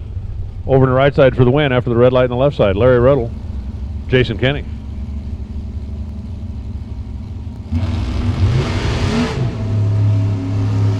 And they go.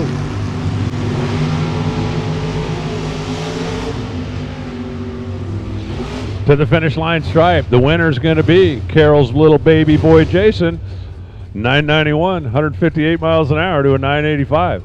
At 141, Jason was 012 on the tree, and that put him in good shape down at the other end of the racetrack to shove Larry right out the back door. Ron Orban and Darius Porter. The Vega wagon. We still got 2 Vega wagons in competition in Super Gas. It's kind of like the old school look, you know, versus all the new Corvettes. Darius Porter in the Trans Am. He's had about enough of these old Vegas, but he's not going to be able to send that one home. He got there first by 200. He broke out by 4 thou, and Ron Orban keeps on keeping on with his 427 powered little V8 Vega.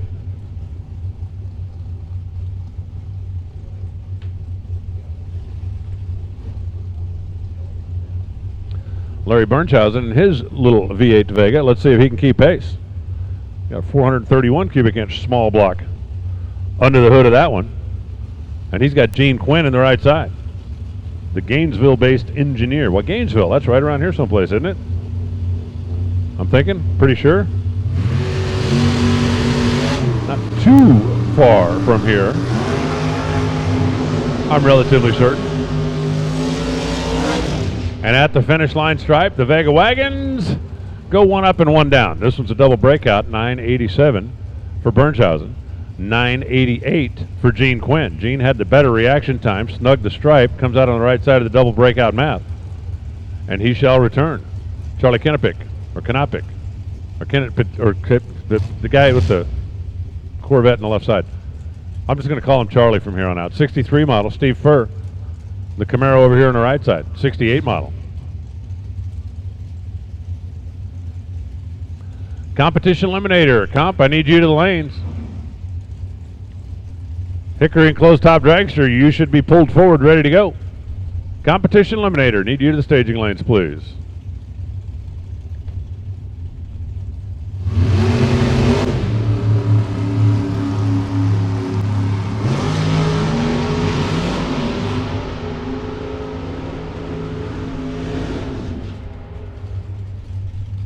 Well, after the last one was a double breakout, 87 to an 88, this one is a 92 to a 94. Better on the tree was Steve.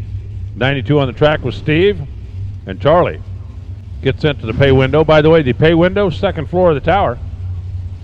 If you finish in the money, feel free to come up and collect. Howard Day in the yellow Corvette. Leo Zinda in the Cavalier. Out of the ring and pinion shop.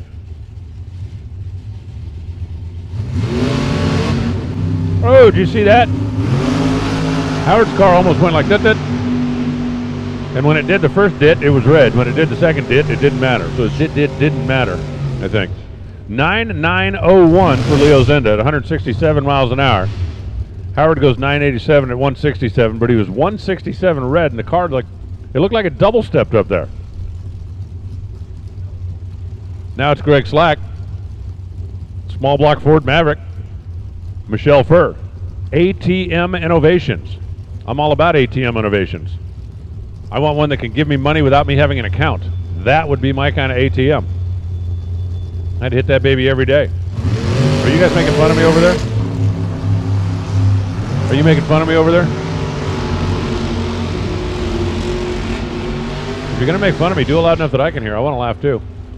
Check it out. 9909 for Michelle. Excuse me, get out of the way. We're racing here. Greg Slack goes 993 and wins it. Michelle was a little bit late on the tree, and even an almost perfect run could not save her. Greg 015 taking 3 thou. Beware the Maverick.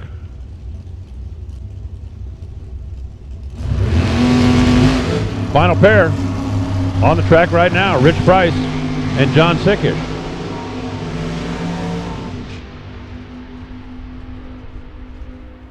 $991 for the win, $165 for Price, $996 for John Sickish. John was holding a bunch on the tree, but he was unable to run the number. And Rich Price rolls on into the next round. Final car in category, Sherman Adcock. And the Fire Aid Trans Am earned the buy run last round. So he gets a free test and tune. And he'll take it to the stripe. 9,900 005. Oh man, you hate to throw that away on a practice run. 005 9900 Sherman Adcock. He'll be back.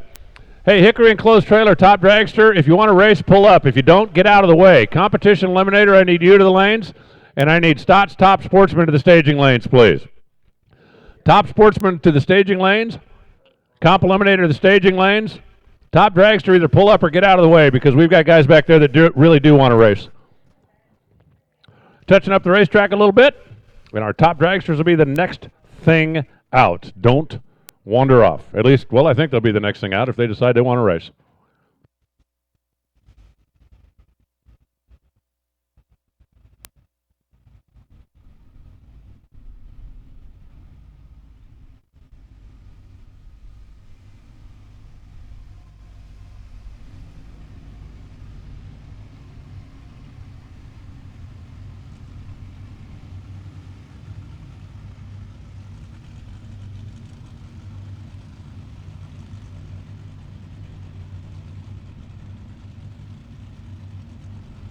Hey, reminder.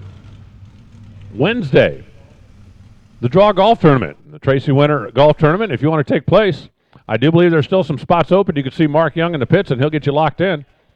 $85 a person. You can also buy mulligans. And if you're just hanging out for the week anyway, you got the clubs in the trailer. Let's support a great cause. Fast Help for Fast Friends. Our friends at Draw. See Mark Young in the pits, and he will get your spot locked down. Come on out and enjoy a great day of golf. Wednesday, 1 o'clock, and it's really just like right down the road from here.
One more round trip, I do believe, with the Trackster, and then we're back after it.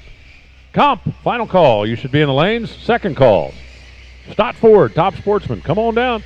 Turnarounds are going to get shorter here as the day goes on because, well, obviously we have fewer cars in competition. But Comp, need you. Top sportsman, second call.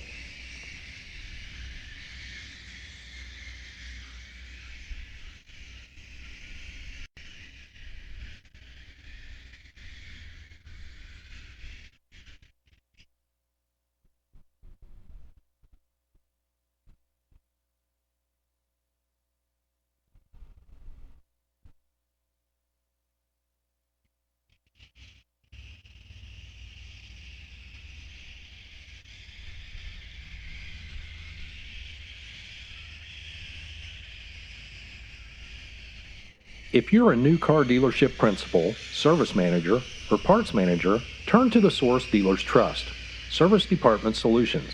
With over 40 years of industry experience, the SDS team will help you improve your processes and increase your profits. They will work with you to improve sales and service processes, training, and customer retention rates, and help you work with your manufacturer to secure increases in parts and labor reimbursements that you're entitled to.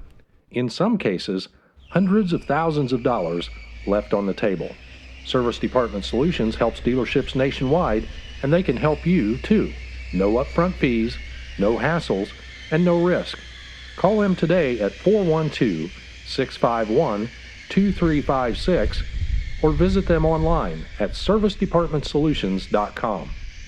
Service Department Solutions, the source dealers trust.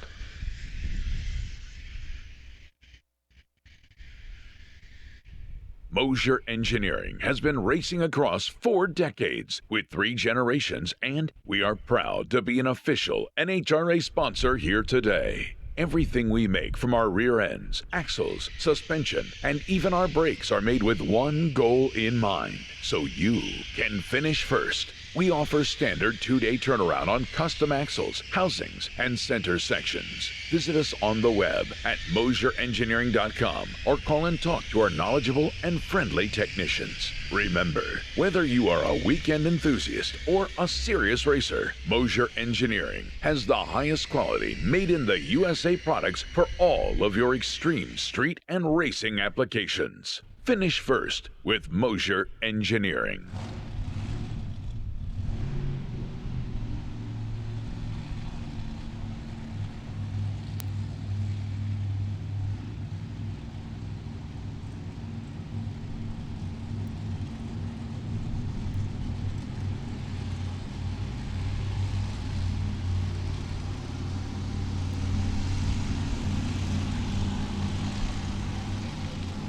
Michael Callan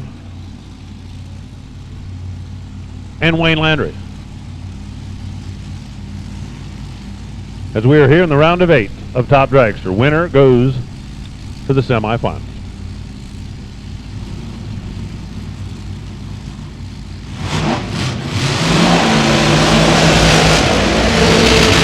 Let's go ahead and make this final call. Attention in the pits. Final call for Stott Ford Top Sportsman. Need your lanes, please. Stott Ford Top Sportsman, final call. Need you to the lanes.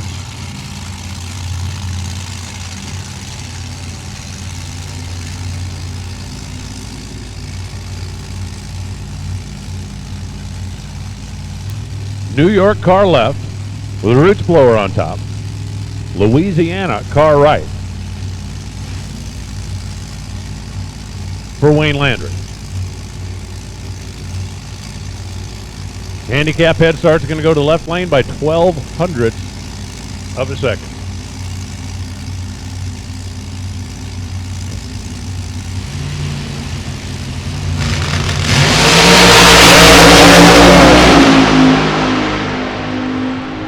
Both drivers have 004 reaction time. Michael's 00 red. Wayne is 00 green. A 621 at 222 miles an hour for the win. And Wayne Landry is in the semis.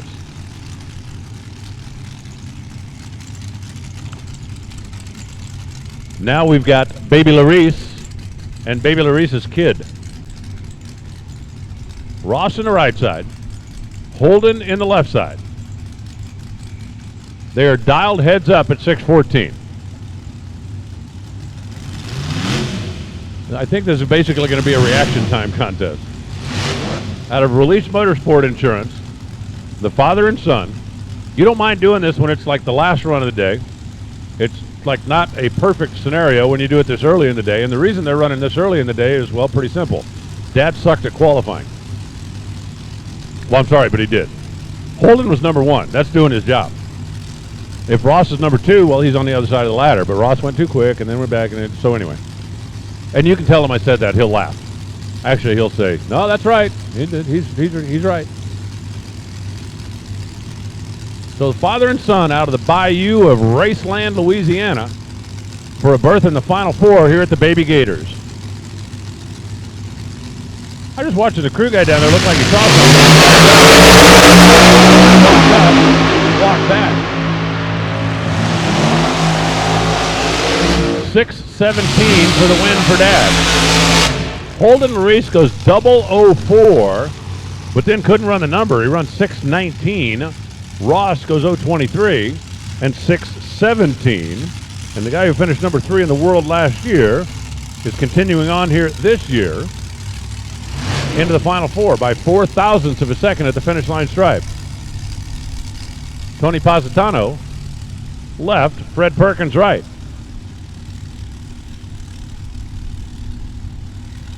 We've got Ontario versus Connecticut going side by side here. Let's see. We've got Louisiana in the semis. This is going to be Ontario versus Connecticut. And we will have at least one Division II runner in the Final Four, trying to uphold the honor of... Are they Richards Rebels now? I think they are, right? Richards Rebels.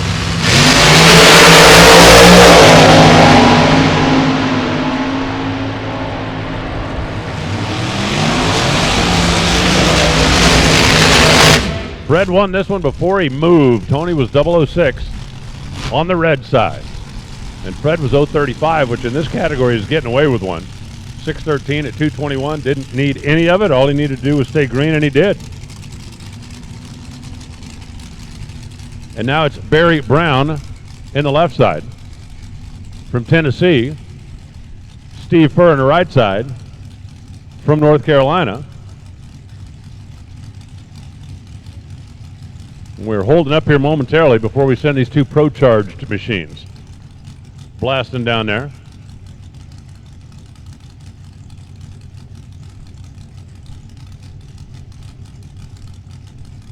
Like the top end safety worker picking up something shiny off the racetrack, and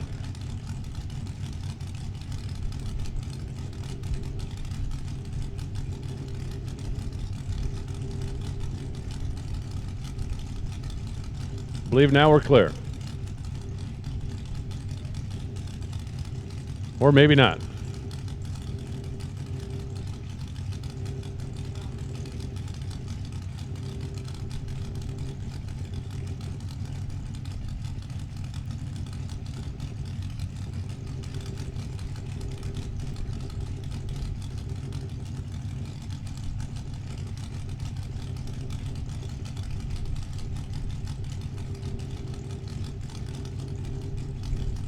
Barry Brown dial in at 622, Steve Furr at 625. It'll be a barely perceptible difference when the bulbs count down on the tree headed towards green. And if history is any indication, it'll be a barely perceptible difference when they cross the finish line as well. That's why we have CompuLink. Because CompuLink can percept the barely perceptible. Right. We've got a really good perceptor.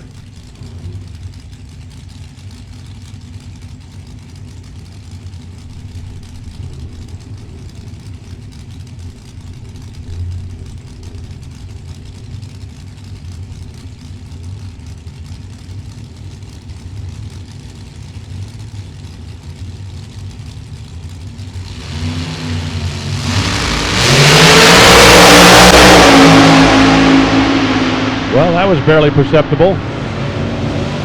And that was perceptible. 624 for the win, 219, 2 over the dial for Barry Brown. Steve Furr goes 4 over the dial. He had the reaction advantage by a hun. Couldn't run the number. Barry Brown sneaks by and wins it by a hun.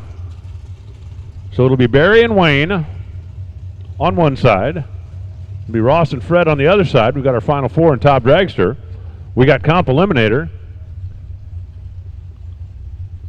already doing the burnouts. We've got Stotts, Ford, Top Sportsman matching up back in the lanes, and listen up in the pits. Oh, attention in the pits. Juniors, come on down for round number 1. Dial them in and point them this way, please. Juniors, round number 1 to the lanes.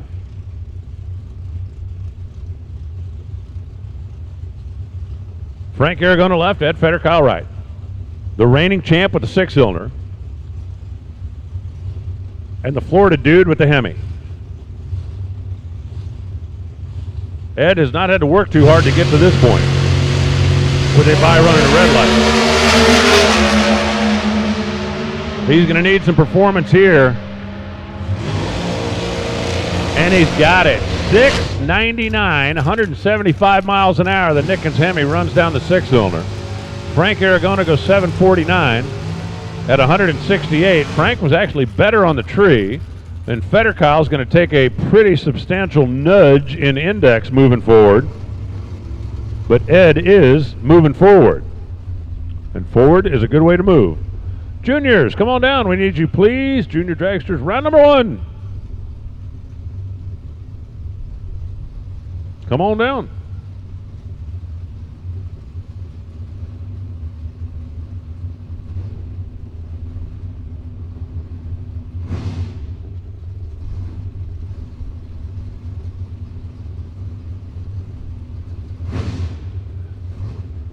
Wes Leopold now on the left side, Tony Pontillo on the right.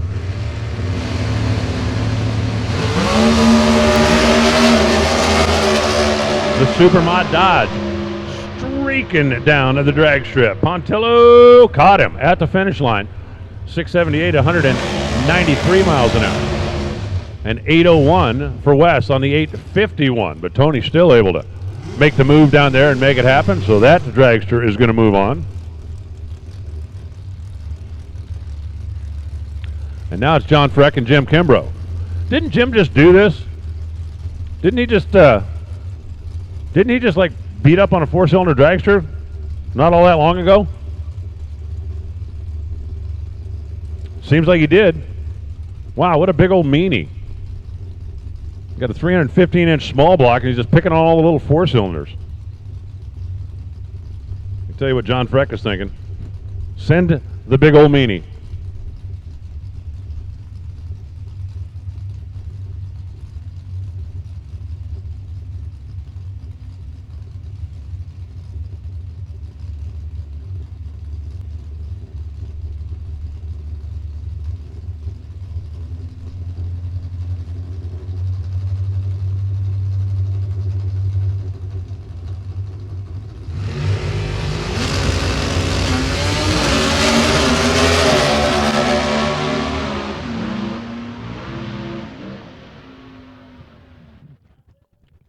Well, Freck had problems. You could hear it down there. And Kimbrough, I mean, you can't even call him a big old meanie when the other car breaks. Kimbrough goes 797 at 124 miles an hour for the easy drive-by. And he'll come back and see what he can do with Ed Federkyle's Hemi.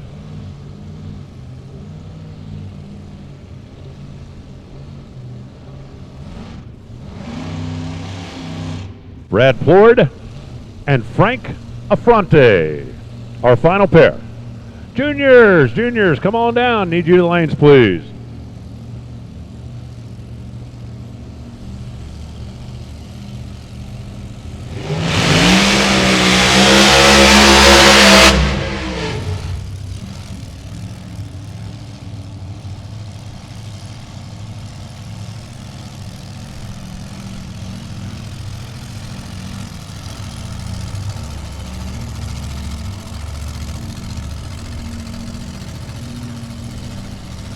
Brad Plord, the #1 qualifier. Jim Kimbrough, the #4 qualifier, still in. Ed Federkyle, the #2 qualifier, still in. And then there's Tony Pontillo, the #26 qualifier, who's still in. As a matter of fact, the winner of this one is going to race Tony. It'll either be Frank Affronte with that Martino-built small block E-altered automatic, or it'll be Brad Plord driving Harry Schwartz Monster, and that thing is a monster. It's been crazy how tame the car seems to be this weekend. I mean, it's leaving hard, it's going straight. Normally that thing looks like it's on the edge from one end to the other.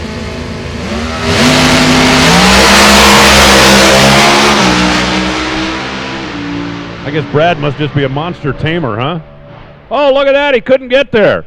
Oh, 761 for Frank Affronte.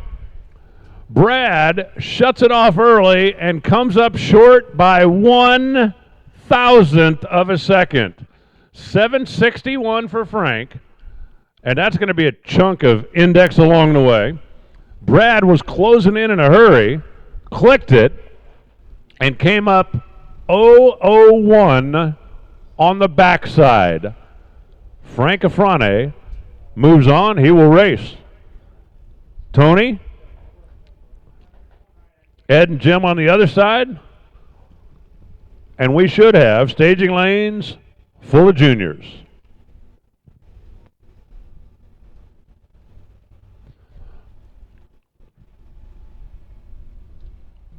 We also should have the final 8 of our Stotts Ford Top Sportsman. Looks like Top Sportsman is pulling up into position.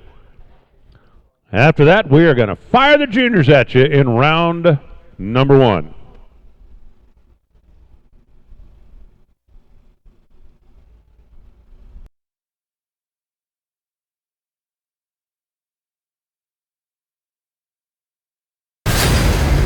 Great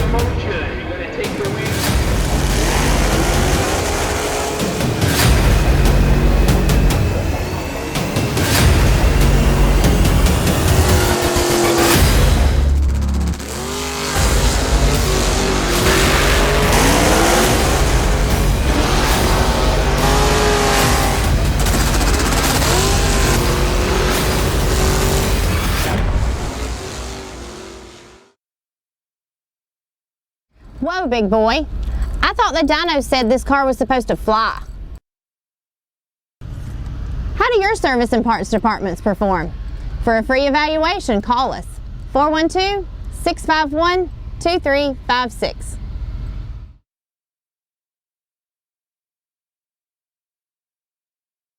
Racers, when it is time for your next race trailer, built the way you want without compromise, look no further than Vintage Trailers.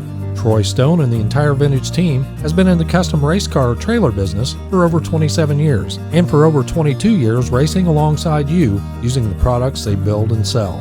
Vintage Trailers can put you in exactly the right equipment, whether it's with living quarters, bath facilities, traditional rig, or a stacker, with over 24 designs in-house or built to your specifications. No matter what the need for you, your team, or your entire race operation, Vintage Trailers has what you need. Just look for the slime green rig at the next race to see the quality, vintage manufactured custom stacker, or check them out on the web at vintagetrailers.com. Vintage Trailers, quality by design.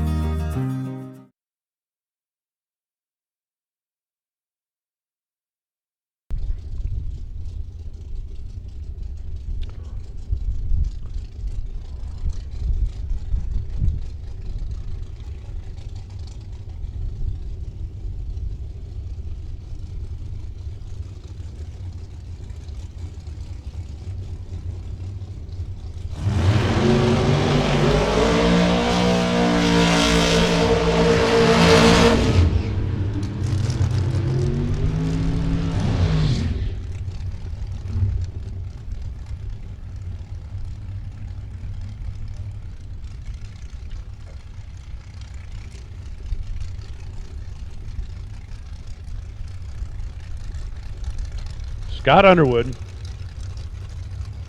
in the left lane. Jackie Robinson in the right lane.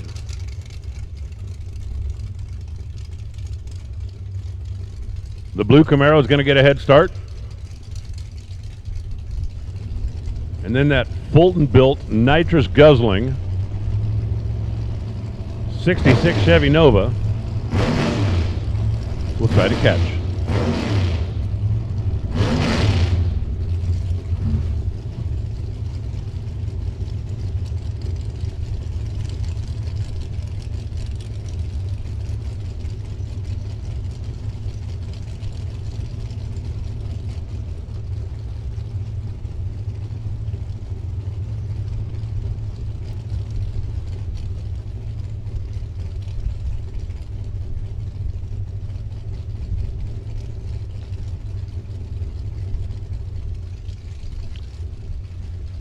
Closed circuit for Carol Kenny.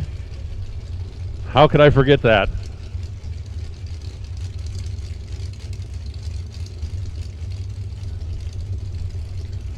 So let's see, a Chevy, a Chevy, a Chevy. A couple of really fast Fords. Another 57 Chevy and one Pontiac. Looks like that's what we've got left. Robinson was driving towards the center line, pulls it back into the middle of the groove, and cannot catch Scott Underwood. 730 for the win at 188 miles an hour. Paul goes 670. So 4 above the dial beats 2 above the dial. Scott had 400th in reaction time, and that definitely bought him a little comfort zone down at the other end. Scott Underwood advances. Now it's Ron Regal. Ron Regal in the left side there, and Dylan Stott. Classic Camaro, new gen Mustang. Both dialed in the 6-second zone. Dylan, of course, our class sponsor, and we certainly appreciate everything that Stott Ford does for us, including the new contingency program. Buy or lease, new or used, and then win and get paid. And as a matter of fact, if you have bought or leased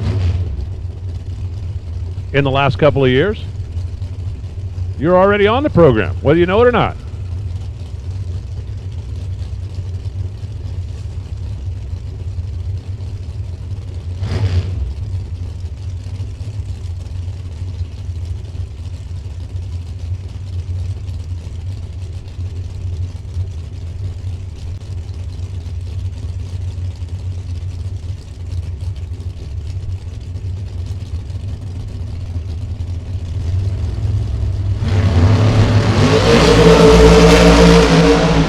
goes the Chevy, and here comes that really fast Ford.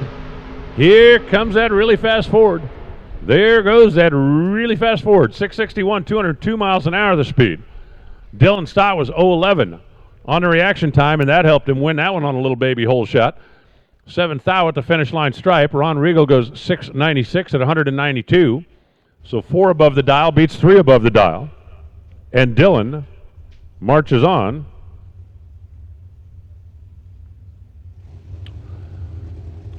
And I was just talking about a really fast Ford. Here comes another really fast Ford. Brian LaFlamme from all the way out in Division 7 makes his home in Gilbert, Arizona, which is just outside of the Phoenix metro area. And Fred Perkins out of Connecticut.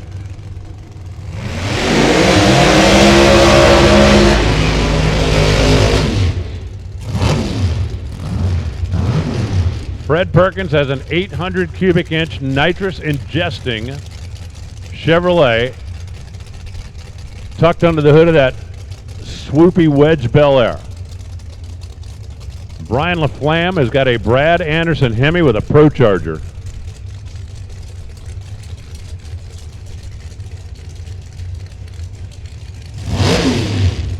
Head start will go to Perkins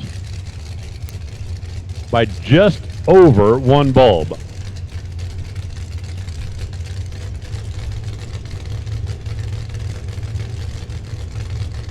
I got to tell you, I look at those two cars down there on the starting line.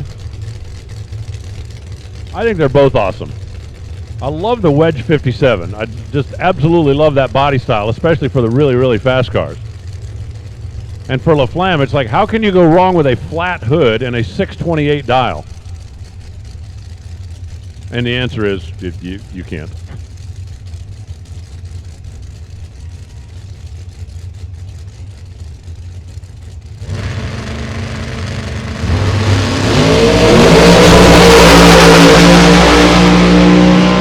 I'm telling you, that Mustang couldn't go any straighter if you shot it out of a cannon. But it is not going to catch Fred Perkins. 005 682. Come and get you some of that. Brian LaFlamme runs 29 on a 28, so 1 above beats 1 above, but Fred Perkins was 005. Brian LaFlamme is 018, 1 off the dial. That's not bad. And Fred Perkins just kicked sand in his face. I mean, 005, a 17th thou overall package. And Fred Perkins come back and run Scott Underwood.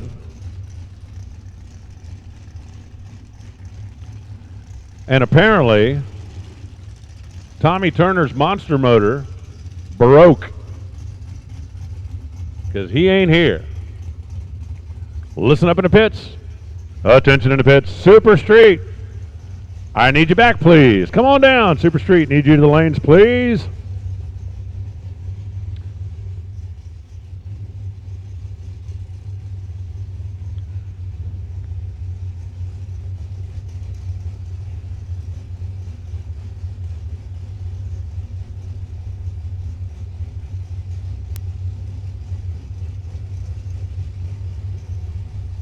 So Tommy Turner, somewhere back in the pits, is probably not sobbing uncontrollably, but definitely disappointed. I'm a big believer, you know, you stage the car, you take a shot, and if the other guy does a better job, well, okay, I get it. I just hate when it's the mechanical stuff that lets you down.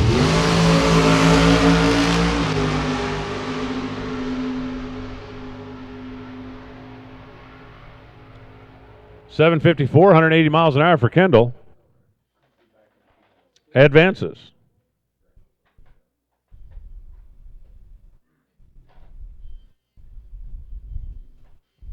And we've got our final 4 set. And Stott's Ford Top Sportsman, Kendall, is going to come back and race Dylan.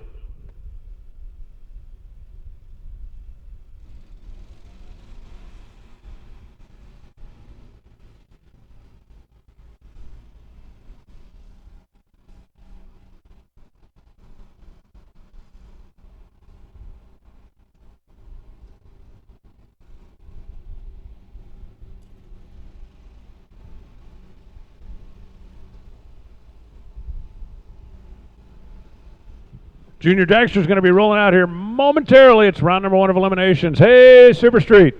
Super Street, I need you into the staging lanes, please. Just as a heads up, gang, after we go through this next round, it's going to be gas and go time, and everybody in the pits needs to plan accordingly. We're going to go ahead and run, in order, continuing in order, but from here on out, if you light the win light, go back to the pits, top off the tires, top off the fuel tank, and point it back this direction. It's going to be gas and go. From here on out, after we get back into the big cars. Right now, it's junior time.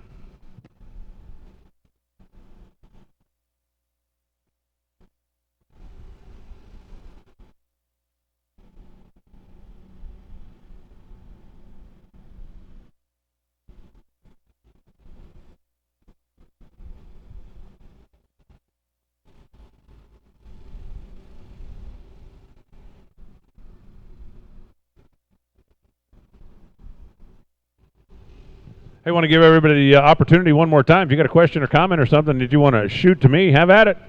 Announcer@nhra.com. I came in this morning and cleaned out my inbox, and I'm going to have time in the next day or so to do the same thing. So, a question, comment, or something you want to send to me, fire away. Announcer@nhra.com.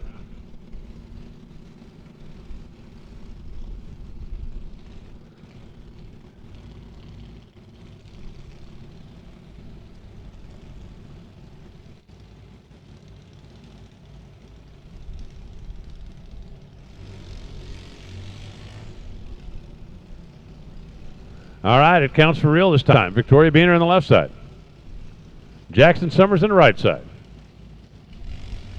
Add them up, and they could barely get a driver's license.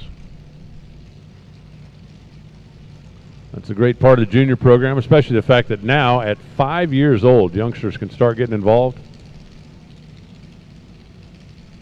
You learn things like maintenance, like responsibility, like sportsmanship.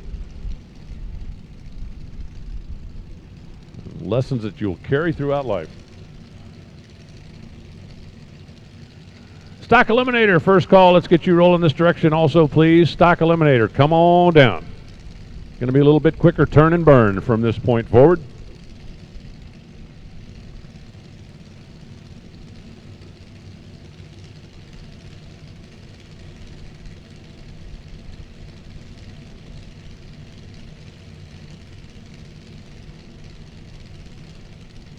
You can see the dial down on the scoreboard. Jackson Summers going to get the countdown first over here in the right lane. Not by a lot, but by a little. Both drivers get away on the green. Now let's see who's got the right number on the side of their car. Jackson trying to hold Victoria behind him.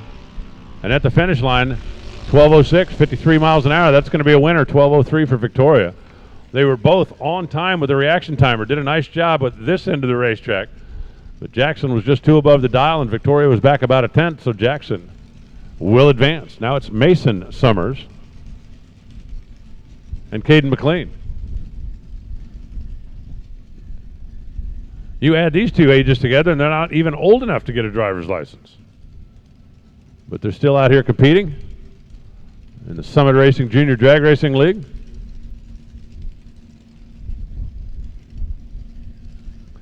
Let's see, I think our weather's deteriorated to the point that we might be on the second floor by now.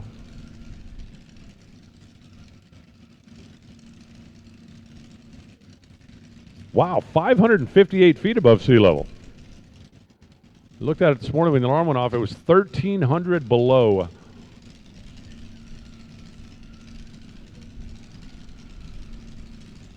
Mason and Caden, they're in.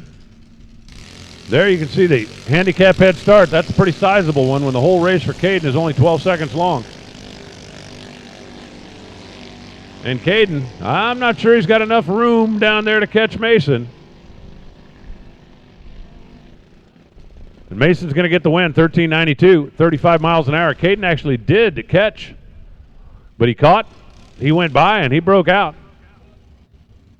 11.82 on the 12.08 prediction. So Mason Summers advances. Now it's Nolan Callahan and Lincoln McMaster.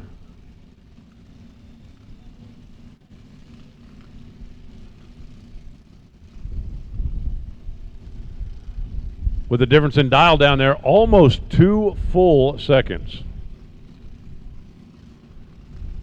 If your whole race is 12 seconds long and you're giving somebody a 2-second head start, that's got to seem like an eternity, wouldn't you think?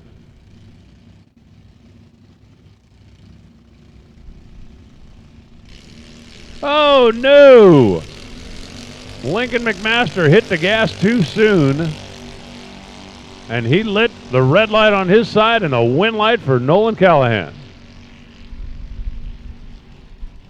Nolan goes 12:11, 52 miles an hour. Lincoln goes 13:94 at 45 miles an hour, so both of them were holding a little bit from the performance standpoint.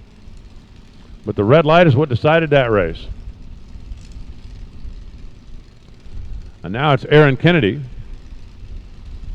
and Tanner Monsey.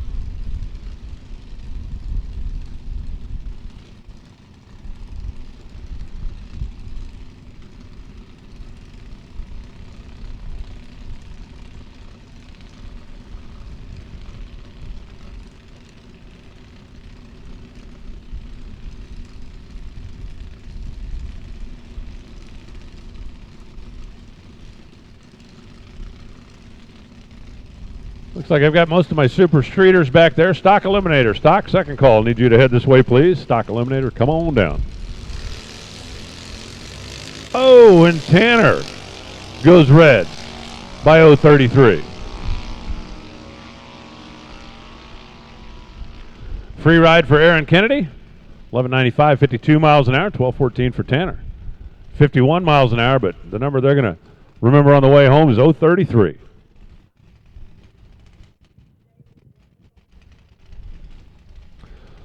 Brings up Waylon Bennett and Lloyd Harding.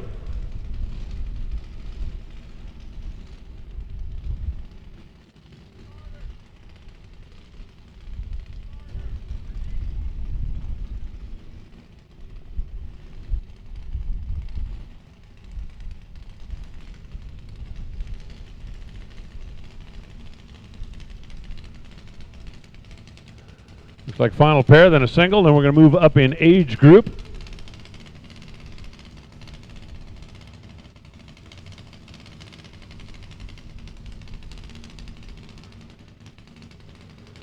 $14 seconds to dial in for Waylon Bennett. 11:98 for Lloyd Harding. I can do that math. 2 and 2, like Chuck Wooler used to say. It's not exactly the same 2 and 2, but you get the idea. 2 seconds and 200. Both of them away on the green. Lloyd Harding got some ground to make up. Lloyd's closing in new.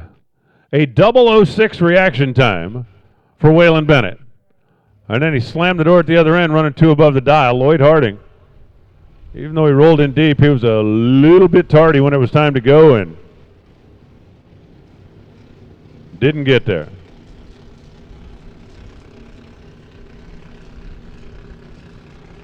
So Tyler Nunez, No Fear Jr., saw Wayne come back up in the golf cart after making his run. And down there, a very interested spectator on the right side of the track.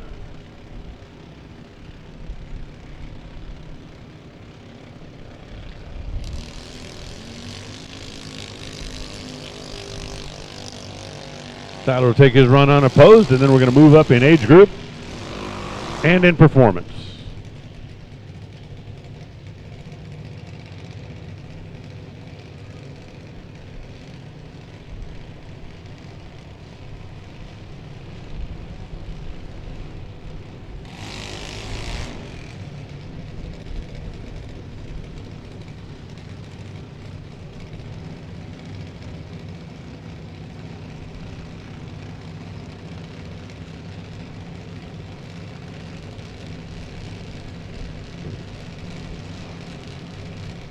Tyler cleanly down the racetrack. Matthew Peterson, left side.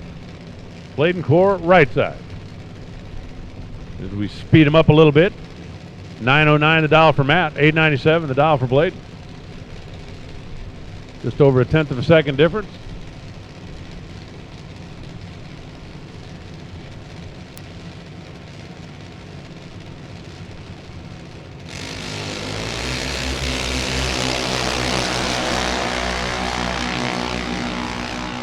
What do you think of look on Matthew's car, huh? I like the green, like the skulls. There's a whole lot of detail there. Wow. 017, dead on 9 for Matt. Bladen had no chance. He was late, crossed the finish line second, and broke out as Matt Peterson just threw a really nice 23 package at him. And now we've got Johnson Anderson in the left side. Steven Skelton in the right side. You know, these kids spend a few years in these things, and when they get in big cars, they are ready to rock.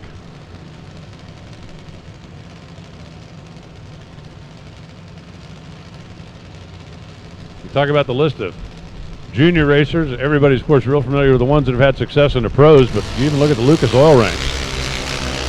Guys like Luke Bagacki, Justin Lamb, Austin Williams. They just jumped into big cars and kept right on winning. Steven Skelton's going to get the win here. He was behind on reaction time, but his 892 was on the plus side of the dial. Jonathan Anderson got there first, got just a little too much. He's 5 thou too quick for the breakout.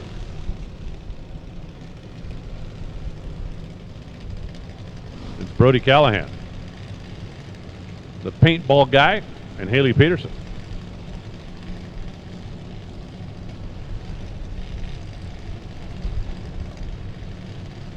All right, looks like we got our super streeters back there. Stock eliminator. Attention in the pits. Stock, final call. Final call. You should be in the staging lanes. Let's get those cars rolling forward, and let's get Super Comp rolling this way, please. Super Comp, come on down.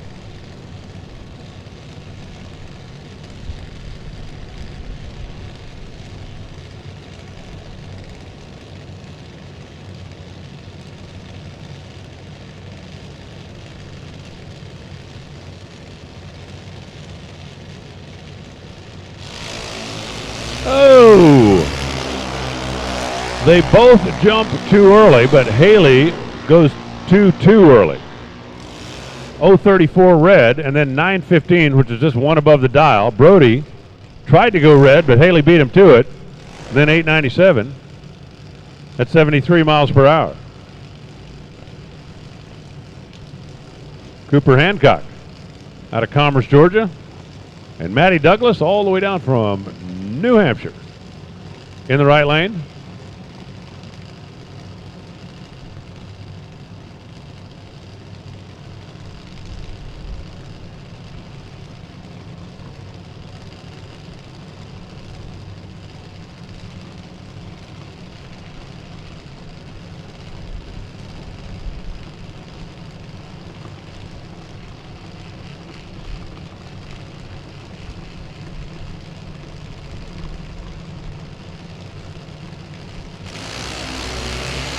This time they both get away on the right side of the bulb. See if they both stay on the right side of the dial. They definitely do. Cooper, though, had the better reaction time at 013, and his 898 gets the win. Matty Douglas goes 903 on the 897, but 083 on the reaction timer is what did Matty in. Cooper advances to round number 2. Briley Sexton and Blaine Zaskowski right now. Once again, Super Comp, come on down.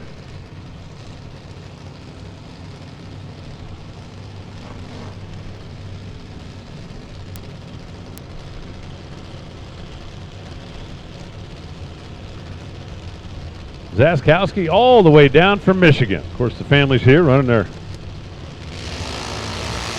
various cars. The Portage Tree back driver over here in the right lane. Can he do anything with Briley? He certainly can. 9:051, 70 miles an hour for the win. Briley goes 888 at 72 miles an hour. She was a little bit tardy at 122 and just could not overcome that to the 8th mile finish line. Now it's Alana Carden in the left, Hayden Miller in the right.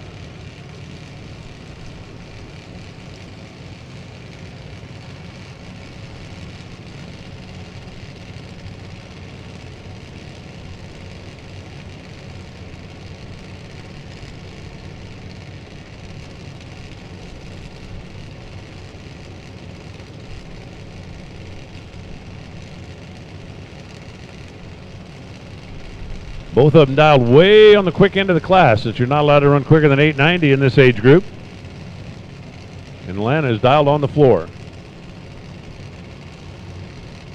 Super Comp. Attention to the pits. Super Comp, final call. Super Stock, let's get rolling this way, please. Super Stock, to the lane.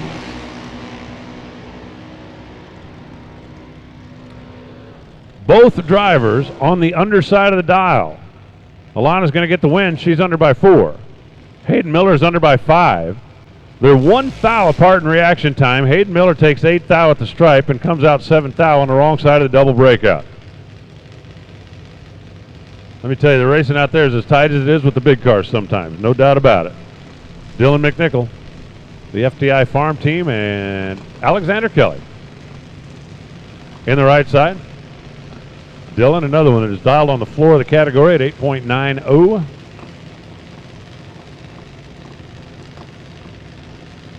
Super Stock, we are ready for you. Come on down, Super Stock. We're ready.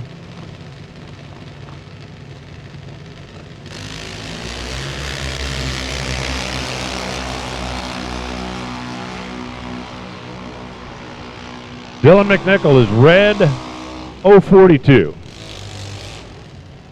Alexander Kelly wins it 902. Dylan goes 885 at 72 miles per hour after the red light start. And here comes Alyssa Raybon, the Pink Bullet. Rock Batteries, Baker Towing, Lucas Clark, part of that Bad Daddy racing team.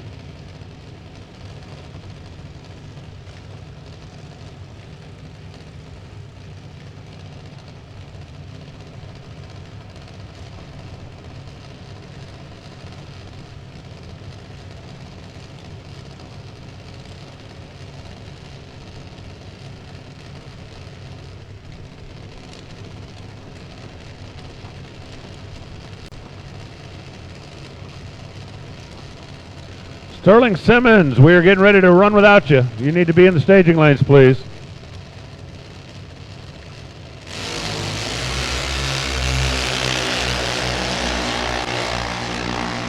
From the sometimes you just can't make this stuff up file. Alyssa Rabin just went 002 on reaction time and left second.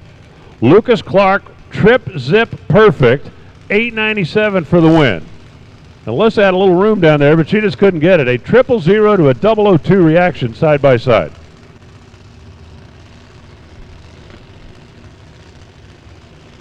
Andrew Grayson, going to be the final one down. And then we're going to move into our faster juniors.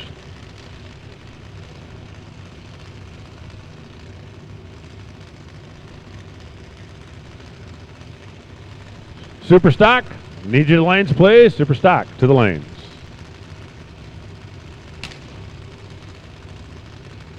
We'll let Andrew Grayson take his high 5 energy car on the victory lap.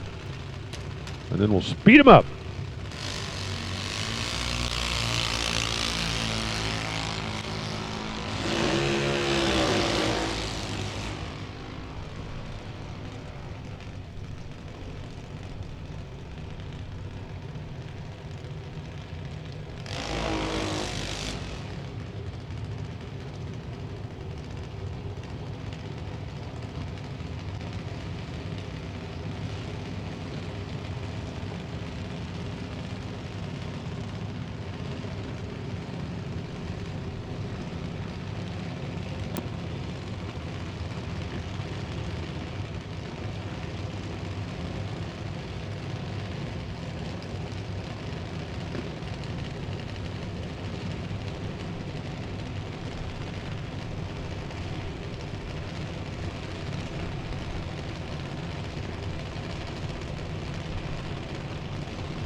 Jordan Triana in the Dixie Body Shop.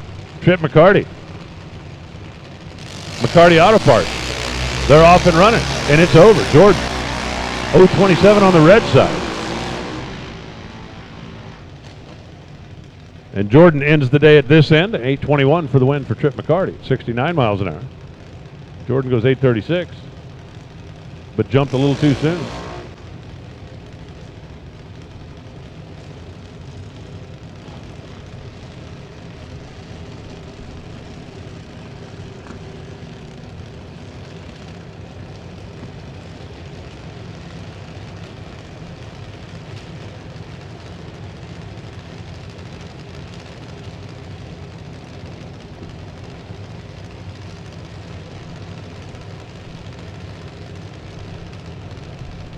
Katie Sloat in the left side.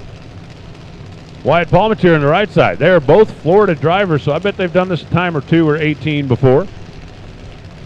1/10 of a second, the difference in dial. 810 to an 800.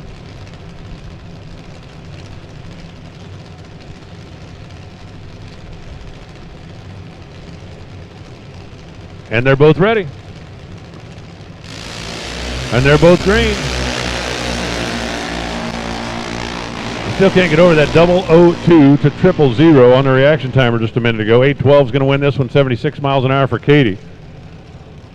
Wyatt predicted he was going to run 8 flat, ran 797.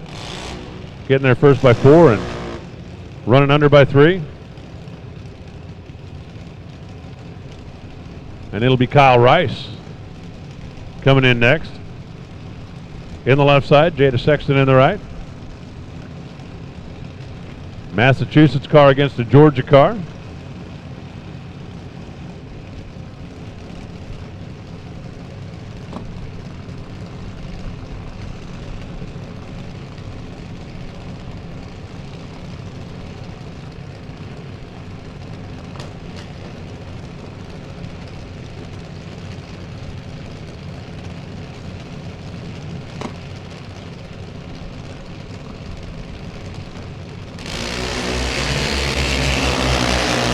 Handicap there, 9/100 of a second. Both of them away on the green. Jada looks to be in the driver's seat. Jada looks to be on the winning side of it. She runs dead on 1 for the win. Kyle Rice runs 1 above.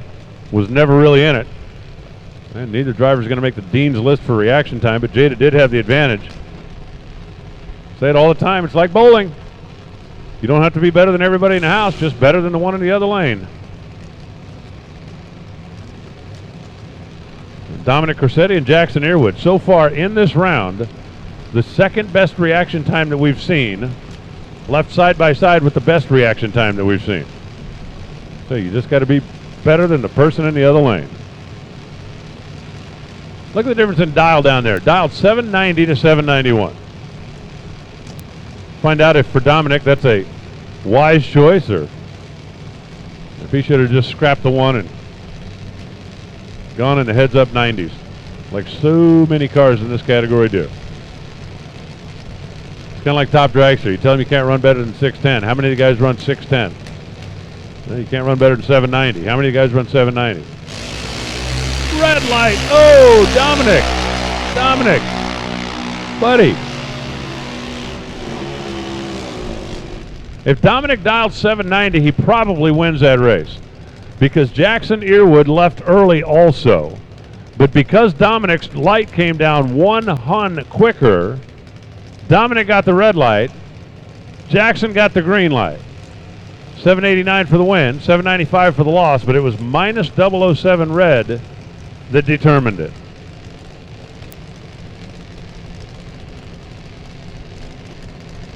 And now it's Aaron Reynolds in the left, Braden Davis in the right.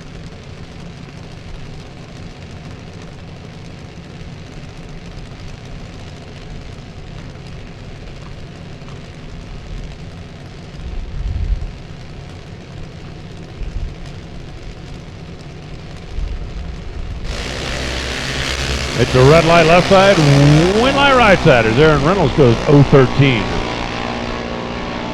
Too soon.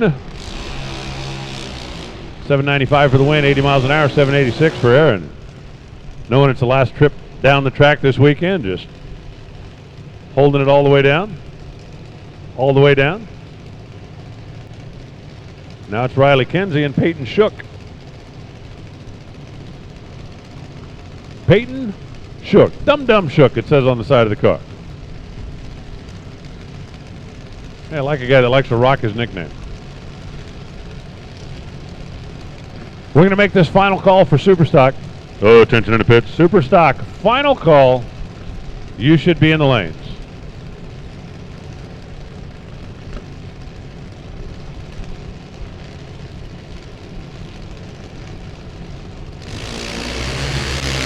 Oh, red light one more time for Riley Kinsey this time. And that one's way red. Peyton Shook with a 002 reaction time, second best we've seen this round, or I should say tied for second, I guess, 8:06. At 80 miles an hour for Peyton. Riley Kinsey, 8:12 at 79 miles an hour. And let's see, I guess we called everybody else. Let's go ahead and get Super Gas. Oh, attention in the pits. Super Gas, come on down. We need you to lanes, please. Super Gas to the staging lanes.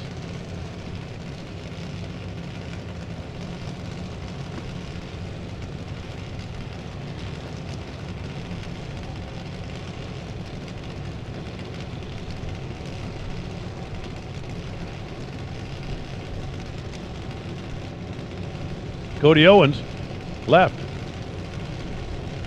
Maverick Palmatier, right.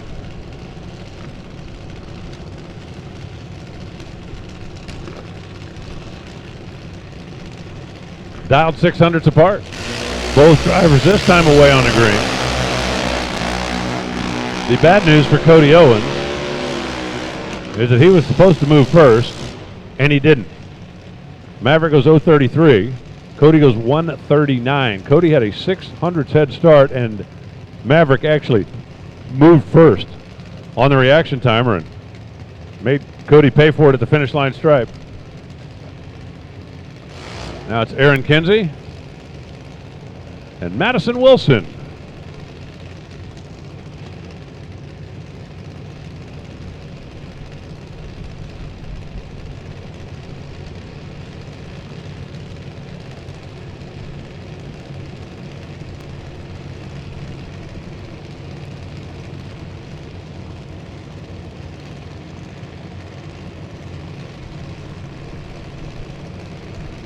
Both dialed in as quick as you can go. 7.90. Red light by 008 for Aaron. Green light by 044 for Madison. Wind light, obviously, for Madison. 788.82 miles an hour. 8:33 for Aaron, who did not run it all the way down the stripe. Probably thinking about what might have been if only he had waited.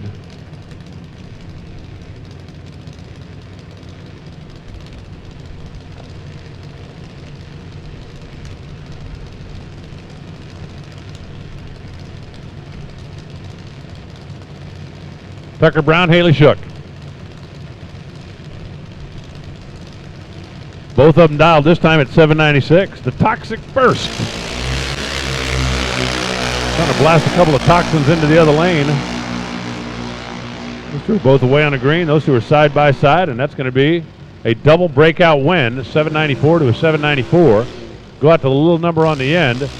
Haley's on the right side of the math by 0.006 of a second. She was on the right side of the reaction timer by 0.03 of a second.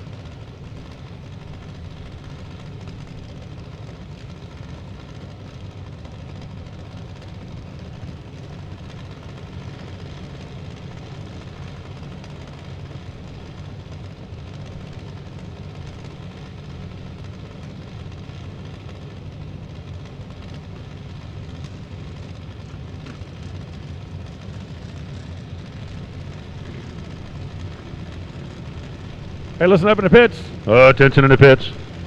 Mr. Martell, this is your personal invitation. If you are still racing today, you need to be in the staging lanes. And I mean now, because we're down to our last couple of juniors. That last pair, Haley Shook, making it happen on the double breakout. And the next pair is Lauren Hudson in the left side, Jace Clark in the right.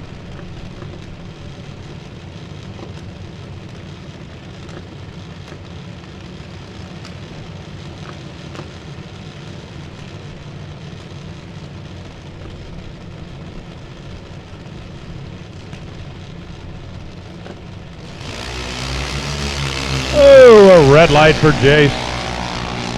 A win light for Lauren. 808 on the 807 for Jace. They had the right number on the car, but just the wrong color on the bulb. 803, 79 miles an hour for Lauren. And here's Wesley Clark in his Bad Daddy Racer, and Jake Stickler in his Palm Beach Gardens Racer.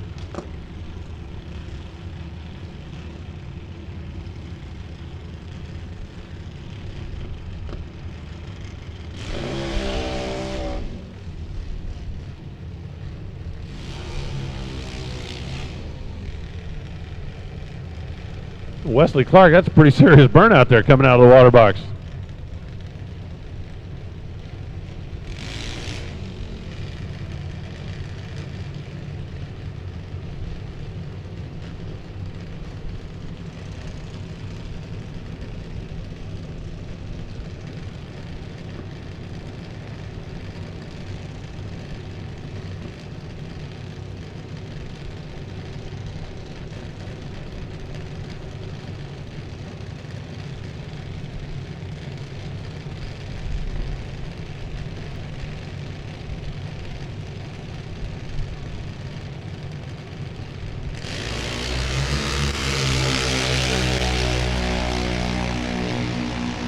Remember that 002 light that left last? A 102 light just left first and got the win. 102 and one above for Jake Stickler. Wesley Clark was 106, had some room, but broke out 7 thousandths of a second at the finish line stripe.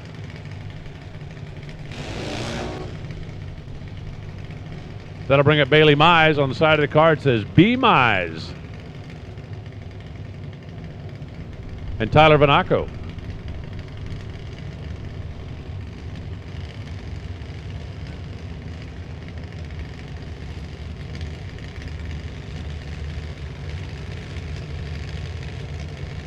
Once again, Super Gas, need you to the lanes, please. Super Gas, come on down.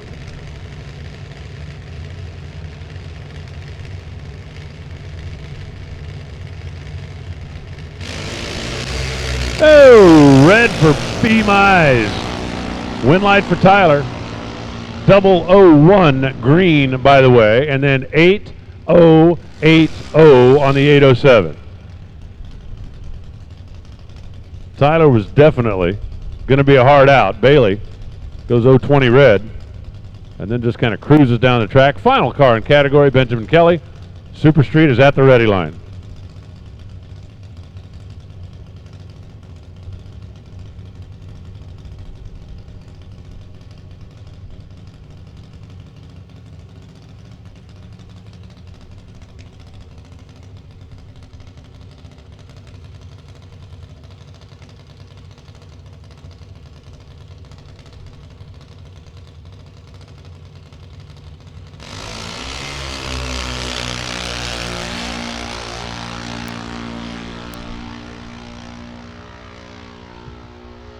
Minus 18 turns green on a buy run, 7.901 on the 790. We got Super Street right here. We got stock behind them. We got Super Comp behind them. Super Stock. I believe we were just missing one. And Super Gas. You need to be pulling into the lanes now. And from this point on, all racers, all categories, it's going to be gas and go time, okay? If you win, fill up the tires, top off the gas tank, and come right on back. Round robin from here until the end of the day, when it'll be time to hand out trophies.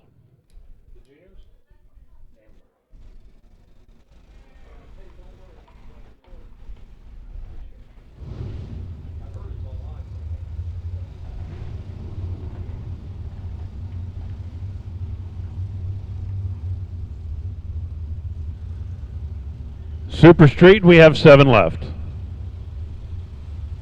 I know Les Harris is going to be in the semis.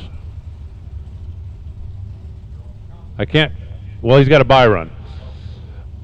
I can't quite crystal ball anybody else in there. They're going to have to race for it. Mark Smith and Ed Pauly. We get this late in the day. Everybody's on a first name basis, right? You guys know everybody, you know all the cars, know all the stuff, know all the details. We got a Ford Chevy matchup, and then we got a Pontiac Chevy matchup. Then we got a Ford Chevy matchup. And then we got a buy run.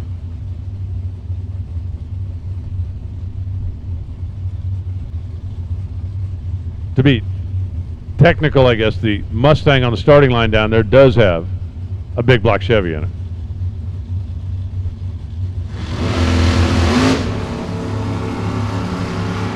Both drivers away on the green. Starting to get serious now when you're racing your way into the semifinals. Mark on the left side, Ed on the right side. Watch the win light, top scoreboard. And the attorney says, I object. Yeah, sorry, you can object all you want. 007 dead 8 for the win for Ed Pauly. 0:15.91 for Mark Smith, and that ain't bad. But it ain't Ed Pauley. 007, dead on 8. Now it's Mike Griggs and Victor Adams. Griggs in the baby blue car. The Ocala tire deal against the Gainesville businessman, Victor Adams. I'm guessing these two have probably met on this racetrack a time or two, wouldn't you say? This time it's a double breakout, 89 to an 86, and Mike Griggs gets the better of it. Sometimes your best philosophy is leave the starting line second, cross the finish line second, watch the win light come on. That's the philosophy that Mike used that time. It doesn't always work, but sometimes it does. Now it's Colby Fuller and Marty Einheit. The Ford Chevy matchup here.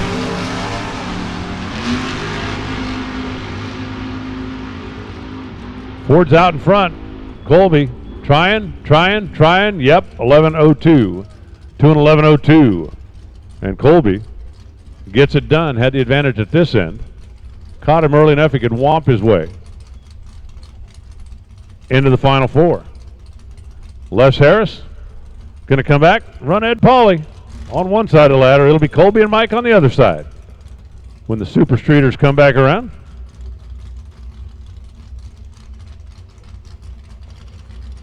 Take the tree, back out, and his gas and go trip is going to be an easy one. Stock Eliminator is now at the ready line. Super Gas, if you're not there, quick question, why not?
And our first pair in Stock Eliminator with 12 cars left features Tim Stickles, the Malibu Blues, and Jeff Strickland, the GM Copo. A 305 Malibu against a 427 Copo, with two cars whose vintages are 30 years apart and whose dial-ins are 3 seconds apart.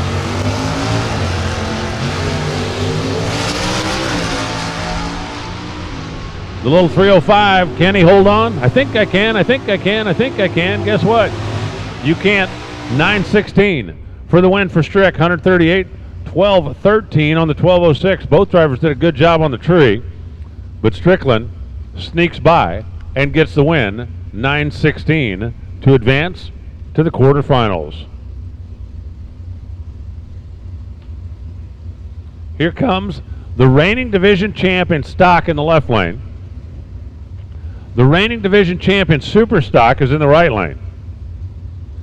Jeff Harrington, factory stock Cobalt, Marion Stevenson, the B Automatic rescue car. You think when that Camaro was underwater, it ever thought someday somebody's going to save me and make me a racer? My guess would be no. At the stripe, however, his day is done. Harrington runs dead on 7. Had 1 hunt on the reaction timer, runs dead on 7. Marion goes 10:23, a little quicker than he predicted, and Jeff will move ahead.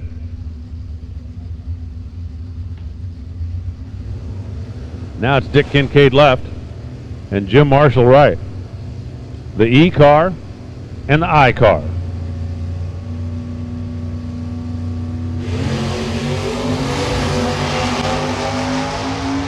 Jim Marshall lights the cherry. A thou. A thou. 11:10 for the win for Kincaid. 115 miles an hour, 12:82.73 for Jim Marshall. And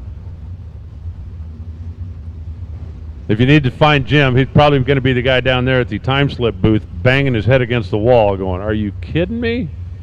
A stinking thou. Now it's Randy Wilkes, the former world champ, and McNeil Freeman, the current Uber driver. A V6 four-door Caprice. You got to love it. A 5 Mississippi head start. You got to love that too. I guarantee you, Randy Wilkes is going, I don't have to love any of it. Well, you should. 1 Mississippi, 2 Mississippi, 3 Mississippi, 4 Mississippi, 5 Mississippi. Come on! A 4-door V6 against a high-flying Firebird. And at the stripe, it's going to be Randy, 993. On the 993, McNeil Freeman ran 5 under the dial. He also left a couple back here on the starting line. And Randy Wilkes, dead on 3, moves on. Won't be quite as big a handicap next time, but it'll be a pretty good one when he races Dick Kincaid in the quarterfinal round. Now it's Larry DeForest and Corey Alexander. 78 350 Camaro, dialed in at 11:57. Cobra Jet Mustang dialed in at 9:40. Oh, Larry DeForest turns it red. And it looks like Corey Alexander might have just launched something down there. 11:59 at 111 miles an hour, but he let the smoke escape. No. Both race cars and electronics, it's always bad when the smoke escapes.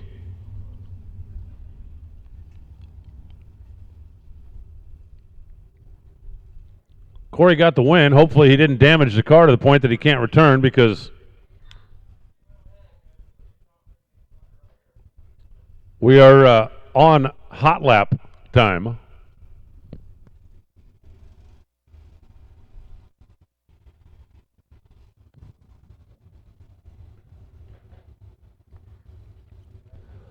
And apparently, Simmons was unable to return because it looks like Jerry Bennett's down here waiting for his free ride. But we got to look things over at the top end of the racetrack first and make sure that everything is okay. Haven't heard any bad news yet. I'm hoping that no news is good news. Hickory and Closed Top Dragster, come on down for the semifinals. Hickory and Closed Top Dragster, need you the lanes. Comp Eliminator, you might as well head this way as well. And Top Sportsman, it won't be long. Get ready.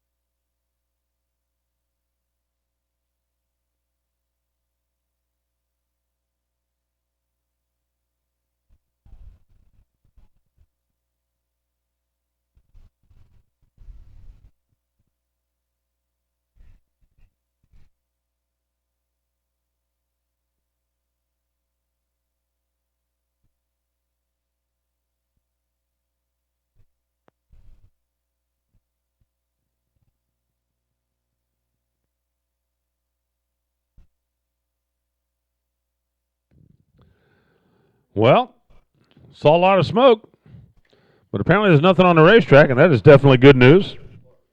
Hopefully, for Corey Alexander, that will be good news as well. But Jerry Bennett's going to take his ride, and then he'll come back and race Strick with a 2-for-1 to the final.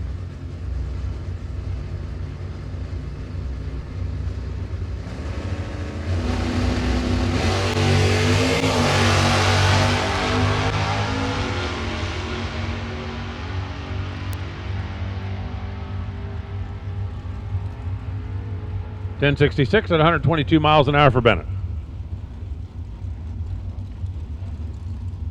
And this would be Super Comp.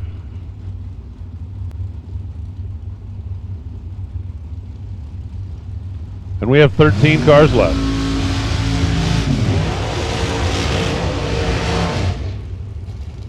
And we start with Chris Rowe and Alan Evans.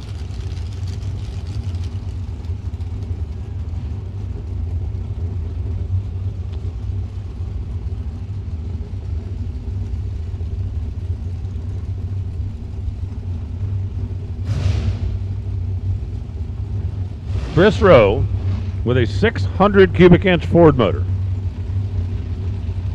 tucked in behind the roll cage on the left side. Alan Evans with a 600 cubic inch bow tie.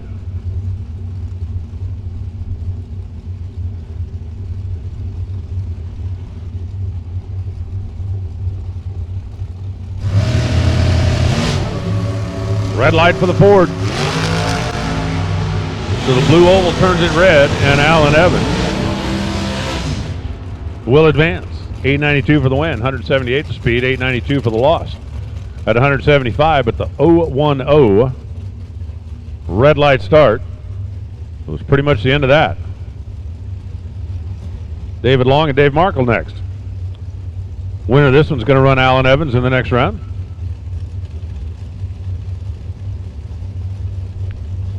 Long left, Pennsylvania. Markle right, New York.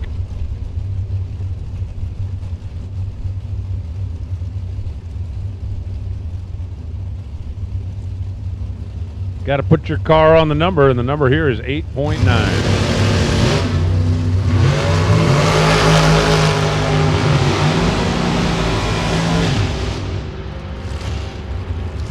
And the number down there is 8.89 for the win for Markle. 887 for Dave Long. Got there first by 2, broke out by 3. Markle was not going to leave a whole lot of opportunity there, and Davey Markle advances.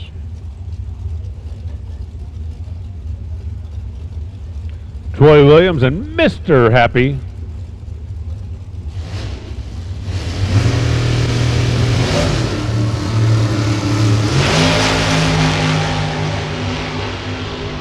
always watch the cars and see if you can tell which one jumps first. It was pretty clear down there. Danny Bispano just missed it. And that's kind of a miserable feeling when you're out there at about 800 feet and the other guy's got a wheel hung on you and there's absolutely nothing you can do about it. And that's what happened there. Troy Williams advances. Lauren Freer, Joey Cambria.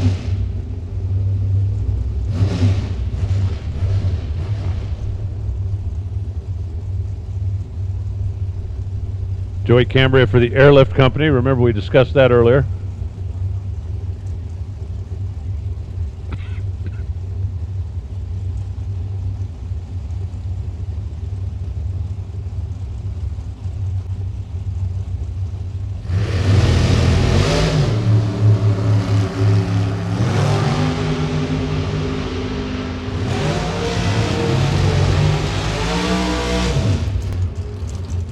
.004, 891, Joey Cambria for the win. Lauren is 003, taking 2 Hun and breaking out. But Joey, because he had it right at the other end, I mean, that is not exactly the most extreme example, but that is leaving second, crossing second, and getting the win.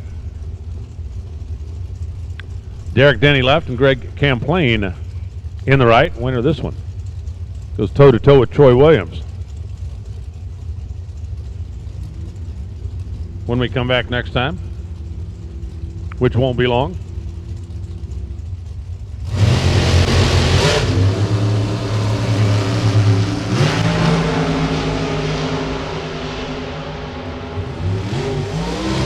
the engines both singing full song to the stripe. 892 to an 892. Derek Denny was 5 thou closer to the dial. Greg Camplain was 5 thou better on reaction time. The margin at the stripe, .0002. 0.2 of a second for the win.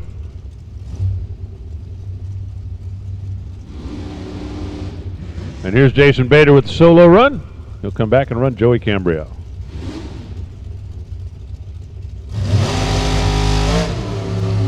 Like that. 007 minus. Like that. 894 plus. And like this, it's time for Superstock.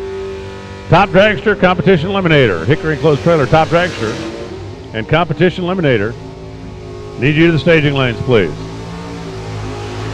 And you know what? Top Sportsman, why don't you come on down too? Top Sportsman. From Stotts Ford to the lanes.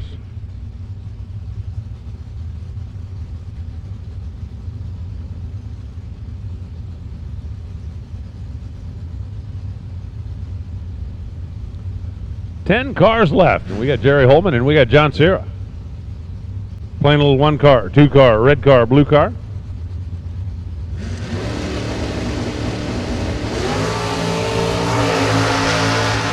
Both lights are green. That's a good start. Holman's car looks like it's just trying to start huffing and puffing a little bit down there. He ends up getting there first by 4 thou and breaking out by a hun. Sierra goes 37 on a 35 and 1. Better reaction time. Carries the day, as it often but not always does.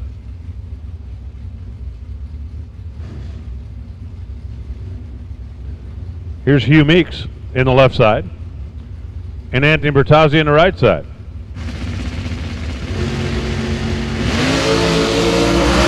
They're dialed nearly heads up. They leave as one. A 006 light just got left on, but a dead on 3 saved the day for Anthony. Hugh Meeks, 002, taking 12 thou. You happy with that? Breaks out, goes home. 002 taking 12, and he gets a pat on the head. Anthony Bertozzi gets the win light. 003 dead 3. 006 dead 3.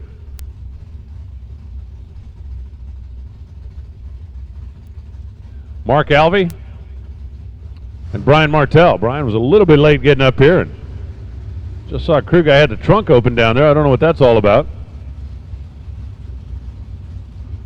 I believe he may have an air leak. Is that what did he just like open that up and turn the air bottle on?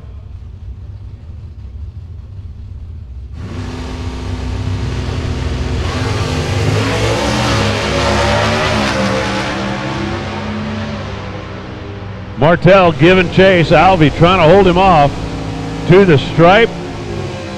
It's going to be Alvey. 9.96 for the win, 132. Martell goes 9.11 at 139 miles an hour. They were only a couple of thou apart on this end of the racetrack. Brian Martell gave it a ride, but Mark Alvey comes up with the win light. Lloyd Wolford and Tyler Kahele. The winner of this one goes straight to the semis. Straight that away. The Engines Incorporated car out of Arkansas. The Dixie Collision car out of Georgia. Okay, the Dixie Collision truck out of Georgia. 964 is the dial for Wolford. And that factory Superstocker. Kahele with the truck will provide chase. Kahele with the truck will win the round. Lloyd Wolford beat him to the red light. And then runs 964 on a 964. 003 red 964 for the L, minus 005 927 for the W. And it's Richard K. in the modified Valiant, and it's Merrill Shrimpsker in the spectacular H Automatic Nova. Two cars from the same era, but they couldn't be a whole lot more different than that. A 327 standard Superstocker, or a highly modified 8-second Valiant.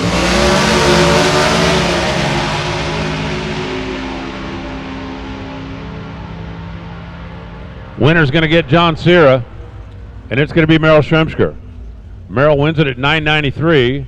On a 993, Richard K was holding 200s, but he got down there and tried to back up, and he couldn't back up enough. 8 thou under for the L, and Merrill will be back with 5 cars left in Super Stock. Here's Super Gas. Final call, comp. Final call. Stotts Ford, Top Sportsman. Craig Porter and Sherman Adcock. In the right here, in the right now.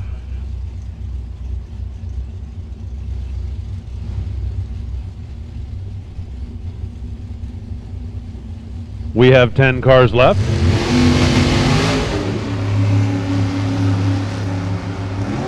We have 2 green lights. We have a Mustang Coupe. We have a topless Trans Am. 991 beats 991.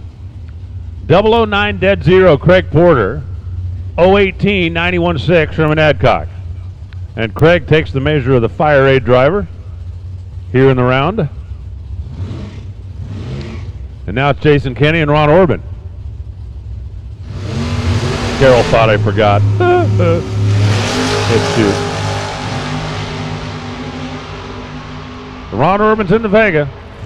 Jason Kenny, Corvette, finish line, win, 996 to a 997. Having a 001 reaction time certainly didn't hurt his chances any, but Jason Kenny keeps on, keeping on, into the quarterfinals. Leo Zinda and Greg Slack now. Winner gets Craig Porter. So if it's Greg Slack, it'll be an all-Ford matchup there in the quarters. If Leo punches out a Maverick, he'll have to come back and fight a Mustang. It's about as simple as that.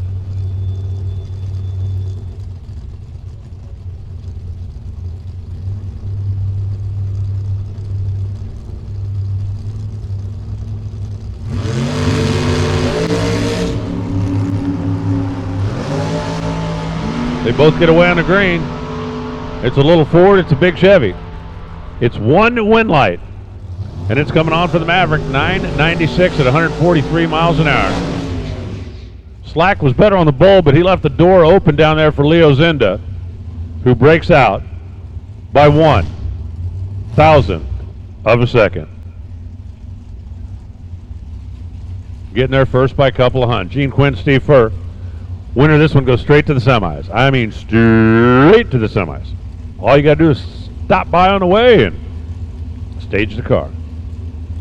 That's it. That's all. Simple. Try to make it easy for you.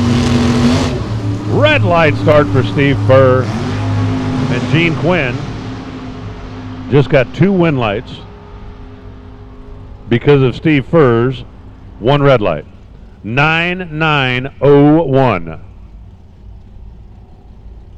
Furr goes 12:48 at 95 miles an hour, and he'll be talking to himself all the way back to the trailer. Final pair. It's going to be Rich Price, going to be Bill Trum. The winner gets Jason.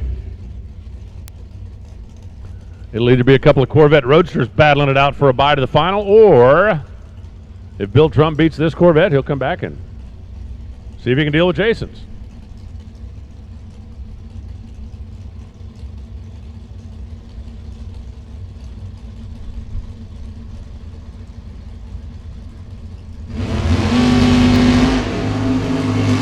Whoa, hang on, man. Where was that thing going? Bill Trum's car looked like it's slalom racing off the starting line. Rich Price makes him pay at the finish line. 993 beats 992.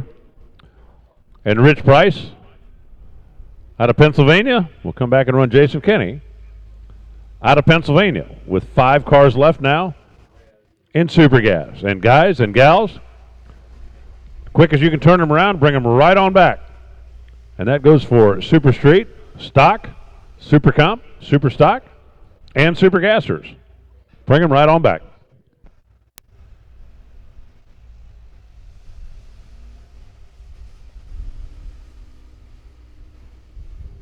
Listen up in the pits. Attention in the pits. Juniors! Juniors, come on back for your next round of competition. We need your lanes, please. Juniors, come on back for round 2.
Semifinals in Top Dragster. We're getting down to it.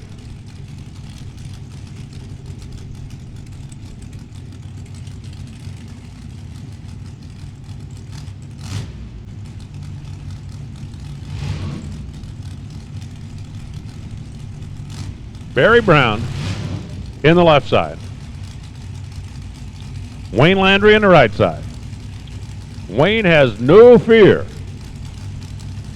I hope he's not afraid of Pro Chargers because everybody else here has one of those.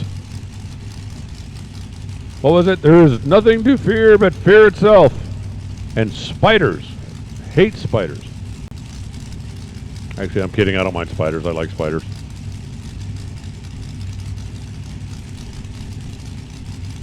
As long as they keep their distance. For a trip to the Trophy Dash, 3 Hun difference in dial. We're ready.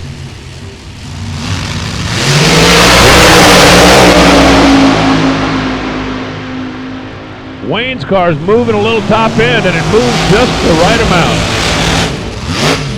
622 for the win on the 621. 625 for the loss on the 624.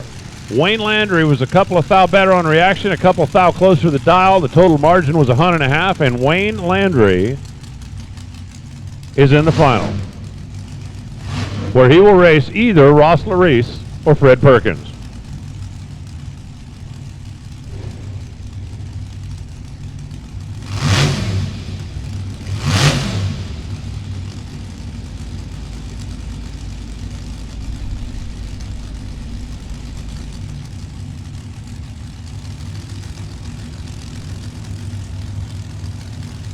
These two are 3 Hun apart, both dialed down in the teens.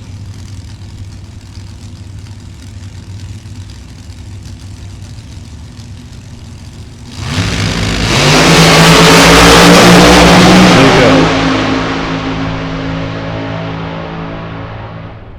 It's going to be Baby LODRS. He goes 6:20 for the win. They're identical on the reaction timer. Frederick Perkins gets there first by 4 Hun, runs under by 8 thou. LODRS went down there and parked on him, and Ross LODRS will run for the trophy.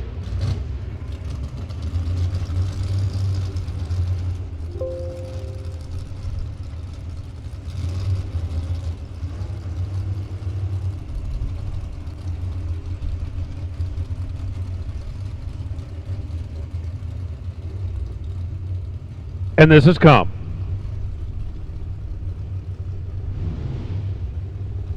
As we are also down to the final 4.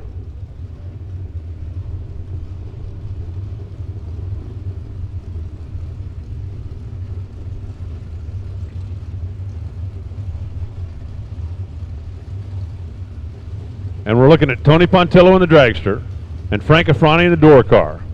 And we're going to replay this twice. Dragster versus door car, squared. Frank Afrani is going to get the win in the door car here, simply because Tony couldn't wait. And he's going to be hating himself when he sees the numbers. Frank Afrani's reaction time was 181. But the 104 Contractors car wins it. Will it be a couple of door slammers? Or will Jim Kimbrough be able to do to the Hemi what he did those poor little 4-cylinder cars the last couple of rounds?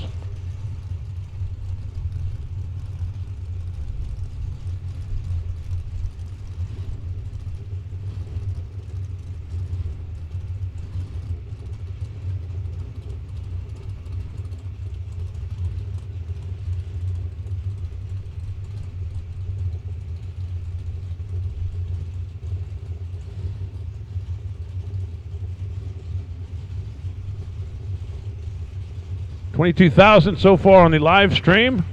We're going to get at least 25. So Ed Federkyle, the number 2 qualifier, Jim Kimbrough, the number 4 qualifier, dragster v door car, and the dragster is going to get the head start because that B altered automatic has chewed on a little index here so far today. But he has got a whole lot of steam under the hood of that Strutmaster's car.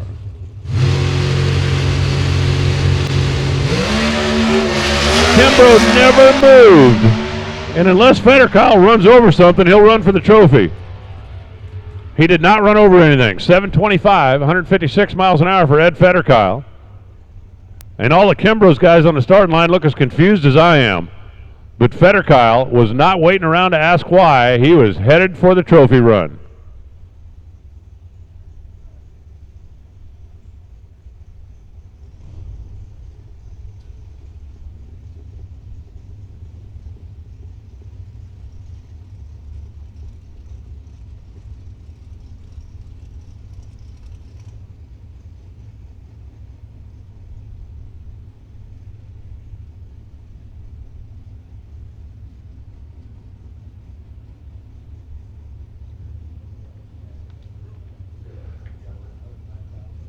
So it'll be a Fronte with the small block against Federkyle with the Hemi for the trophy later on.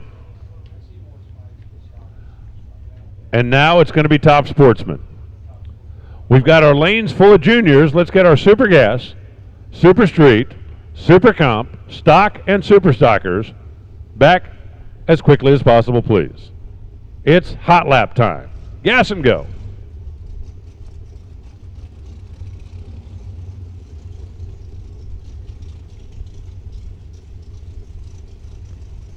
Two finals are set.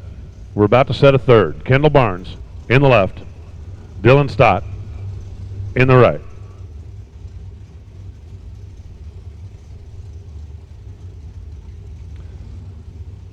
I wonder how many cars Dylan Stott owns. What? No, I mean personally. Well, now, here's the dilemma. I mean, let's say, you know, he's got a car, he's got a truck, you know, if he wins, does he get to pay himself contingency 6 times? That's what I'm asking. That's what I'm asking.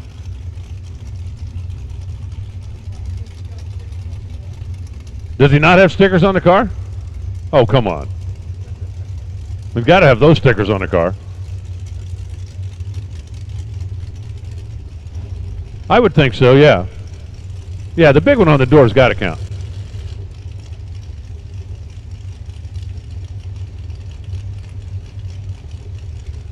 The handicap is going to go to Kendall. And then the Ford will be on the chase. By the way, do you know the last time Ed Federkyle won a division race? 1991. Was it in your lifetime? Yes. That was a silly question. They were racing with stone wheels in your lifetime. Ben-Hur won a race in your lifetime. And he did it by not chewing up index along the way, just so you know.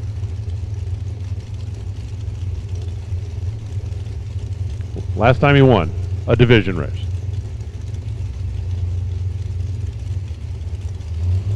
Now, to be fair, it's not like he's been racing nonstop since then. Well, Dylan Stott is one step closer to answering the question, do I get paid for winning my own bounty? Because the red light's on, Kendall Barnes is gone, and Dylan Stott goes 6:59 at 202 miles an hour to put himself in the Stott Ford Top Sportsman final round.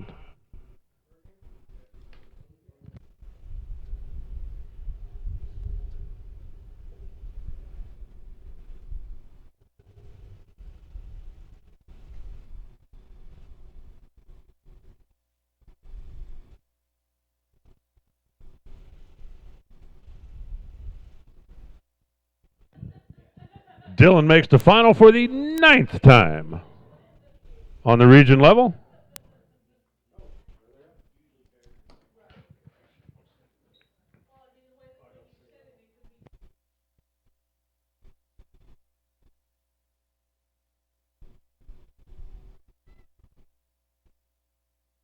And our other Top Sportsman semifinal, Fred just ran the dragster, so we'll give him a minute to come back. And then we got lanes full of juniors. I see some stockers back there. I see some super streeters back there. Except for the cars in the final round, which is Top Sportsman, Top Dragster, Comp Eliminator. All cars, all categories. I need you back, please, as quickly as you can.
Whoa, big boy.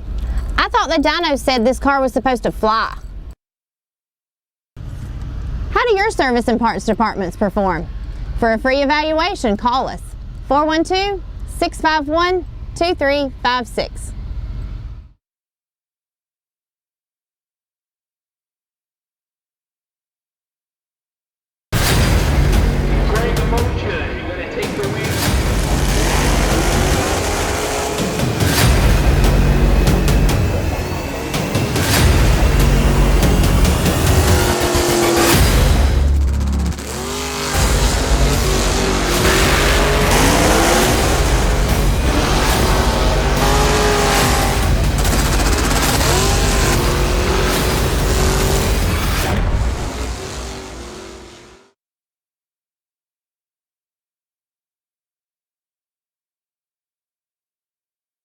Racers, when it is time for your next race trailer, built the way you want without compromise, look no further than Vintage Trailers.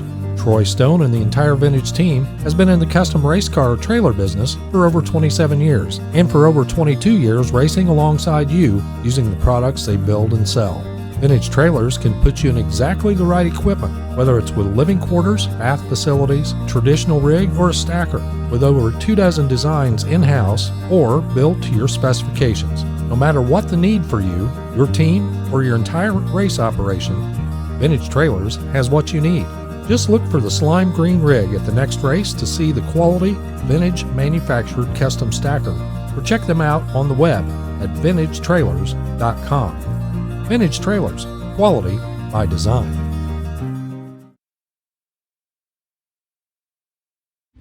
What? 150 lot? I thought you said you could drive. How is your response to your customers? For a free evaluation, call us 412-651-2356.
So Fast Freddy. Perkins into Bel Air. And Scott Underwood in the Camaro. Winner gets the Ford.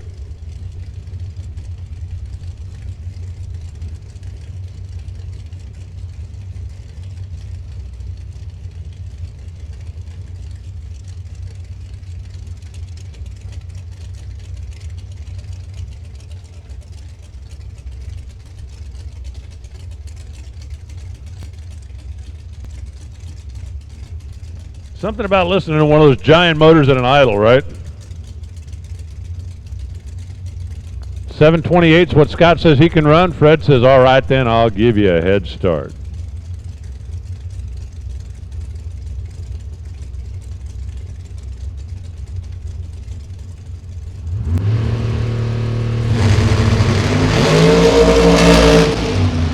Perkins kicks the tail sideways, and he gives up the chase. Smoke out of the top end for Underwood, but he's going to get the win, 7.302 at 188 miles an hour. He was 009. Perkins wasn't bad at 015, but that thing went out there and kicked the tail sideways, and that was kind of the end of that.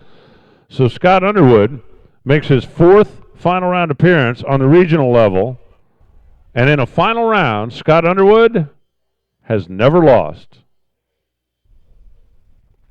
Dylan Stott is going to try to change that.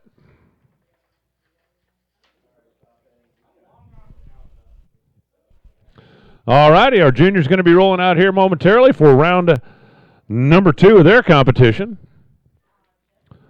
And let's see, it looks like I got Super Street back there. It looks like Stock is back there. Super Comp is rolling around.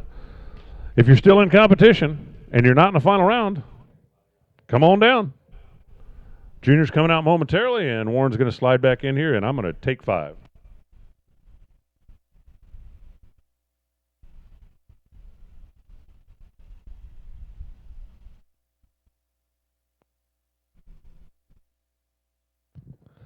Thank you, Alan. Sounds like our first junior dragster fired up down there. Caitlin gives him the motion to pull forward here. As we'll start out with the little ones here for round number 2.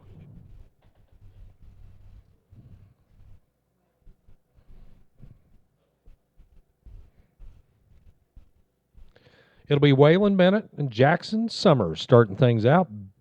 Bennett, Charleston, South Carolina.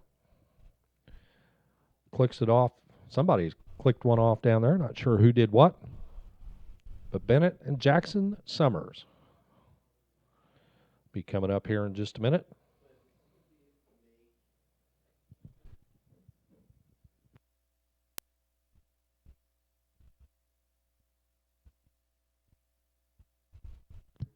Quick check out there on the racing surface itself.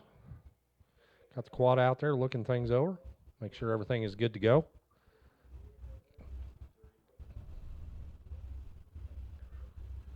Then we'll have a couple of folks positioned down there at the first turnoff to get our juniors shuffled off the track and back towards their pit area.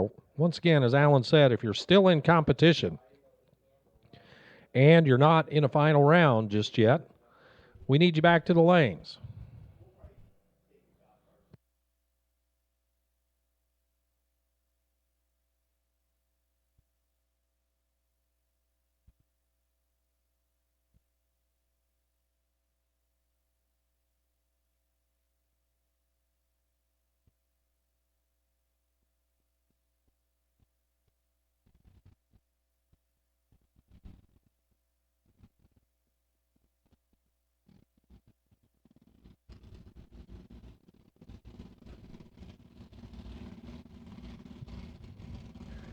Okay, motors come to life now.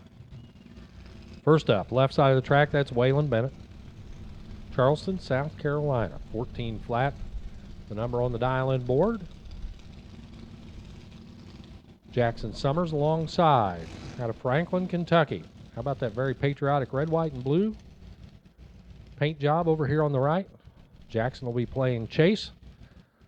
12:04 the number over on the right side. Almost a 2 full second head start for Waylon Bennett left. Again, if you're still in competition and it's not a final round, We need you to bring them up to the lane so we can get whittled down to our finals in each of our categories. Handful of you already getting set for finals. Top comp and top already set for finals. Everybody else got at least one round to go yet to get there.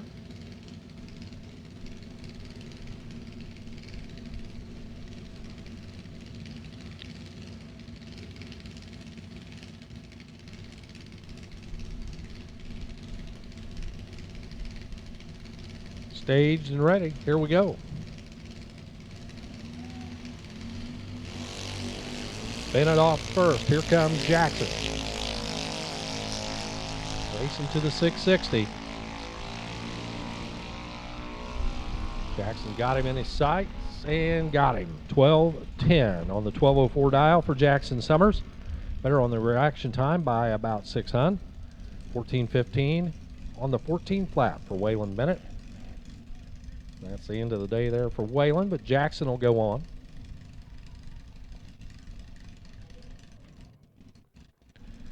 Aaron Kennedy lines up next left side, Brazelton, Georgia. 8 years old over here on the left. Alongside Nolan Callahan. The Mountain Dew car over on the right. Out of Fayetteville, North Carolina. Callahan will leave first by just a little bit. 12:10 on the right, 11:90 on the left.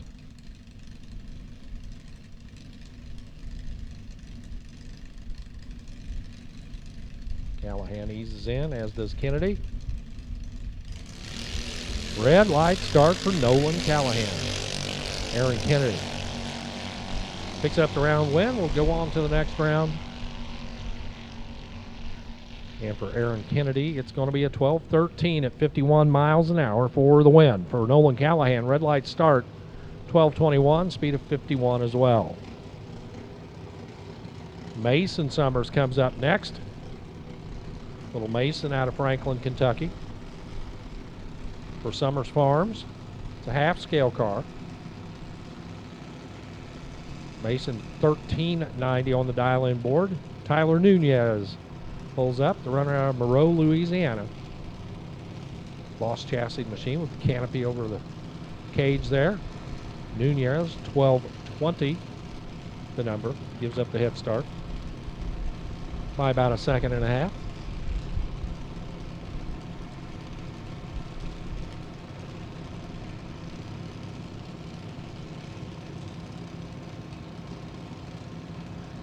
Like Super Comp lining up over there. Thank you very much.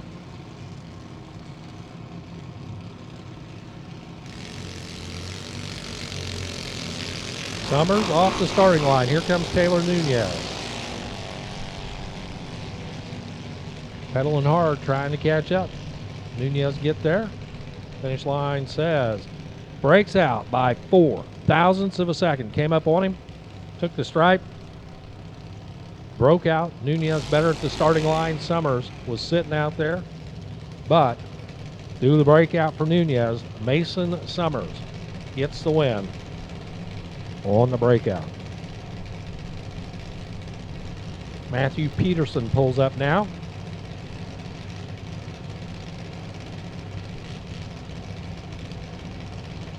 The 10 to 12-year-old bracket here. This would be the intermediate category. They can go a little bit faster. Matthew Peterson, Punta Gorda, Florida, left side.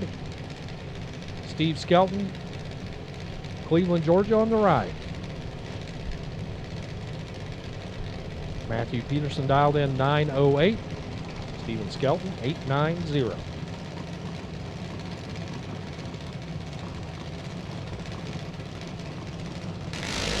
3 drops for both. Away they go.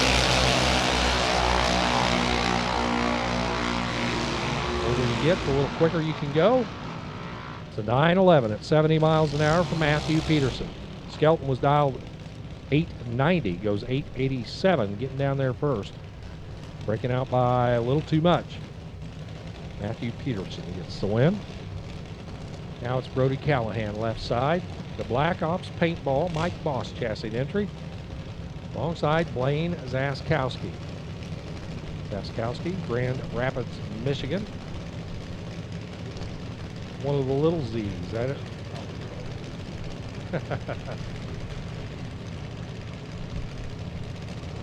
So where do they put the clutch pedal in that Jeep?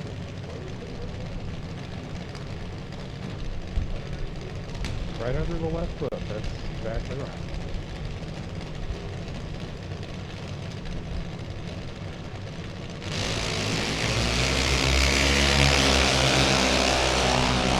Lee over on the right, trying to get the job done. Brody trying to hold him off. It's going to be Brody Callahan.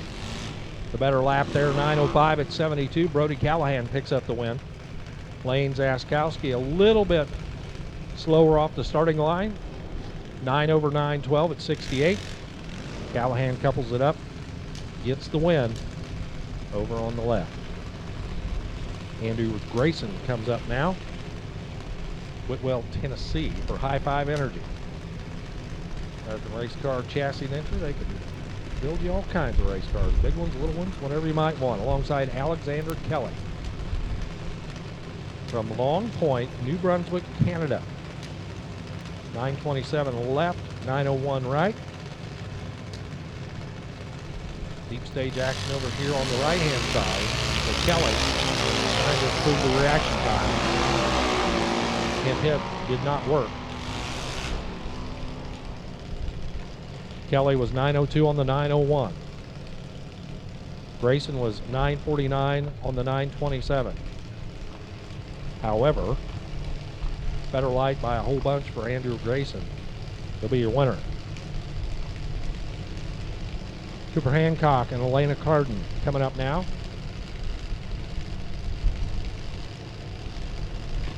Carden's dad out there shaking that thing like a paint can, rattling around there in the cage.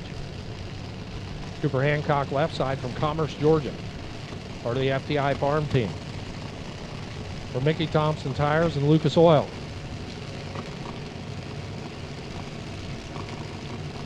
Elena from Monticello, Georgia. Staged and ready. Cooper goes red. Elena goes on.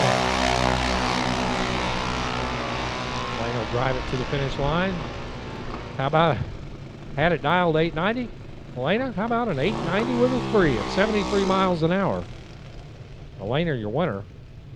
Got to tighten up that reaction time a little bit. Cooper Hancock goes red and 895 and out. And the single into the next round goes to Lucas Clark. Clark from Chapin, South Carolina. Part of that Bad Daddy Racing team over here on the right-hand side.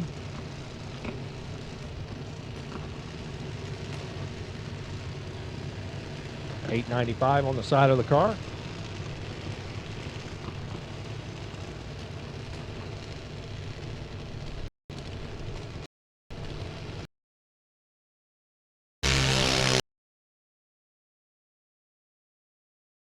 Trip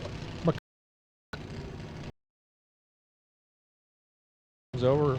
Trip's dad comes over. That's not Trip's dad, I'm sorry. Somebody from the Trip McCarty crew walks over. Offers a hand. See, they're applying the fine-tuning adjustment over here on the left as he's beating on it with his fist. So they're talking to Katie inside the car. Everybody's being as patient as they can. It looks like Katie's not going to be able to make the call. Richard giving the signal that the car is broke.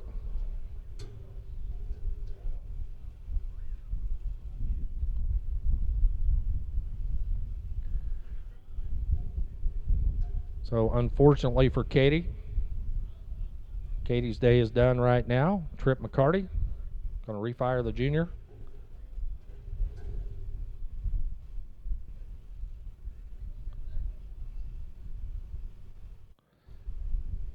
Katie steps out.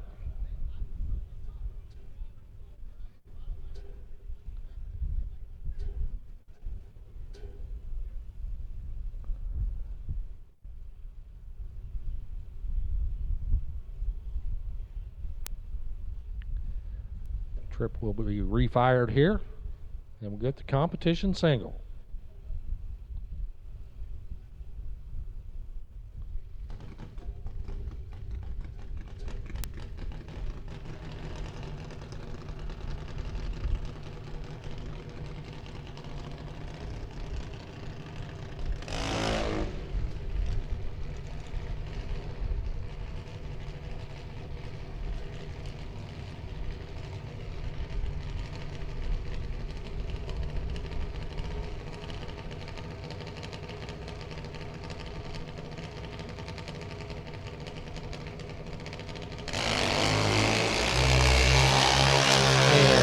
Cardi takes the competition single here.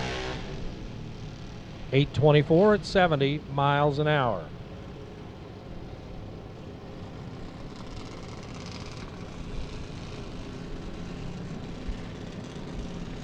Benjamin Kelly next up, takes a shot down the Lucas Oil Lane left side. Kelly out of Long Point, New Brunswick, Canada, alongside Madison Wilson, Lawrence, South Carolina, for Mickey Thompson Tires.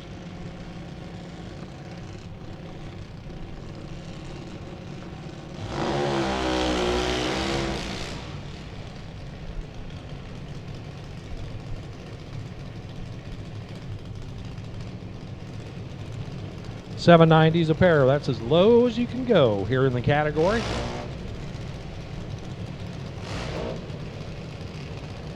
So, two of the quick cars here in the advanced category. Both of them dialed to $7.90.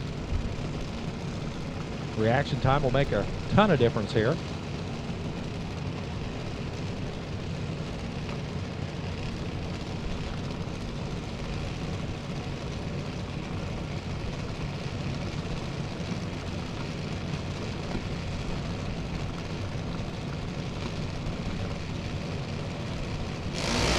Doesn't mash the pedals. One much better than the other one.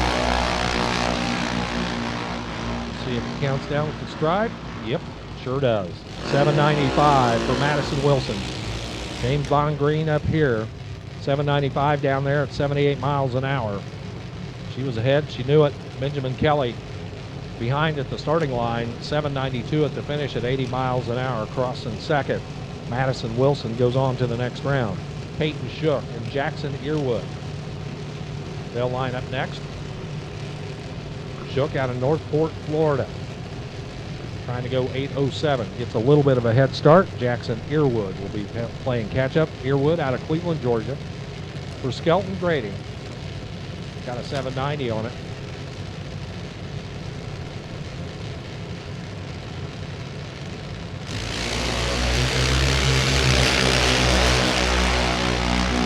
Left, Jackson right. Good line. Oh, Shook was better at the starting line by 500. Jackson Earwood, 2 over 792 at 74 miles an hour. Crosses by 500s first. Shook is off the dial, 820 on the 807. Peyton was better on the light, but can't run the number. Over by a little over a tenth. It's Lauren Hudson coming up next alongside Jada Sexton. Hudson dialed 8 flat. That's a tenth of a second head start over Jada Sexton. Got a 790 on the car over here on the right. Camilla, Georgia, the home.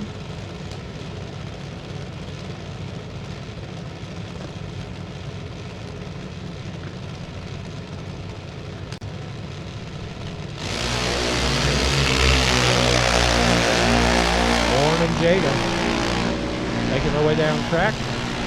Which young lady's going to win it? It's going to be Lauren Hudson. How about this? She dialed at 8 flat, went 8 flat with an 8. Dead on with an 8 at 80 miles an hour. Hudson, your winner. Jada Sexton goes a tenth over the dial, 8:02 on the 790. Jada was better on the reaction timer, 020 to 031, but Hudson runs dead on the number, taking the stripe by a tenth and the win. Braden Davis will line up next. Alongside Jake Sickler. Davis left side, Douglas, Georgia. For Davis Transportation and Shotgun Graphics. Jake Sickler from Palm Beach Gardens, Florida. That'll work. Jake Sickler dialed 793, 200ths of a second behind the 795 dial for Braden Davis.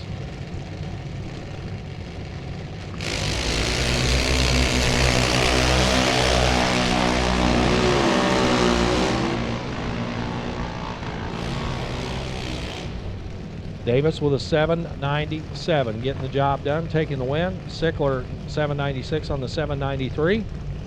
That's 3 over. Davis was 2 over 797. Davis better at the starting line by 15 hundredths of a second as well. 15 thousandths of a second, excuse me. Getting this all confused. Davis is your winner. Haley Shook, Maverick Paul Mateer line up now. Shook for Northport, Florida. Haley's trying to go 796. Maverick Paul Mateer. Not at the top portion this time around.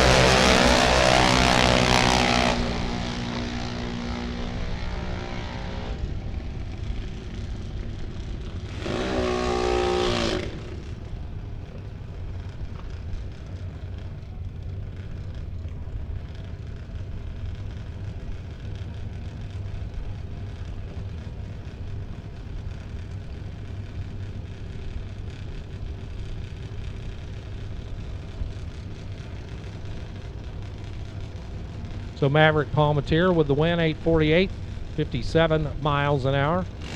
Haley Shook red lights her chances away. 018 on the red side.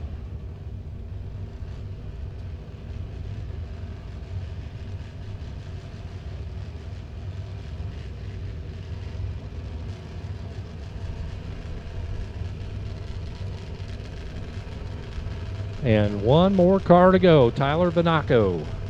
The DK Corporation Raisin Cane machine over here on the right. Half scale car. Looking to run an 807. And timers say 808 at 79 miles an hour. So juniors, whittle them down. They'll be back for another couple of rounds here. In the meantime, we've got more cars to pare down until we get to finals in all of our categories. And with the big cars coming up, stepping back to the microphone, tell you all about it, Mr. Alan Reinhardt.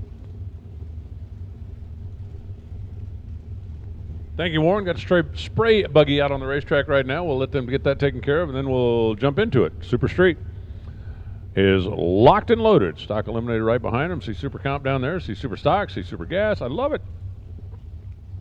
We're getting closer and closer to trophy time. We already have our final set in Top Dragster, our final set in Top Sportsman, our final set in Competition Eliminator. And the rest of them are getting closer.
everybody jumping into Super Gas. And we got Jason Kenny on one side.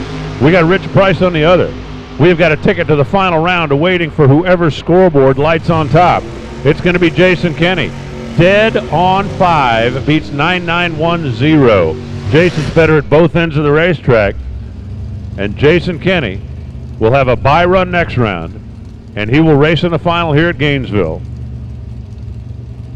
We've got Craig Porter and Greg Slack battling it out now for the right to race Gene Quinn in the other semifinal. Couple of Fords. The 04 Mustang with a 600-inch big block, or the Maverick with a 440. That's a small block. Slack, the converter dude, out of North Carolina, and Craig Porter out of Maryland. 990, the number.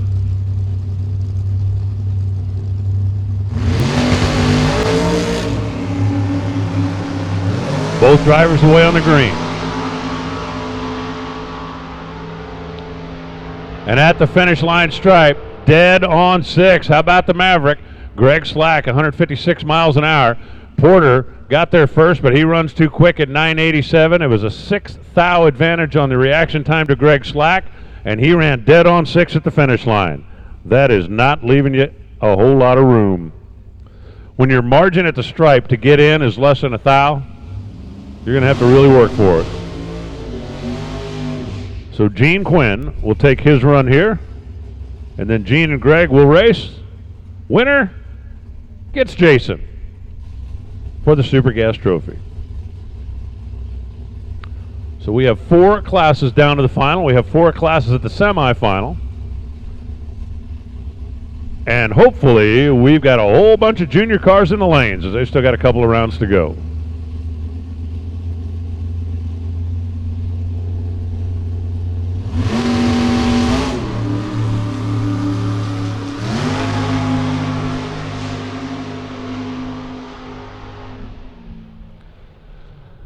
And Gene runs her down there about 1,000 foot and just clicks it off, 1050 at 111 miles per hour. All right, listen up in the pits. I need Super Gas to the staging lanes, please. Come on, that was funny.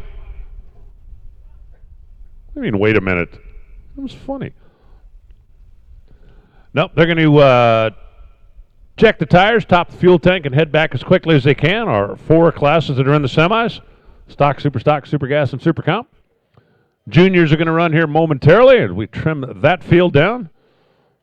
And we got Top Sportsman, Top Dragster, Comp Eliminator, and Super Street down to the finals already.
lot on the line here.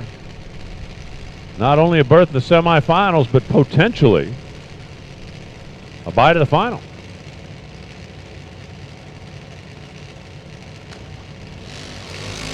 Oh, and it's a red light start for Andrew. So Alana is going to advance.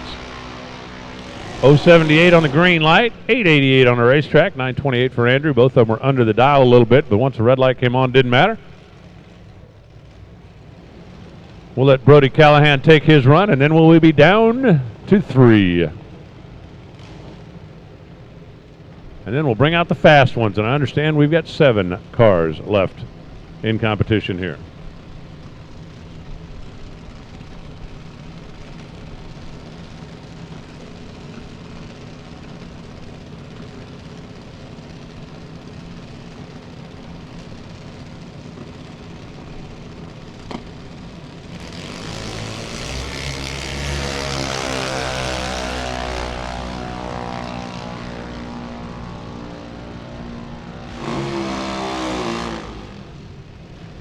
.904, 173 miles an hour, and Brody will bring that thing right back around for the semis.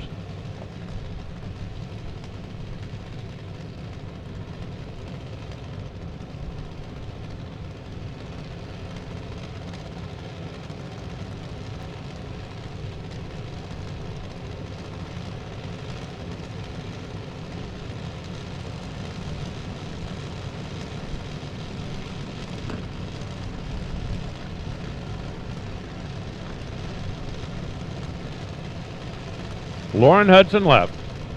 Jackson Airwood right. 1/10 of a second difference in dial. Green lights both sides.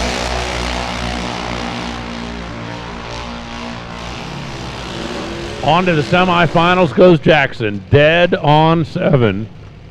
019 reaction taking a thou dead 7. Do not mess with Jackson Airwood right now. Lauren Hudson, 029, crossing second, under 2 thou.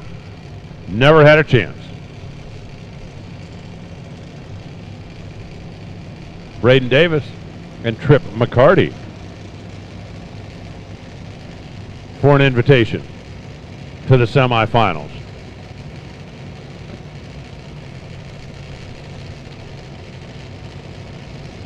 Braden's out of Shotgun Graphics. You know, Shotgun Graphics, he had to get together with the Black Ops paintball guy.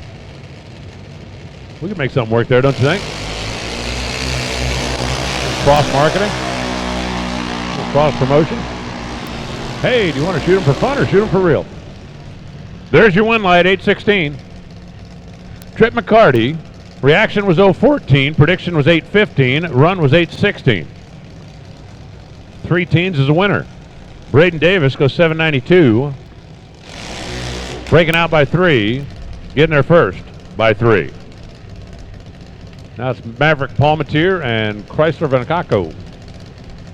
Vanaco out of Florida, Palmatier out of Florida. The FTI Farm Team. There sure appear to be a lot of members of that out here in this part of the world.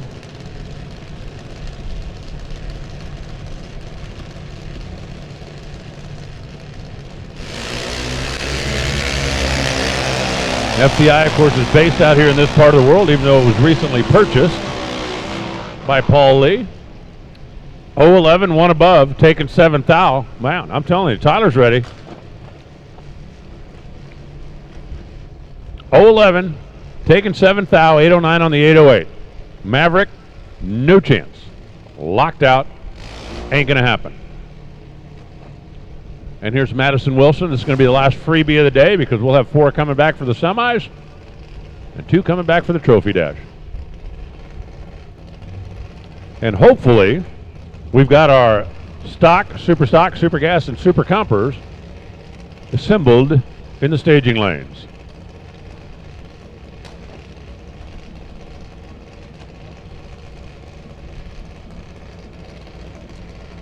Yes.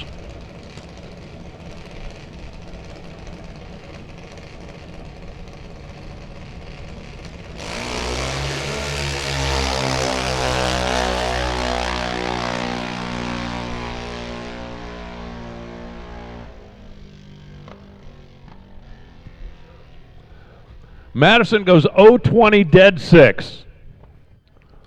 That's not bad. Let me tell you, these kids are good. 0-17 taking a thou, and 0-15 one above, and 0-20 dead 6. There's going to be a fight to get into the final round.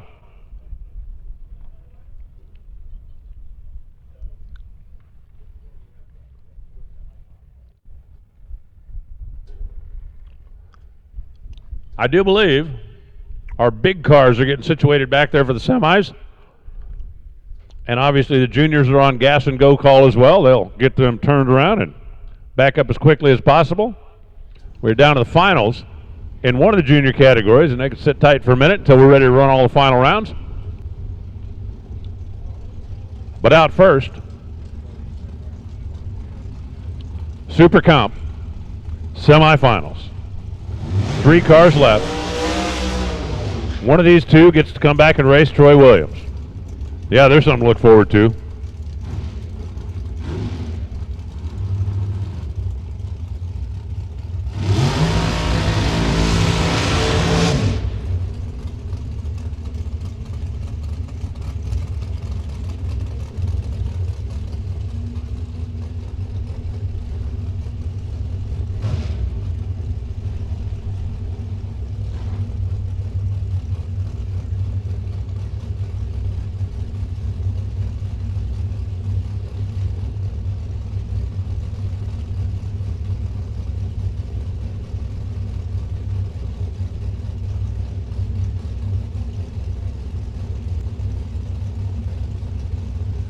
Davey left, Jason right.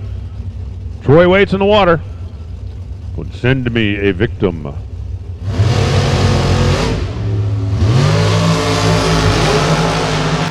on the green, now off of the throttle stop. Davey left, Jason right. Watch the top of the scoreboard. It says Budweiser side, 891 beats 892. Jason was 4 thou better on reaction time. And then he was 7 thou closer down the racetrack. Margin of victory 11 thousandths, and Jason Bader will come back and race Troy in the final. Troy is about to take his practice run.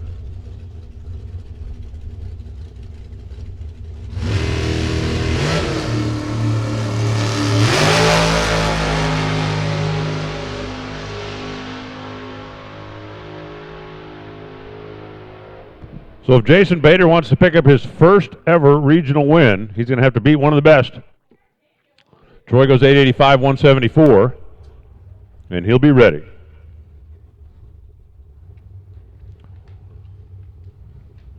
Hey, listen up, juniors. Novice juniors, you guys sit tight for just a second. We're going to bring you up when we're ready for all of the finals. But we do need the intermediate and advanced juniors to hot lap back as quick as you can, please.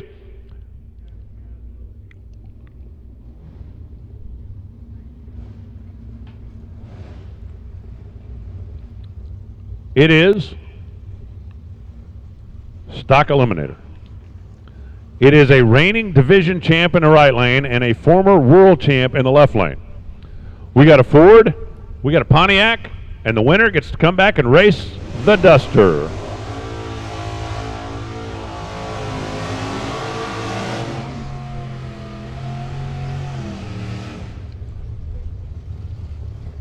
Randy Wilkes is out of Ohio. Jeff Harrington is out of Georgia.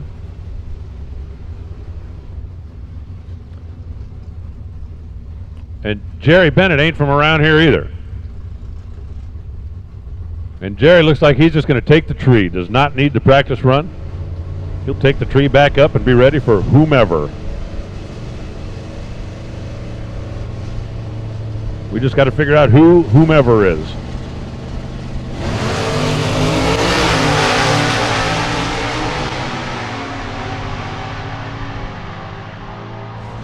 Follow him down to the stripe. It's going to be Randy Wilkes, 999, 129. Jeff Harrington goes 10-15 at 130. Randy was better on the tree by a hun, taking 5 thou. So it'll be Randy Wilkes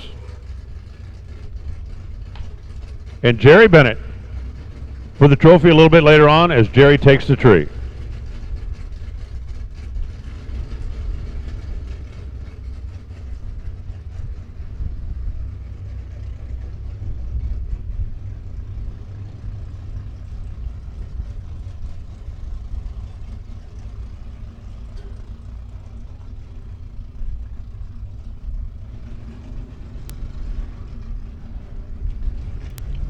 And that final is set. Next up,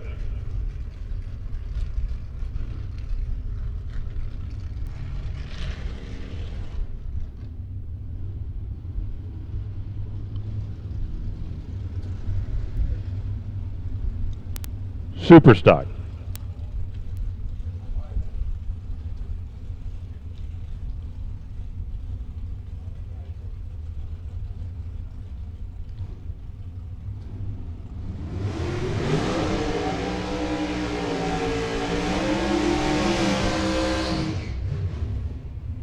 The A modified stocker of Anthony Bertozzi, or the truck of Tyler. C, A for Anthony, T for truck, and T for Tyler.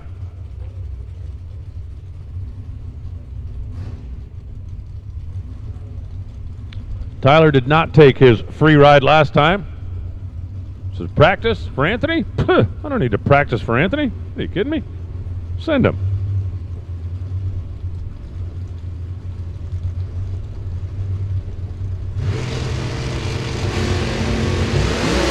Oh, no! Oh, man. Are you ready for this? Tyler Kahele, minus 002 red. Anthony Bertozzi, minus 003 green. Because Tyler lit the cherry and locked out the other red light. So Merrill Shrimpsker is just going to take the tree and then come back and see if he can stop Anthony.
Hey, just a heads up, if you are out of competition and you have money coming, there is no waiting at the pay window right now. If you finished in the money and you're done for the day, come on up.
So let's see, we need our super gassers back.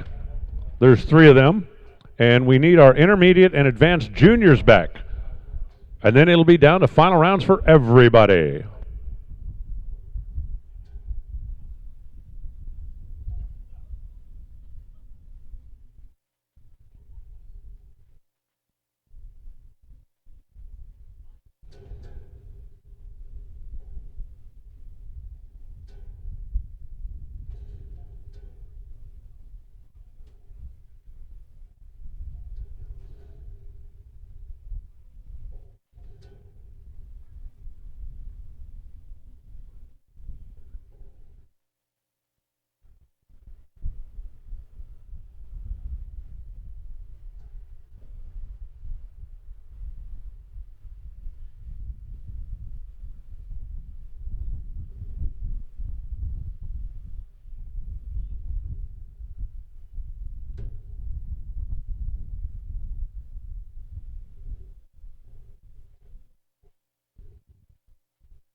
Well, there are 3 cars left in Super Gas.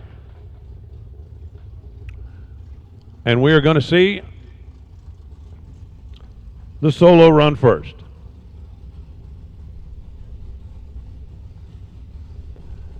Carroll Kenny's little baby boy Jason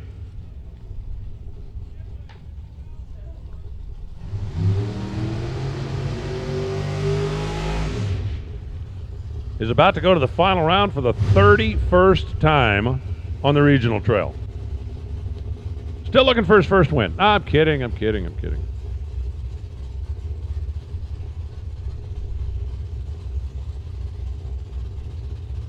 looks like he wants the time run, or at least to practice hit at the tree. I got to tell you, this car has been locked in on both ends of the track today.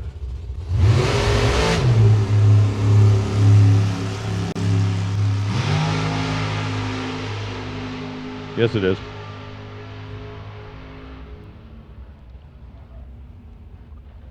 Thousand-foot time run goes 996 at 144, and if you saw him on the tree, that's a classic case where you roll a second, change into the delay box because you just don't want to give it away. He knows what he did. Nobody else does.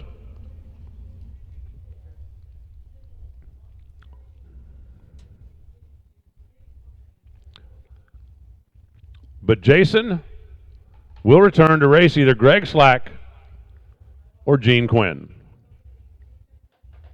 Let's find out which one.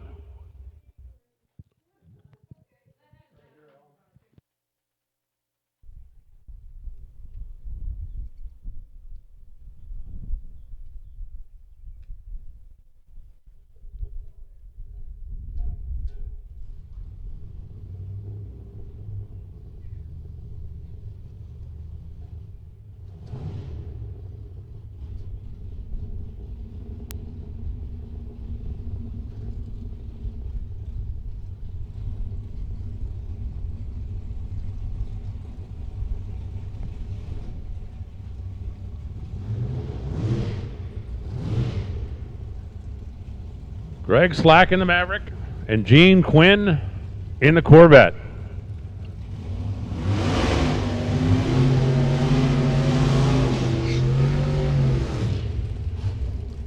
Gene Quinn lives right here.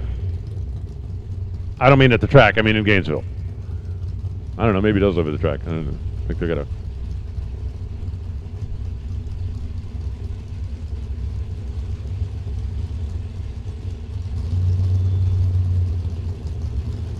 Gene Quinn is also a multiple-time division champ.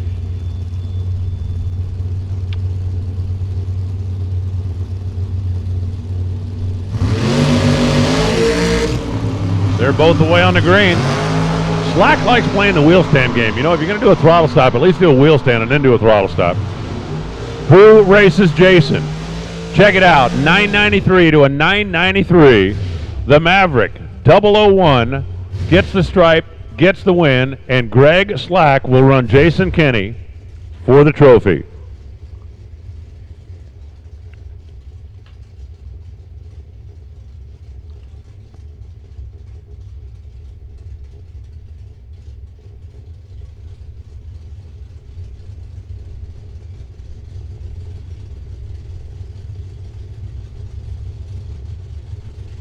I mentioned that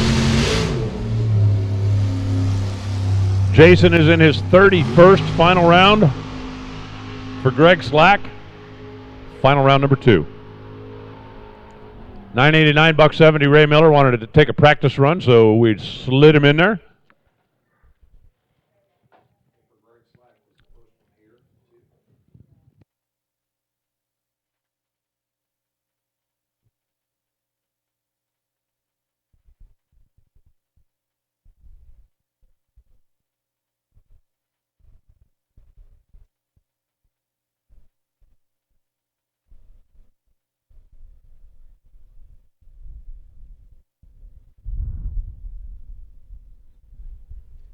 All right, semifinals for the juniors. They're getting strapped in and ready to go. And it looks like I got my Super Street final up here.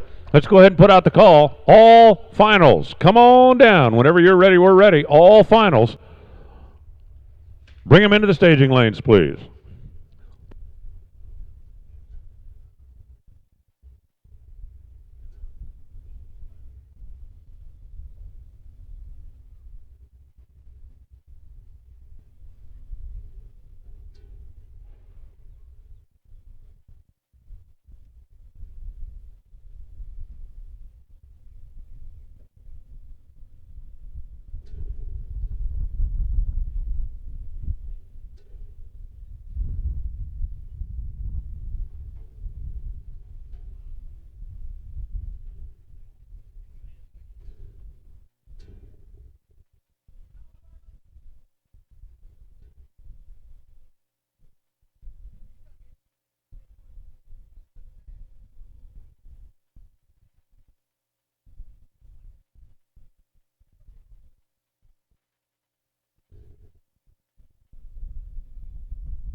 Hey, couple of things.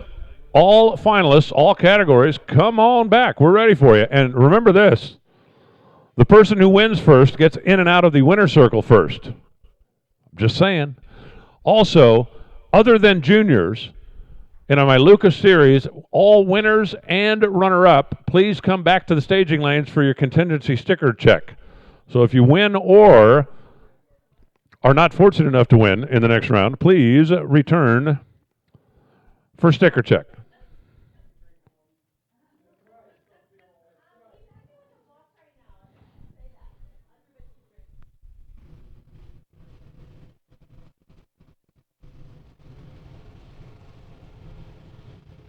Okay, our last semifinals coming up in the little cars.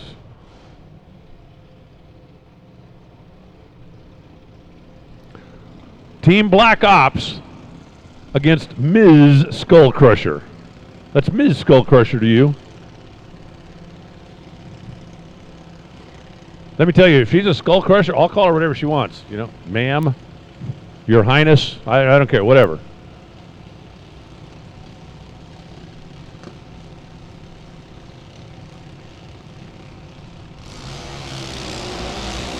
I'm not making fun of a Skull Crusher, even if she is 12 years old.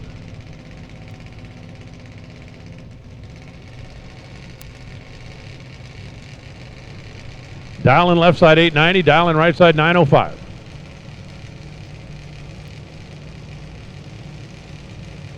For the right to come back and race for the trophy. See, got Super Street, got Top Dragster. I believe we got Super Comp. They are rolling in here now. Ready to fight for the trophy. Ooh, wouldn't it be cool? I mean, no offense, Brody. But I'm just thinking that on the starting line in the right lane is Miss Skull Crusher. On the starting line in the water box is a car that has skulls all over it. Or the Black Ops dude maybe takes them both down.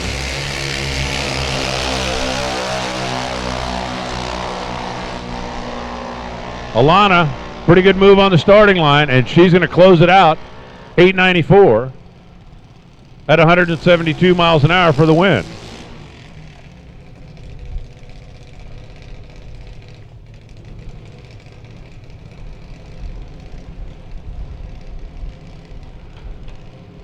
Now, Matthew Peterson's car has got like 9,000 skulls, all part of the paint scheme. And he's going to race the Skull Crusher in the final. And you know, it might be one of those deals like, yeah, she can't crush them all. Let's see how many you can crush.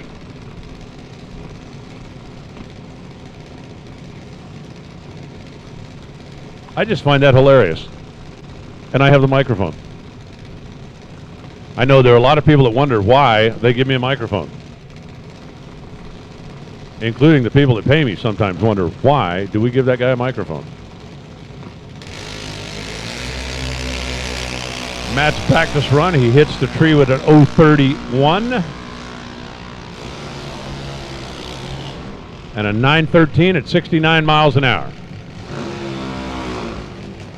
So Alana and Matt will be our final round.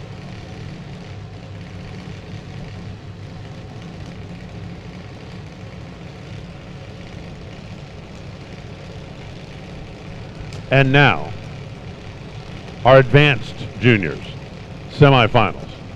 No free ride here. We've got 4 left.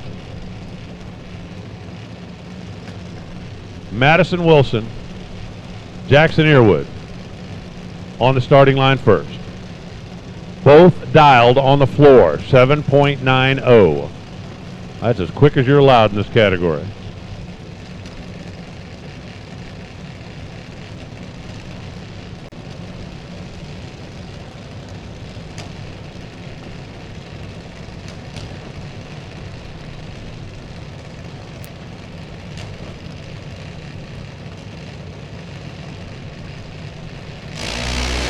Heads up start, and it ends up with a red light.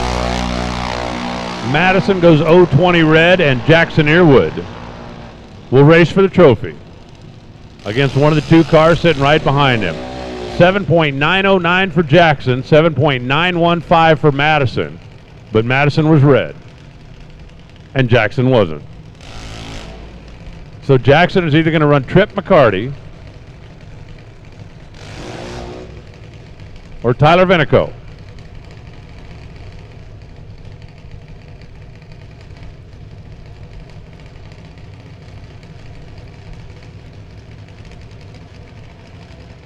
After these 2 cross the stripe, from that point on, everybody who goes down the racetrack and wins gets a trophy. Because they earned it, not because they participated.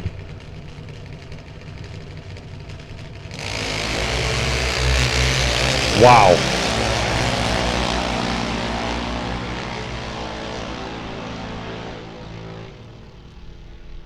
Tyler goes perfect 809 on the 808. Tripp goes 008 817 on the 815, and Tyler wins it. A 008 light left second.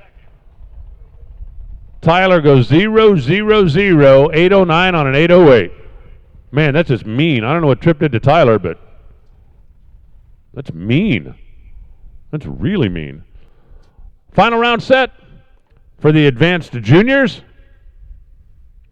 And we're down to all finals. I'm ready to start figuring out who goes home with the hardware.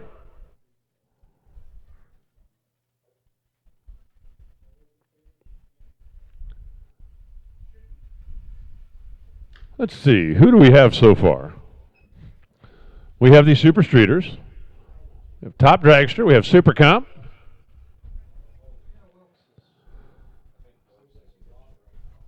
We've got Stock Eliminator rolling in.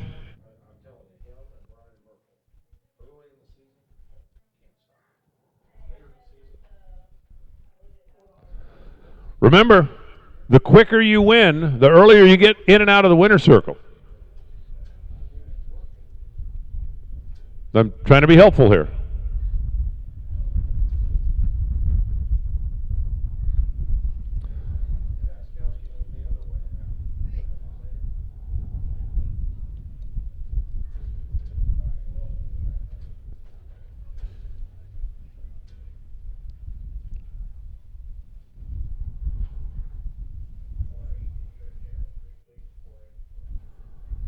Let's see here.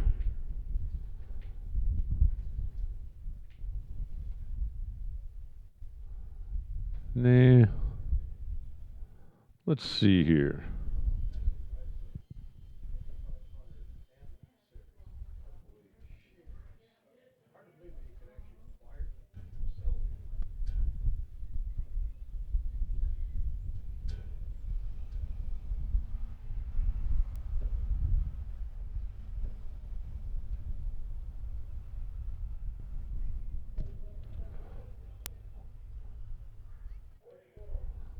This is a practice run.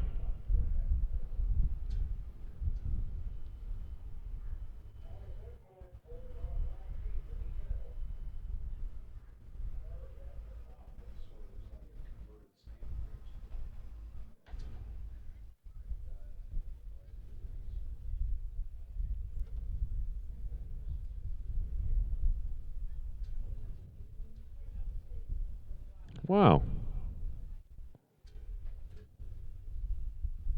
Oh, there it is.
right, so a little practice run going down the racetrack there, and from here on out, we're going to figure out who wins.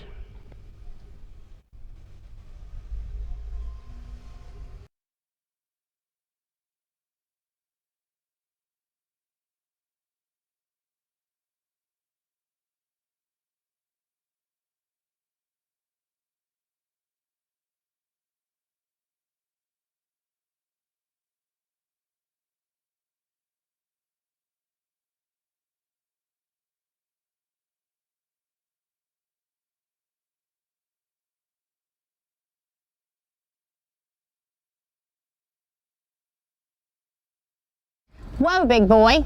I thought the dyno said this car was supposed to fly. How do your service and parts departments perform? For a free evaluation, call us 412-651-2356.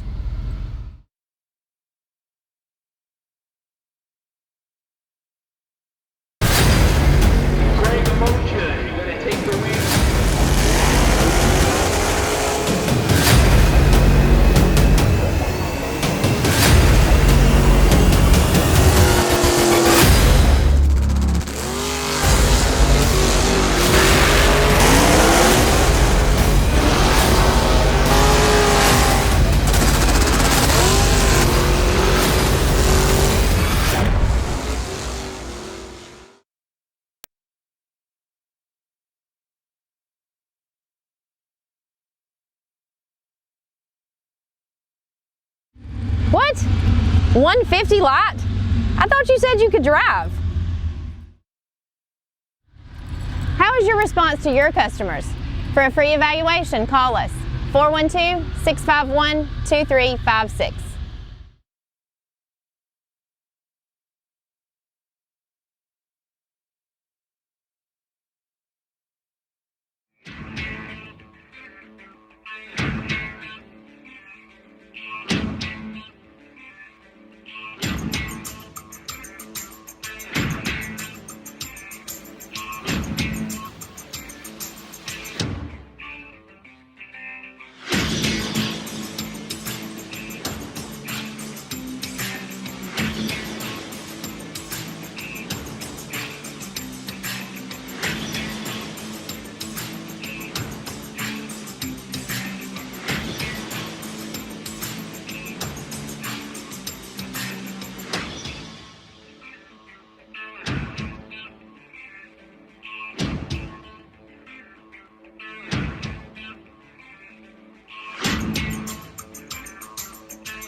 Racers, when it is time for your next race trailer, built the way you want without compromise, look no further than Vintage Trailers. Troy Stone and the entire Vintage team has been in the custom race car trailer business for over 27 years, and for over 22 years racing alongside you using the products they build and sell. Vintage Trailers can put you in exactly the right equipment, whether it's with living quarters, bath facilities, traditional rig, or a stacker, with over 24 designs in-house or built to your specifications. No matter what the need for you, your team, or your entire race operation, Vintage Trailers has what you need. Just look for the slime green rig at the next race to see the quality, vintage manufactured custom stacker, or check them out on the web at vintagetrailers.com. Vintage Trailers, quality by design.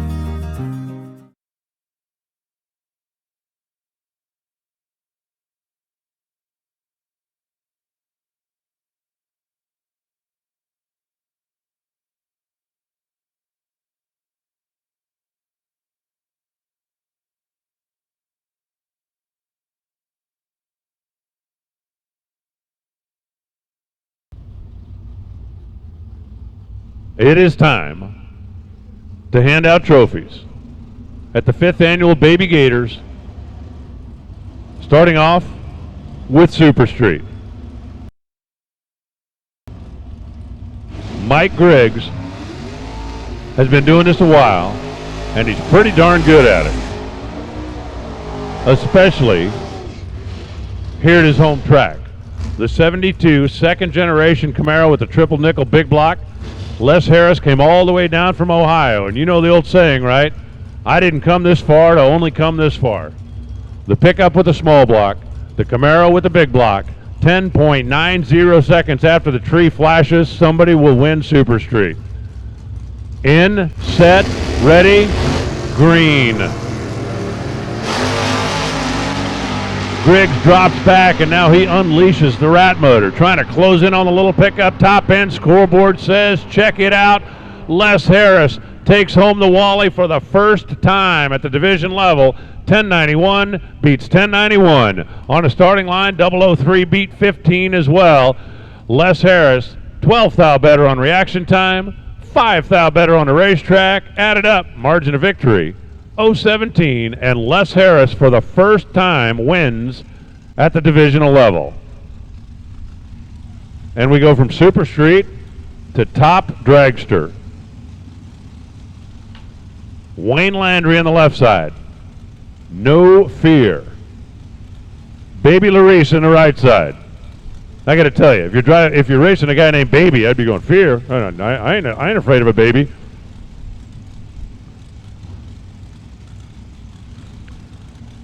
Ross Larice last year finished third in the world, and he has got a stupid fast race car. Landry, well, his ain't exactly a pedestrian either, if you know what I'm saying.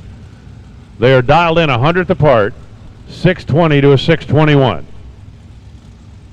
Looks like a couple of drops of water down there behind the pickup, and that's what they're mopping up and blowing off the starting line now. And then we'll bring them in. Both of these racers are from Louisiana. The Cajuns came in here, they saw, they conquered, and decided to battle it out for the trophy amongst themselves.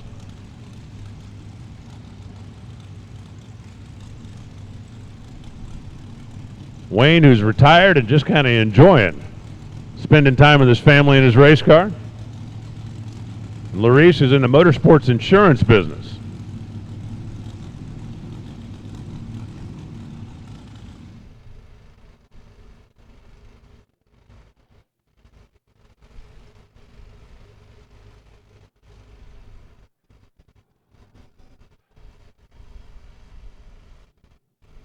I'm not sure what got spoofed out there on the starting line, but looks like they got her dry now. So the dial is 100th apart. They're going to be side by side all the way down the 1,320 feet. Baby Larice, I said, pretty darn good at this. Wayne Landry has never been this far before. And, well, kind of like Les in the truck,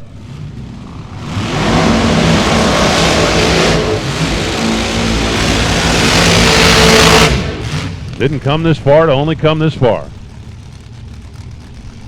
A couple of force-fed 540 inchers that should also be side by side all the way down.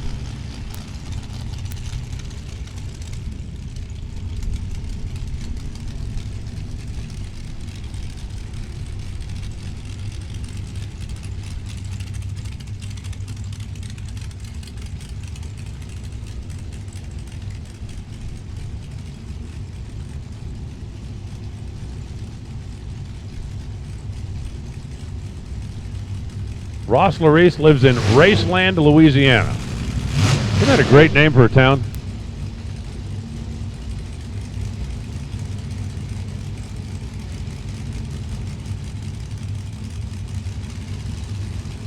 Wayne Landry out of St. Bernard, Louisiana.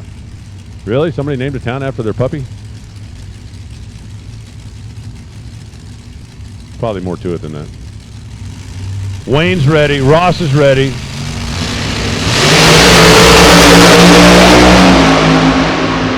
Both drivers away on the green light, and the win light says another first-time winner. Wayne Landry throws a 10-pack at Baby Larice, and Ross was actually in the game. He was 001. and 621. Wayne Landry, 009, takes 7th. Thou runs dead on 1, and that is his first win on the division level. And he knocked out a neighbor to do it. That was a great race. 21 to a 21, 00 to 00 on the tree. I mean, it was a great race if you're Wayne Landry. If you're Ross Release, it, well, it sucked, but you can't have everything. And now it's Super Comp. Troy Williams out of Daytona Beach in the left side. Jason Bader out of Boynton Beach in the right side. So we know this trophy is going to stay in Florida, and we know it's going to Boynton Beach. Troy Williams drops the cherry by 16 thou. The red light's on. Troy is gone, and Jason is taking home the trophy. And oh, by the way, his first time. That's 3 first-time winners and our first 3 finalists. 011, 891, and didn't need any of it. Here comes stock. This will not be a first-time winner because these guys have both been there and done that. Randy Wilkes, as a matter of fact, a former national champion of the Lucas Oil Series. Jerry Bennett out of Hickory, Kentucky, multiple-time winner. The 340 Duster is going to get a head start over Randy Wilkes in the AA automatic fuel-injected Firebird out of Ohio. So we had an all-Division 4 matchup in Top Dragster. This is an all-Division 3 matchup in Stock Eliminator. Locked and loaded. Green lights both sides. Bennett's car drifts over to the right. He now is just trying to ease her back into the middle of the groove without giving up any momentum down the racetrack. Wind light says, check it out, a double breakout, and it goes to Randy. 95 on a 97 is under by 2. Jerry goes 63 on a 66. He's under by 3. Jerry had a substantial advantage on a reaction time, but grabbed him a great big bite at the stripe, and Randy Wilkes just picked up his 8th divisional win. And we've already burned out a couple of altereds in Comp Eliminator. Frank Affronte for 104 Contractors, a Tom Martino built small block in the E-Altered Automatic. And Ed Fetterkyle out of Cooper City, Florida, with a David Nickens built Hemi in his B-Altered Automatic. Handicap will go to Frank.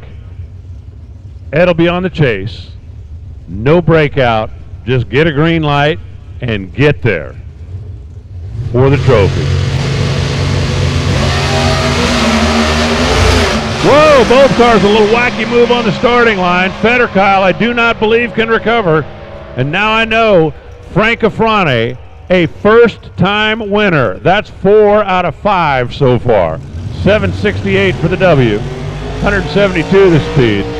Ed was late at the move, and then his car squared the tire and absolutely went crazy out there to a 762 at 189 miles an hour. So Frank Affronte joins our first-time winner club, and that'll bring up Top Sportsman.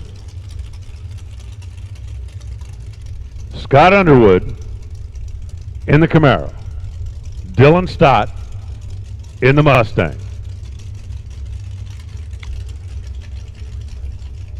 Pretty substantial handicap here when you consider that the whole race for Dylan is only going to be 6.5 seconds long. The division sponsor in the new Gen Mustang out of Stott's Ford in North Carolina against a guy who was a top 5 player last year here in the division out of 565 Boat and RV Storage in Madison, Alabama.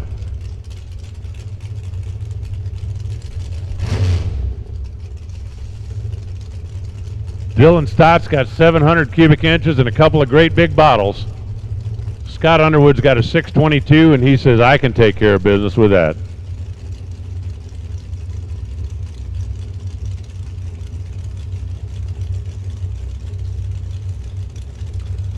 Scott Underwood has got an interesting little resume point.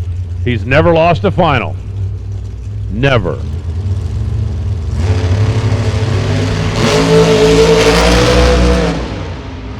Uh-oh, that looked like something came out of the Chevy, and then Dylan had problems as well. What a wacky race that turned out to be. 731, 187 miles an hour for Underwood, who gets the win. But what's the big puddle out there at 60 feet? I don't think I've ever seen a car go out there and leave a puddle at 60 feet and then continue to accelerate. Dylan Stott goes 805 at 128 miles an hour after he got in trouble out there in the middle of the racetrack. But Scott Underwood, the car took off, and when I saw that poof down there, I thought, man, he's in trouble. But it just kept going. 731 for the win, and Scott Underwood improves his final round record to a perfect 4-0.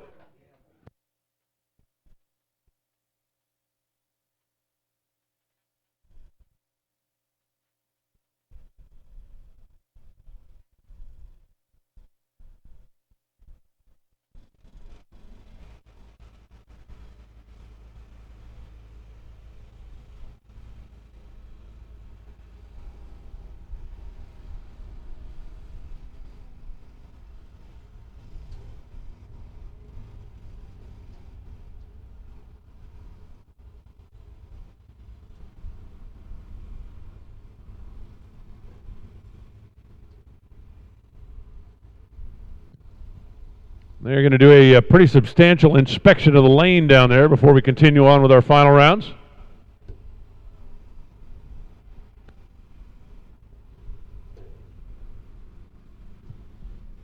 I did not want to see the scrubber roll.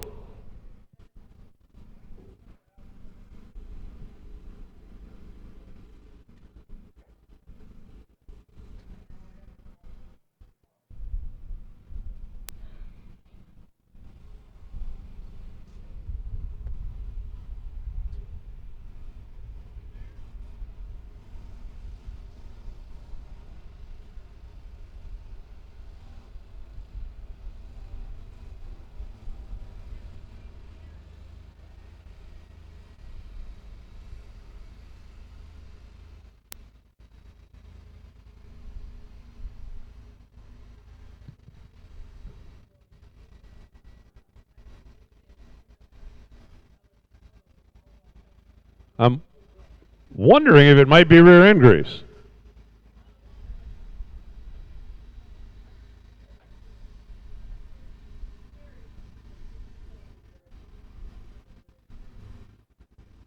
That was very strange.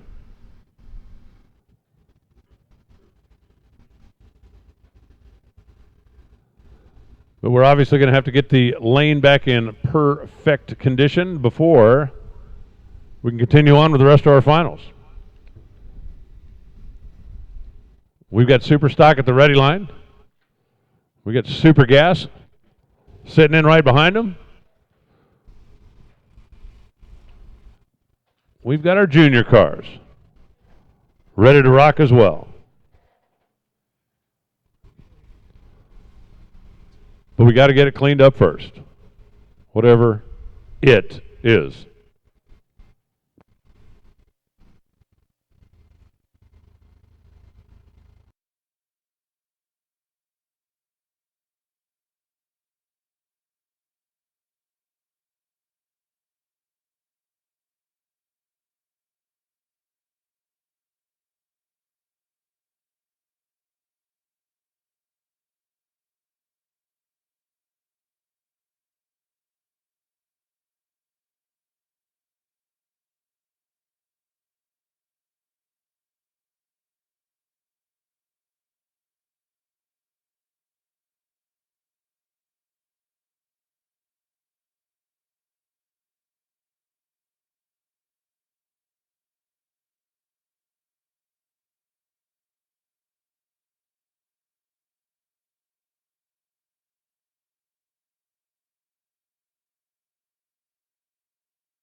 Merrill Shrimsker, who has been doing this a while. How long, you say? I'm glad you asked. Merrill's first final round at the regional level or divisional level was in 1988 at Moroso, believe it or not. Anthony Bertozzi's been here a few times. Now, Merrill Shrimsker has 3 wins, 2 of them right here at Gainesville. So if Merrill's going to win one, it would seem like this would be the place. Well, if you're going to beat Anthony, you got your work cut out for you. I don't care what place you're at. I know that's bad grammar, but it's still true. They are both down away on the green. Shrimpsker's out there in a Chevy 2. Bertozzi closing in the Grand Am, pulling up alongside, looking over, dropping the nose, getting the win. 891 at 144 miles an hour. And Merrill Shrimpsker, who's been doing such a great job all day long, picked a really bad time to have a not very good light. 069 in the final round against Anthony will not win you a whole lot of races. And here's our final in the Lucas Series. And then we've got our juniors. It's Jason and Greg. Sounds like it should be Pro Stock, doesn't it? Greg Slack in the Maverick and Jason Kenny in the Corvette. The little 440-inch Ford making the Maverick go, and a 600 cubic inch Gary Stennett motor getting it done for the Corvette. Both drivers away on the green. Slack is going to get out in front. Jason's going to run more mile an hour, and the wind light is going to come on for Greg Slack. 993 beats 993. Jason had been absolutely knocking the tree down, and in the final round he missed it, and Greg Slack didn't let him off the hook. 93 beats 93 for Greg Slack. It's his second regional win, and he got a Super Gas trophy to set next to his Super Comp one from a couple of years back in Charlotte. Quick practice run right here, and then we've got our junior finals.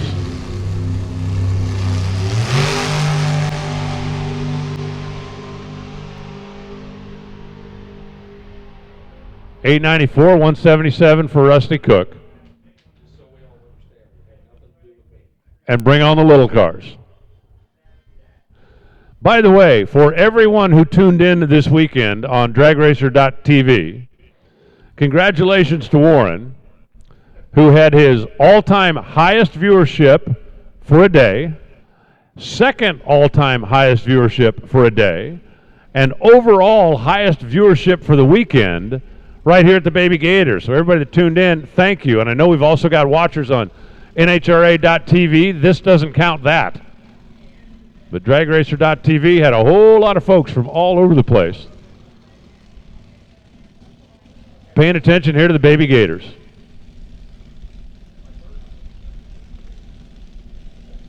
Today was third. Your first, second, and third highest viewership days all this weekend?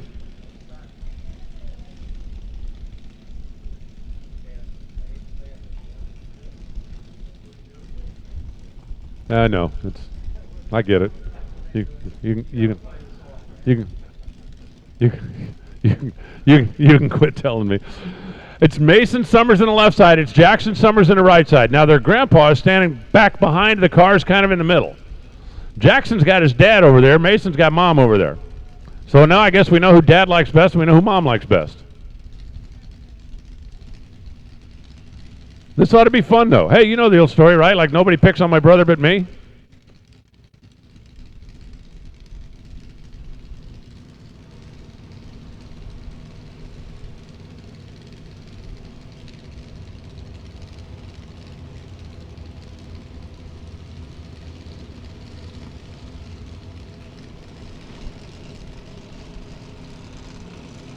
So the Summers kids, Mason, left lane, is 6 years old. Look at mom and dad down there on the starting line. They don't care who wins because they figure they already did. If somebody doesn't get a picture of mom and dad, you're missing a real bet. They are going to be celebrating with one kid and feeling bad for the other one. And the win light goes to Jackson. So the 9-year-old beats up on his younger sibling. 12:11, 52 miles an hour. Mason goes 13:92 at 35 miles an hour. But hey, Mom and Dad, you had a pretty good day out there. And Grandpa, how cool is that?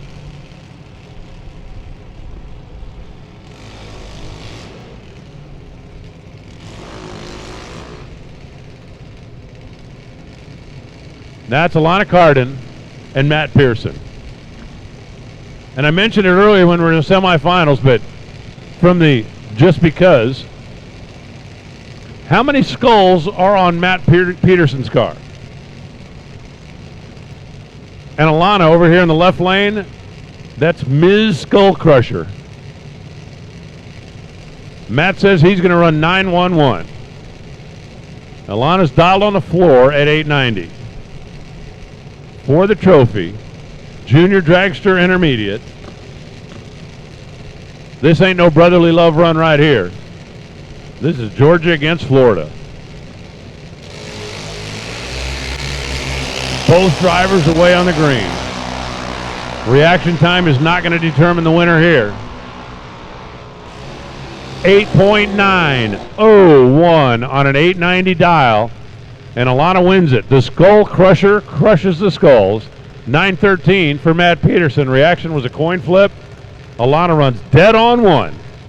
And congratulations to Ms. Skull Crusher. And oh yeah, congratulations to Ms. Skull Crusher's mom, who's having a birthday today and going to get a trophy. The final two cars of the 5th annual Baby Gators are Jackson Earwood and Tyler Vanaco. Jackson on the left side, Tyler on the right side. Once again, it is a Georgia versus Florida match. For the trophy, Junior Dragster advance, and they are off. Down to the finish line stripe, the last win light of the day is going to come on for Jackson. 796, 77 miles an hour. Tyler got there first by 15 thou and ran under by 5 thou. Jackson Earwood was 001 on a reaction time and takes the win. Hey, thanks everybody. We appreciate you being here. All of those of you that participated. I know a lot of you are going to hang out, and we'll see you next week. Don't forget the Draw Golf Tournament on Wednesday. If you're going to be hanging out here, stop by and see Mark Young. He might just have some spots left. I don't know if it's filled up yet, but if it's not, and you got a Wednesday afternoon free, it's going to knock the ball around a little bit. Thank you very much to Rich Schaefer for inviting me to come back and do this. For everybody that came up and said thank you for being here, thank Rich for having me here. He's the reason that I come in, and it's, believe me, it's a whole lot of fun for me to come in here and get an extra few days in Florida. It's not that I live in snow country or anything, but love coming down here and doing the Baby Gators. It's kind of become a tradition now.